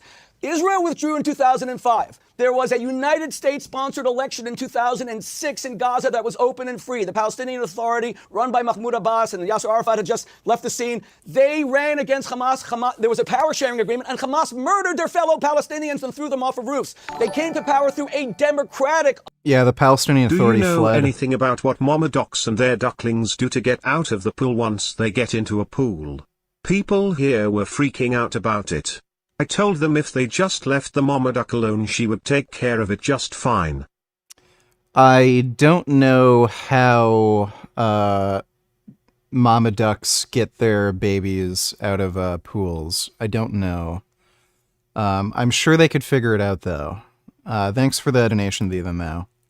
Election that the United States insisted upon. There is no open-air concentration camp. And what you just said, that Israel killed 12,000 children and they killed them all, Hamas uses them as human shields. They are their bulletproof vests. This is a blood libel. This is rank anti-Semitism that we have suffered for 2,000 years. And Cenk, if you're too afraid to debate me, next time say no, or at least read a Wikipedia page, for God's sake. Cenk, what I would say, just on that point about human shields, the Israeli military said that it's taken control of the Al-Shifa hospital in Gaza City. Troops came under fire from hospital buildings, 80 people detained, others killed, choosing Hamas terrorists. There seems little doubt that Hamas has used places like hospitals as a kind of collective human shield, does it? By the way, we actually have both civilians and Hamas members admitting to this. You can look at some of the interrogations. Some of the video footage is online. They go as far as holding civilians at gunpoint to force them onto rooftops so that Israeli drones can see that a building is filled with civilians to try to disincentivize them to strike the building. So Hamas absolutely uses human shields. There's no fucking doubt they do that. And Cenk is going to deny that. And I would say that is absolutely tantamount to anti-Semitism. Like, Cenk is saying that, oh, I don't support Hamas, they're terrorists. But then at every fucking point, whenever you criticize Hamas, he'll cover for them. He'll try to deny that there was mass rapes that occurred. He'll try to deny their use of human shields. And other, like, you know, really fucking nasty tactics that actually harm civilians. So he says, oh, I'm anti-Hamas, I think they're horrible terrorists, but again, at every turn, he'll try to defend them. Bootycum, donate $2.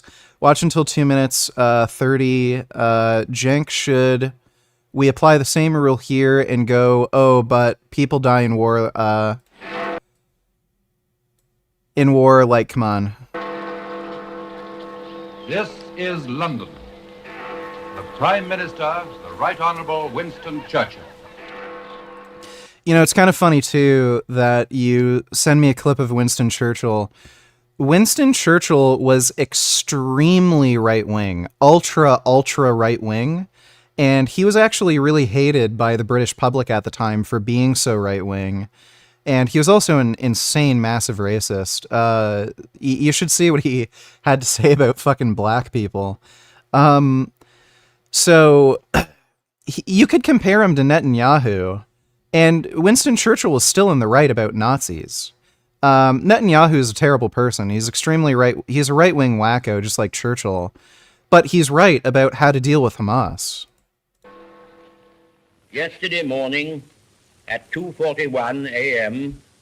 at General Eisenhower's headquarters, General Jodl, the representative of the German High Command, and of Grand Admiral Dönitz, the designated head of the German state, signed the act of unconditional surrender of all German land, sea, and air forces in Europe to the Allied Expeditionary Forces and simultaneously to the Soviet High Command. Hostilities will end officially at 1 minute after midnight tonight, Tuesday, the 8th of May.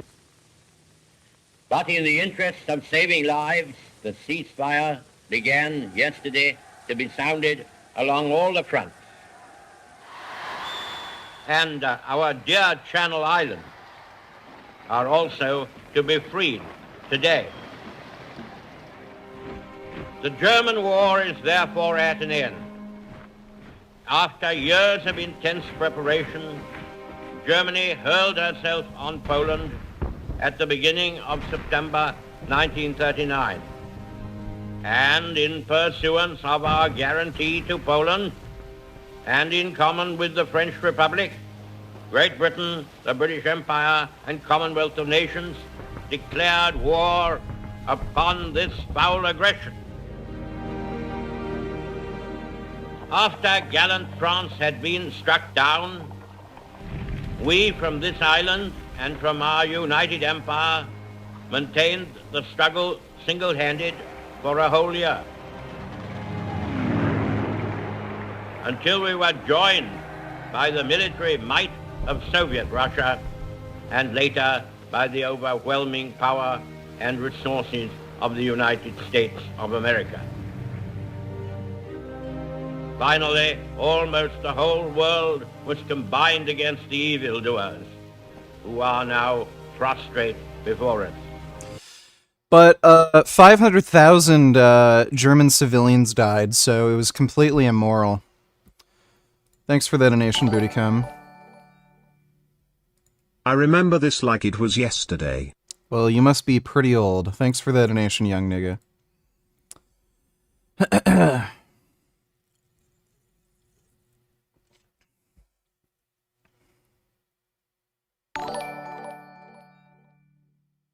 Palatine is such a victim. Are you sitting comfortably? Then we'll begin. This is children's broadcasting as produced by Hamas-run television in Gaza. But don't be fooled by the colourful scenery. Instead of songs and stories, the show serves up political ideology disguised as cuddly animals. The latest character to join the programme is Asud the rabbit, and he comes with a backstory. The young viewers are told that Asud entered Gaza from Egypt after Hamas knocked down the border wall in January. The wooden key he wears round his neck, he says, is the key of return, to reclaim Jerusalem from the Zionists. We educate our children about loyalty, love, understanding, and hard work, nothing more. We also teach them that Yeah, don't forget martyrdom. we have lands stolen by the criminal Zionists. The rabbit replaces Nahul the bee, I'm always reminded of these clips whenever I see and hear about Winston Churchill. I'll take a look at that in a minute. Thanks for the donation, Ben. who gets his fun from tormenting cats and from throwing stones at a caged lion.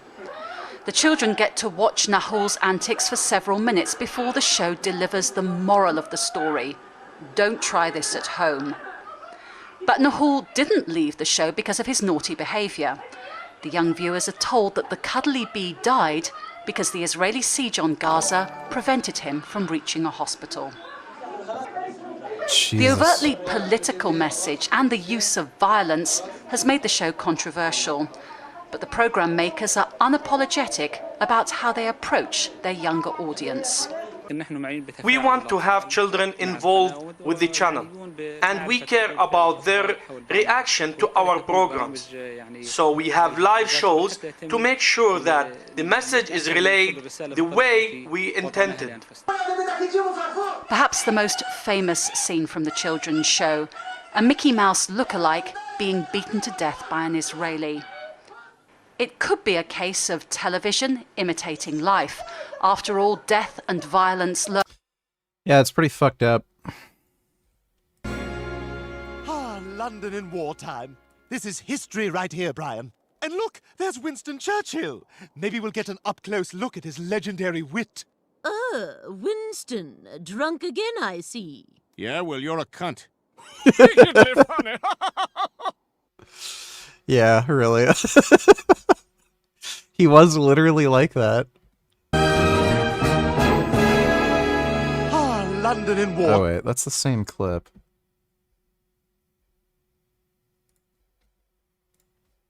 Okay, hey, everyone, it's time for my one-man show. Winston Churchill, we hardly knew ye. Okay, Act 1. I'm Winston Churchill. Ooh, would you like some tea?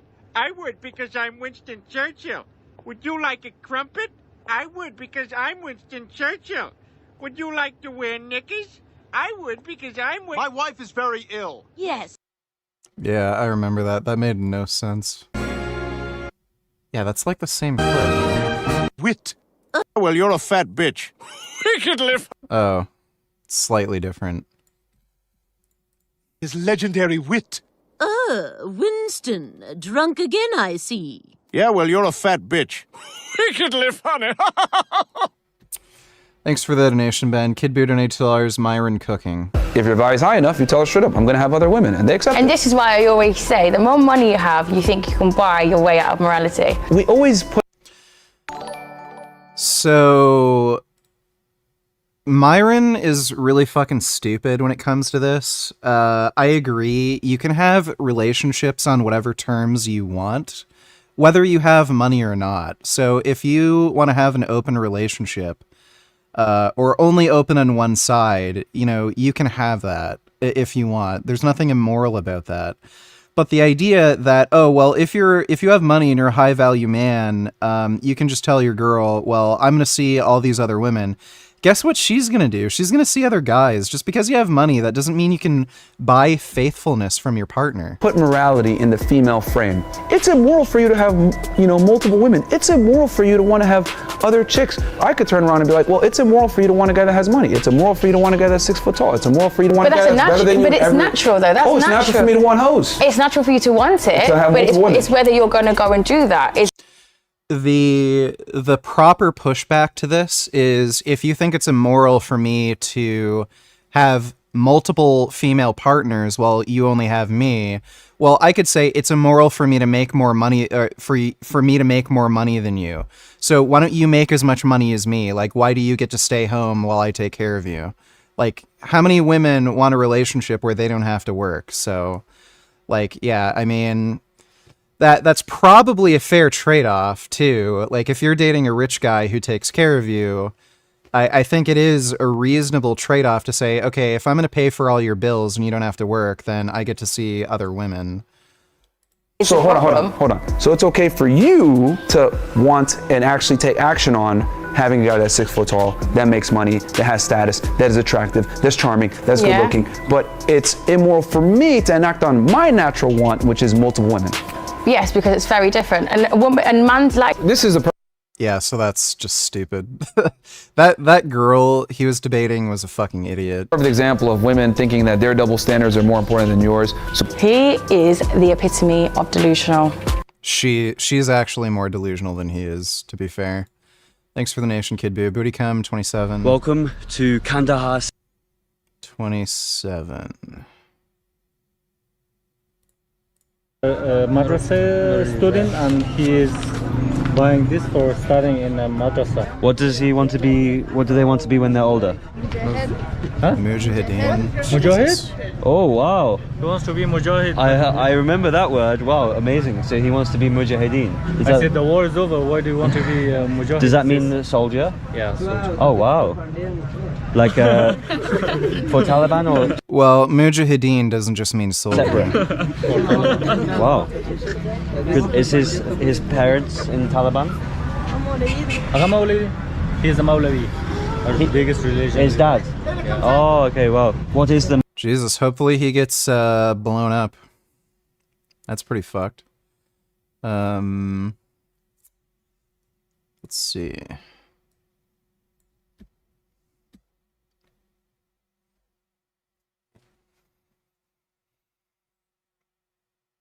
There's a new buzz about a Palestinian children's television show that's been embroiled in political controversy. Now, you may remember the Al-Aqsa TV station stirred debate with a Mickey He is Nahul.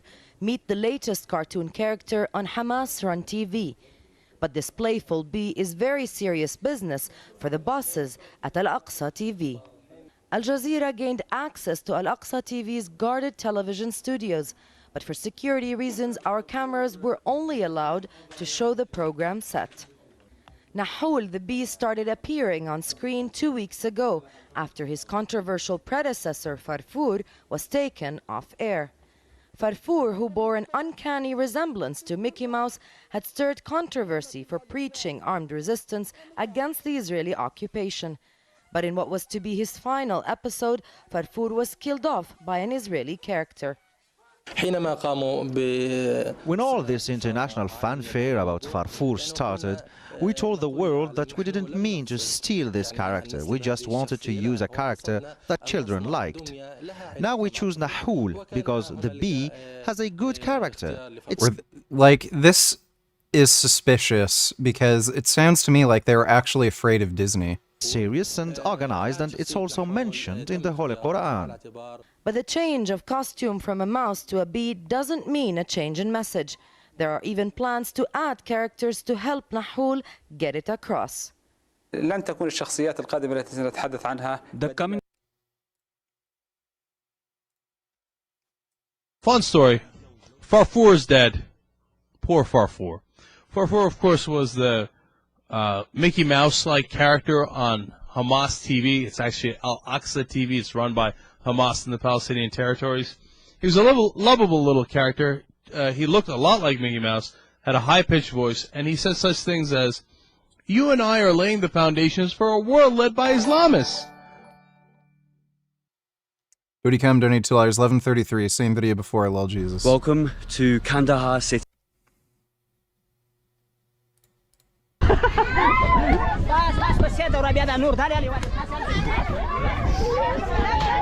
Oh my god, so when it's time to get off, he just whips them all. Right, get off. Alright, I'm not sure if I agree with that, but... Oh my god. Brother, don't whip them. Don't whip them. Don't whip them. I guess this is the Afghani way. Like, literally whips children rather than just telling them to get off? Jesus. Whoa. You can see they all have dirty faces because I think half of them have been working all day, which is absolutely crazy. They're like literally under 10 years old and they've been working. That's really weird. Thanks for the donation, Bootycom. We will return the Islamic community to its former greatness and liberate Jerusalem. God willing, liberate Iraq, God willing, and liberate all the countries of the Muslims invaded by the murderers. And then he would pretend that he was shooting an AK-47 and throwing hand grenades. Come on, that's awesome. It's a kid's show, okay? He's like, okay, we will liberate. Okay, it's very strange to me how Jank 16 years ago would criticize the Hamas Authority for promoting, like, literally terrorism to children, but then he denies that Hamas are, like, literal Nazis. Liberate all the Muslim land from the invaders and the murderers, and we will do it with AK-47. Come on, how's that not comical? But really sad news. Farfour is dead. Now, you might think, oh, they canceled the show. No. That's not how they roll on Al-Aqsa TV, okay? No. He was killed during an episode. How was he killed? He was beaten to death by an Israeli who was looking to buy his land. Dude, they brought a guy out, an actor out, and beat the Mickey Mouse character to death on a children's show. Okay? And then this teen presenter comes out, and Farfour, as he's dying, calls the Israeli a terrorist. It's like, no, you terrorist! Okay? And then Sarah, this teenager, comes out and explains what happened to Farfour. And she says, Farfour was martyred while defending his land. He was killed by the killers of children. Only on Alexa TV, man. Yeah, it's a weird about face. No, okay, that's absurd. So let me explain why.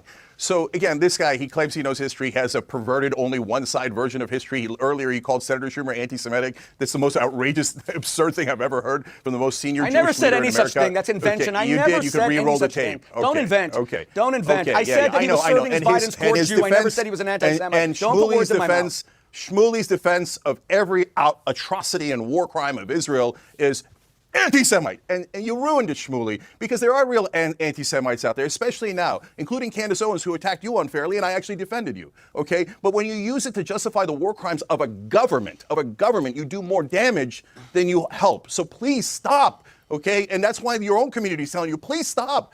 So you pretend like I'm some giant fan of the Turkish government or other governments, etc. But as a Turk, it's so easy for me to criticize the Turkish government. Do you support Erdogan? It has nothing to do with being Turkish. So, will you condemn what Erdogan has done to the country of your birth? He won't ever stop interfering. So let me answer Pierre's question. Dodo Donate Tellers, I'm suing this guy because he said I raped someone when I only sexually assaulted them. Read comments too, it's insane. Breaking, Donald Trump sues ABC News and host George Stephanopoulos for defaming him during an interview with Rep. Nancy Mace. Good. The lawsuit stems from Stephanopoulos' questioning of Mace about being a rape survivor. The show host apparently lied about Trump during his questioning of Mace when he asserted that Trump was found liable for rape. Judges and 2 separate juries have found him liable for rape for defaming the victim of rape. How do you square for your endorsement of Donald Trump? Trump was not found liable for rape. These statements were and remain false and were made by defendant Stephanopoulos with actual malice or with reckless regard for the truth, given that defendant Stephanopoulos knows that these statements are patently and demonstrably false, Trump's attorneys say. That is the most bizarre... Yeah, I only sexually assaulted her. It wasn't rape. What was the... So, rape in American law is... unwanted penetration of any kind. So you could penetrate somebody with your fingers. You could penetrate somebody with a pencil. So what was the actual... Wasn't Trump accused of inserting his fingers into her? Like, wasn't that what it was? Let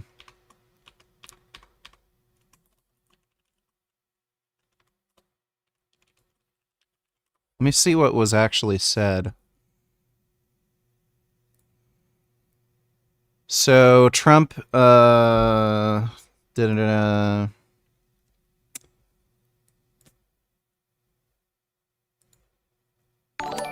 claim a battery under Adult Survivors Act. Sexual assault victims, blah, blah, blah. Sexually assaulted her in 1999 in the Berghoff Goodman department store. Contrary to Trump's later assertion that she was then almost 66, she is less than 3 years Trump's senior, being 52. Carol said that on her way out of the store, she ran into Trump, asked for help buying a gift for a woman. After she suggested a handbag or hat, Two reputedly moved on to the lingerie section, joked about the other trying some on. Carol said they ended up in a dressing room together, the door of which was shut, and Trump forcefully kissed her, pulled her tights, and raped her before she was able to escape. Yeah. So she stated that the alleged incident lasted less than 3 minutes. This is bizarre. So yeah, as far as I understand, Trump inserted his fingers into her, which would be considered rape under US law. So technically, because it was a civil suit, he wasn't found guilty of rape. He was found guilty of, sexual misconduct, like some sort of sexual battery, but it wasn't a criminal case. But the accusation made against him was that it was rape. It just wasn't a criminal case. But so what are they, how in the fuck are they able to sue him? There's no way, there's no way that's going anywhere. So what he said was accurate. E. Jean Carroll accused him of rape in the civil suit, and she won the civil suit. So he was technically found guilty of rape. What the fuck? That's bizarre. Thanks for the donation though, Dodo. Oh yeah, and read the comments too.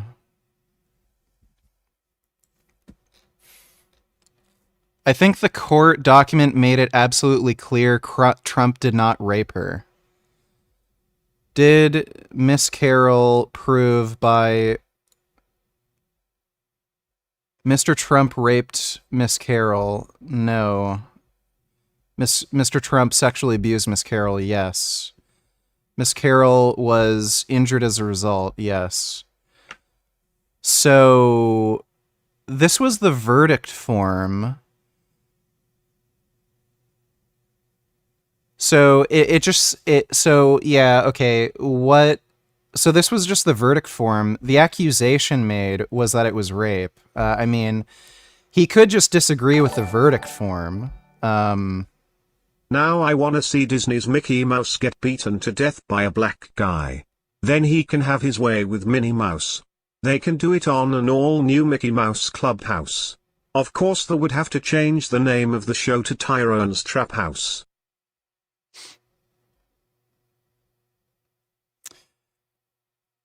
That's probably not going to happen, especially not on Disney's watch, but thanks for the donation, young nigga. So yeah, Trump's legal team is literally going to sue Stephanopoulos because Trump sexually abused E. Jean Carroll, not raped. It's not a very meaningful difference in my eyes, but that's weird. Politically, I guess he is so desperate for money. He's trying to see if he can get it any way he can. Politically Incorrect donated $2. Least racist Turkish geneticist.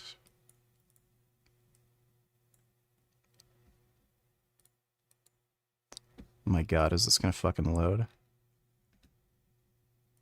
For example, there are 10 million, subhuman creatures, Arabs, Afghans, Pakistans, we cannot call them humans. These are definitely not human. 1 minute, brother, I studied genetics, so I know this topic. Genetically speaking, these are not humans, they are animals. Don't say that now. Sir, this is related, it's insulting in general. I studied genetics. Genetically, they're amygdala, meaning they have more primitive brains. They have inferior ethics. There are more of these. For example, a Turk and Greek can be different. This is a difference. Some call it Uzo. This is definitely something else, but this Afghan, Arab, Pakistani, I'll call it the Arabian generation. This generation is a naturally inferior culture. We should accept that, and we have 10 million people from this inferior culture. Well, that's pretty racist. Question. So it appears they're attacking a hospital now, and I read it this morning. They've got snipers killing anyone that crosses a window. Well, how do you know if they're patients, doctors, hostages, or Hamas? Even if you Because they've been ordered to leave. think Hamas is in the hospital, which, by the way, the IDF has never proven that in any other hospital raid that they have done. You mean aside from literally having video footage and arresting Hamas members? Every one of their pieces of propaganda has turned out to be a lie, disproven every single time. Did you just say hospital even rape? If, hold on, Did can you just let say me rape? finish? Pierce, I got. Buddy, there's literally video footage from El Shifa Hospital showing Hamas members having, like, going in and out. Like, what is he talking about? Did you say that Jews rape? Well, I'll tell you what I'm going to do. I'm going to move to what you just alluded to, Cenk, which is this issue with Candace Owens. Because as you just said, to my surprise, you've actually supported the rabbi about this. I want to play a clip. This is Candace Owens, who has accused you, Rabbi Shmuley, of being unholy, partly because of the kosher sex empire that you are part of. Let's take a look. There's just a very small ring of specific people who are using the fact that they are Jewish to shield themselves from any criticism. It's food for thought, right? And I think, again, there have been enough people that are speaking out about a ring in Hollywood, also a ring potentially in DC, that we should start to ask those questions. All of us, Black, Spanish, Jewish, Chinese, Japanese, all Americans should want answers, because this appears to be something that is quite sinister. So that was what she said generally about Hollywood being run by a Jewish gang, but then she said this specifically about you. What are you gonna do next? You're gonna kill me? Are you gonna kill me because I refuse to kowtow to you, because I'm not fearful of you? And I think it's weird that you and your daughter are promoting and selling sex toys. That's why I deem you an unholy rabbi, because the industrialization of sex is harmful to our society everywhere. I don't care if you call it kosher sex. You're selling butt plugs on the internet. You gross me out. You disgust me. I am a better person than you, and I do not fear you. Because as I said, you don't have... What? Dude, Candace Owens is fucking unhinged. ...of the ability or the strength to fracture the relationships between me and the Jewish community.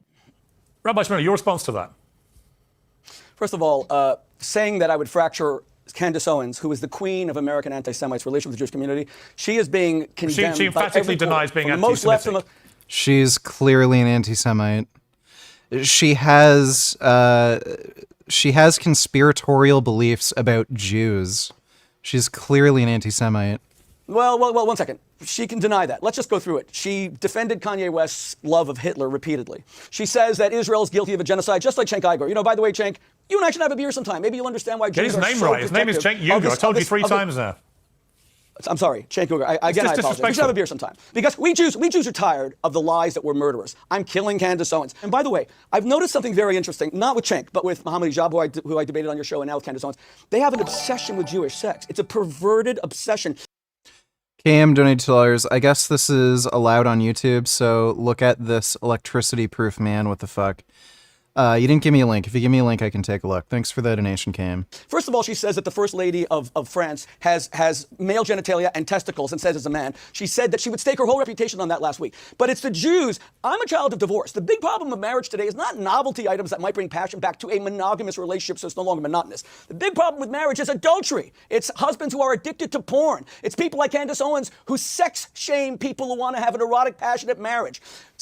And the fact that Candace Owens is calling Jews in Hollywood murderers who are running a sex ring, which she said, in order to blackmail black artists and get them having sex with children so that they can blackmail them and shake them down with pedophilia. Listen, she's having a psychotic breakdown in public, and it's tragic. But why does her psychotic breakdown have to come out in the form of a blood libel against Jews, that Jews are murderers? Why doesn't she hate Mennonites? Why doesn't she hate Mormons? All right, Why doesn't she hate Buddhists?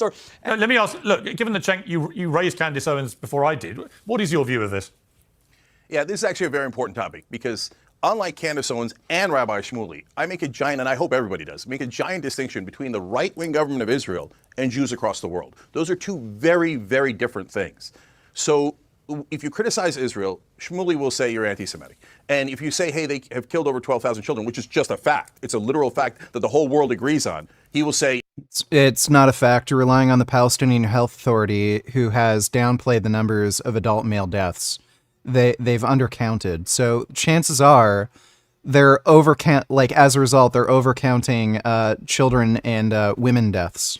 It's blood libel. But that's It's the not a government. fact. We have It's to be able not to a fact. criticize the Name government. one source. Hold on. Name one source. Let him Name one finish, source please. that isn't Hamas. It's not a fact. He's actually about It's to not defend a you, I fact. think. You can't So just blood let libel the Jews. Cenk speak. There is not one source that says that except for Hamas. Let him speak. No, he said the whole world. I want to know one source. Is it Let the him New York speak. Cam donated $2. Fuck's sake, LOL Classic. Here's the link. Florida deputy shoots suspect while dangling from suspect's moving SUV. Oh, fuck. Hey, Paul. Hey, Paul. Paul. Hey, can you step out of the car, please? Step out of the car now. What's the matter? Step out of the car. Step out of the car. What's going on? What's the problem? Get out of the car now! Get out of the fucking car! Get out of the fucking car now! Get out of the fucking car!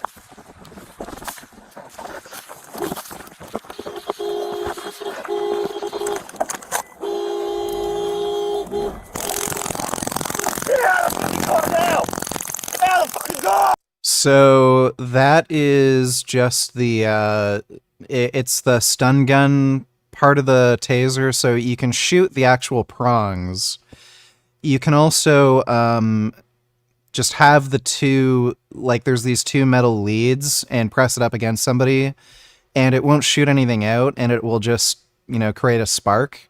That doesn't really do much. Get out of the fucking car now! Get out of the fucking car! Out of the fucking car! Oh, you're getting fucking shot! Get out! Oh my God, get out! You're getting fucking shot! Get out, please get out! No! You're gonna get shot! You better stop! Stop the car now! You're gonna get shot! Stop the car! You're gonna get shot! Stop the car! You're gonna get shot! Ah!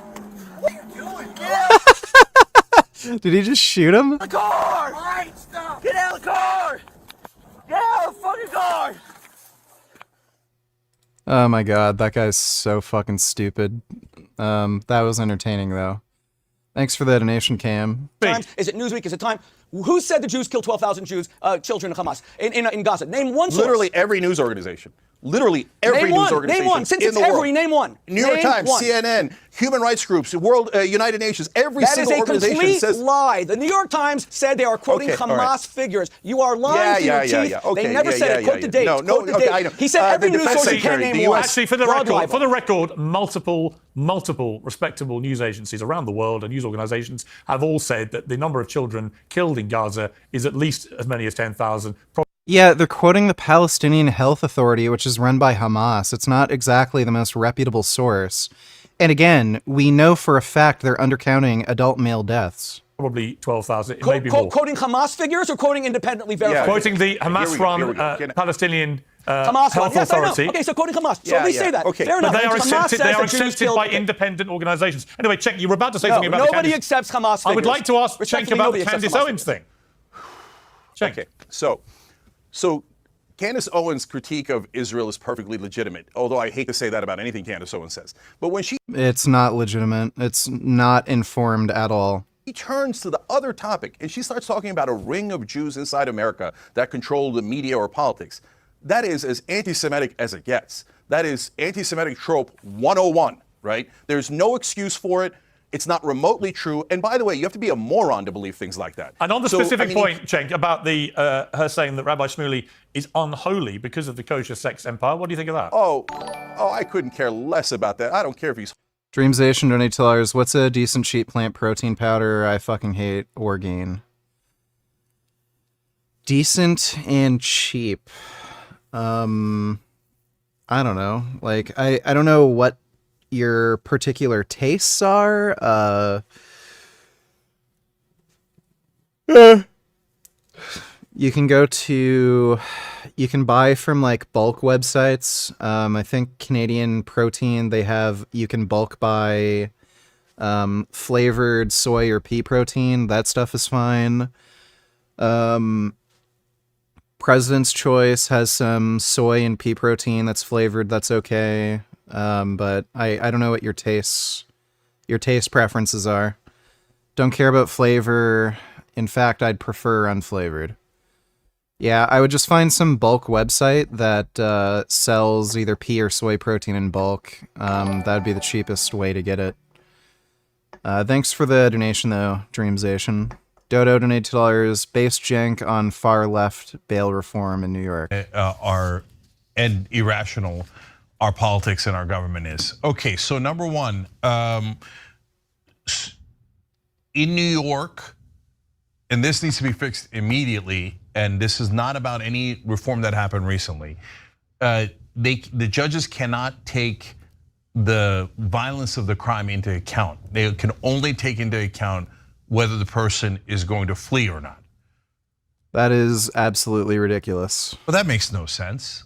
So, okay, well, I don't think that serial killer is going to flee. He really likes, Rochester. Okay, so he's gonna stay put, so I'm gonna let him go back home. What? So in New York law, to be fair, serial killer is an exception actually, because there's only a couple of super extreme crimes where they can take that into account. But other than that, you commit a very violent crime and the judge is not allowed to consider it when he's looking at whether to give you bail or not. Can I give you an example? Yeah. Actually, it's an extreme example that Joy Behar confronted Governor Hochul about, and it's in this next clip. Let's watch that real quick and I'll fill in the blanks. The CEO of the MTA says that 1% of subway suspects are responsible for more than 20% of the crime because of New York's bail reform laws, which allows them to go back out there and commit more crimes. But there was just a crime on Long Island where body parts were found all over Long Island. They had 4 suspects. They let them go, and now they're out there still. So what is the deal here? It sounds insane to me. Though the crime that was brought was not what was bail eligible. Yes, murder is. Yes, conspiracy to commit murder is. Yes, assault is bail eligible. All those are. I know that the DA is working really hard with the Suffolk County Police Department to build the case they need to bring the charges that are necessary. The charges he brought, he did not have enough evidence at time to hold them. So you can't hold them? Not on the charges he brought. But those are low-level charges. They really weren't. And we can work to make those bail eligible in the next session. Dismembering a corpse and hiding a corpse after dismembering it, not bail eligible, not a serious crime. I'm not even kidding, guys. Like when Joy Behar outlined that case, I was like, she's crazy. This isn't a thing. This isn't real. This isn't real. So I looked it up. It's real, guys. It's real. Listen. Yeah, that's pretty fucking insane. I don't know what the fuck is happening to society, dude. Thanks for the donation, Dodo. Holy or unholy or what he does with his sex toys, I don't care at all. That is not at all germane to the topic. What is germane is do not attack Jews because of the government's actions in Israel. Do not make assumptions about them. That is insanity and it is totally wrong. At the same time, you don't get to hide behind, well, Israel's a Jewish state so we can kill anyone we like. No, that is terrible for the Jews. Don't do that. Cenk, do you really think that we Jews want to kill anyone we want? Okay, I want to be joined now. Cenk, Cenk, we're being a bit more reasonable here. Rabbi Shuli, you're going to like this because we're going to be joined by another member of your family, your daughter Chana, who runs kosher sex in Jerusalem. Cenk, thank you for saying that. Can I just thank Cenk for saying that? Thank you for saying that. Cenk. Yeah, he was being supportive. But we just don't want to kill everybody, by the way. But we're being joined now by Chana, who is your daughter. Chana, thank God we've got you to calm things down here. You run the kosher sex in you run kosher sex in Jerusalem. The allegation from Candace Owens is that your father is unholy for being associated with this business. Your response? My response is, first of all, Candace Owens, I don't take anything she says seriously. She'll say anything for attention. She knows nothing about Judaism and she knows nothing about sex, clearly. In Judaism, sex is the holiest act that two people can engage in, especially within the confines of marriage. And that's what we set out to do with kosher sex. This was a book that my dad wrote 25 years ago, and he wrote it to enhance marriage and to make it exciting and to use Jewish wisdom to keep couples connected. And I took those ideas 25 years later because sex had only taken more of a hit. Like my dad said, endless porn addiction, infidelity. People have lost the ability to connect. And the worst part is, in my opinion, is the rates of loneliness. I think that people are desperately, very tragically lonely these days. And to be shamed for wanting to connect with your spouse when you're married for 20 years and want to keep it hot and want to keep it sexy, Judaism is all about that. What are your biggest selling product lines? Well, getting into the biggest selling product. Well, Candace actually, it's funny. she supports and defends Andrew Tate, who just got arrested again for sex trafficking.